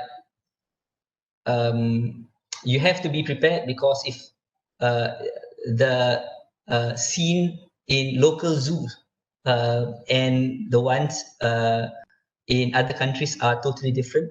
Okay, like when I was working in the zoo in Malaysia, we have to use our creativity to use cheap items for say enrichment. Unlike in Singapore Zoo, which enrichment is something that you buy and you throw away. It's like it depends on the financial your it depends on the financial expectation of the zoo. So you have to be someone who's flexible. Yeah, I think that's what's my best experience. It's always animals giving birth or chicks hatching. That would be my best experience in the zoo. Okay, next. I'm so sorry, doctor, but your time is almost up. Okay. So yeah. Okay. So are we done there, or should we take one more last question? Do you want to answer one more last question? Yeah, sure. Okay, we'll take one question. Doctor, what is the beginners things we need, and what do we have to research into if we want to keep an axolotl? Same thing as what I mentioned about there was a slide on what call that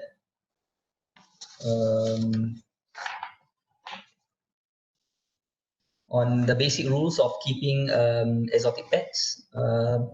Do your research, look for books, magazines, a lot of things nowadays on online, YouTube's. Research, prepare and plan. And then I'm not sure. I haven't seen much axolotl in Malaysia, so I'm not sure whether it's available. I mean, if it's widely available or not. But most important is first is prepare the special requirements first before you even bring in the animal.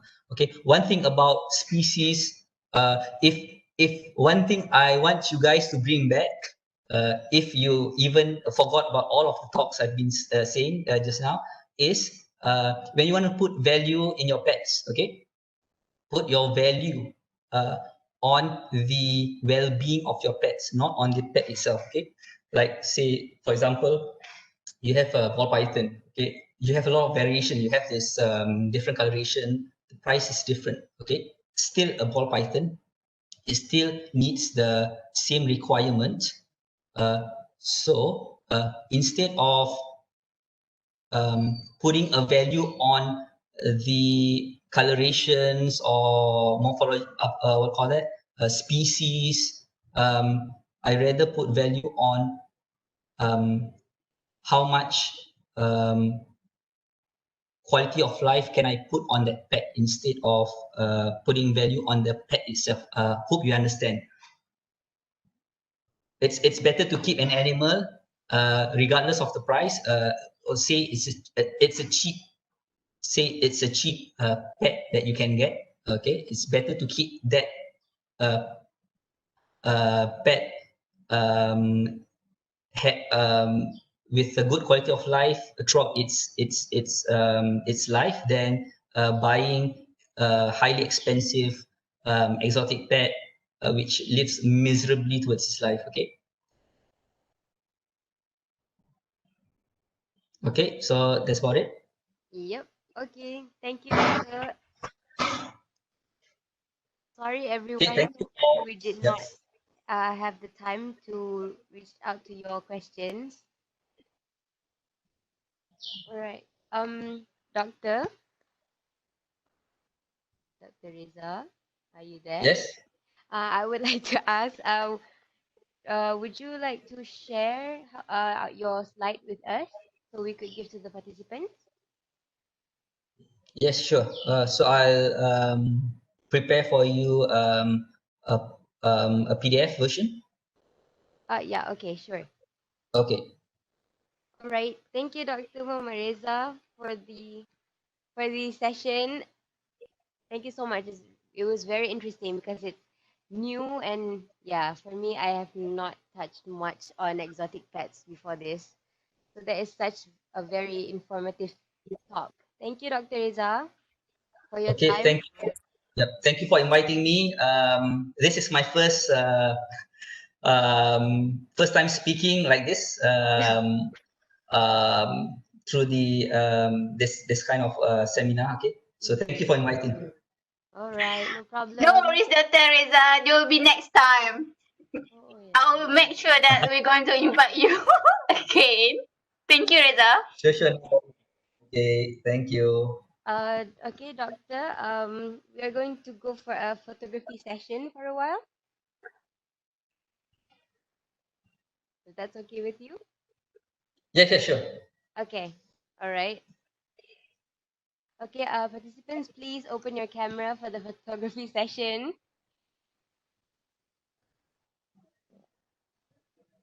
Okay, is everybody ready? Okay. Smile. 1, 2, 3. One more time. 1, 2, 3. 1, 2, 3. All right, thank you. Okay. All right.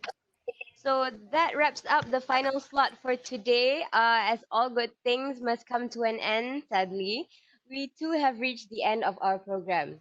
So on behalf of Universiti Putra Malaysia, Campus Bintulu, we would like to thank each and every one of the speakers and participants today for attending today's event. Without your cooperation and participation, this program wouldn't have been possible. Bunga seroja di atas para, jatuh ditimpa buah berangan. Andai kata tersilap bicara, kemaafan jua kami pohonkan. Dari Kedah ke Pekansari, beli swasta di kota tinggi. Selesai sudah tugas diberi, di lain masa bersua lagi. That will be all for today. Once again, I would like to extend our sincerest gratitude to Dr. Gajen Sinatambi, Dr. Anusia Nadarajan, Dr. Muhammad Reza bin Muhammad Tarmizi, and Dr. Juria binti Kamaluddin. And thank you everyone for your time today. I would like to apologize for any mistakes we have made throughout the program. And we hope to see you again in the future programs that we would organize. Sorry. So, wabillahi taufiq wal hidayah. Assalamualaikum warahmatullahi wabarakatuh, and a very good day to all. Oh yeah, and participants, don't forget before leaving, those who haven't filled in the form in the attendance link, please do.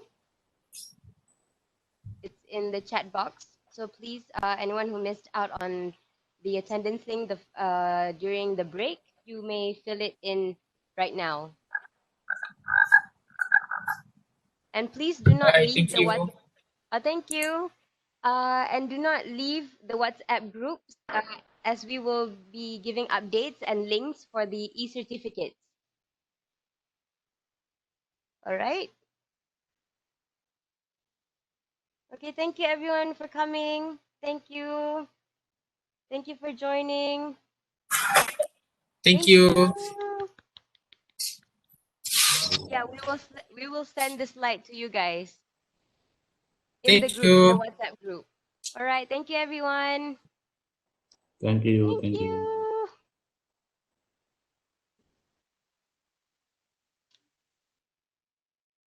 Thank you everyone for joining. Thank you Aisyah, Thank you, Tasnim and the Doctor. gang, Aiman, well done. Okay, so ada a few soalan belum jawab kan, so make sure dijawab lah. Okay, boleh? Okay, well done semua. Have a great Sunday ahead. Okay, dah bangun awal pagi ni, right? So see you guys whenever. See you when I see you. Alright, Doctor. Bye. Thank you. Sejuk sebab tolong invite dia orang. Thank you everyone. Thank you, Doctor. Okay, so next kita buat lagi macam ni InsyaAllah.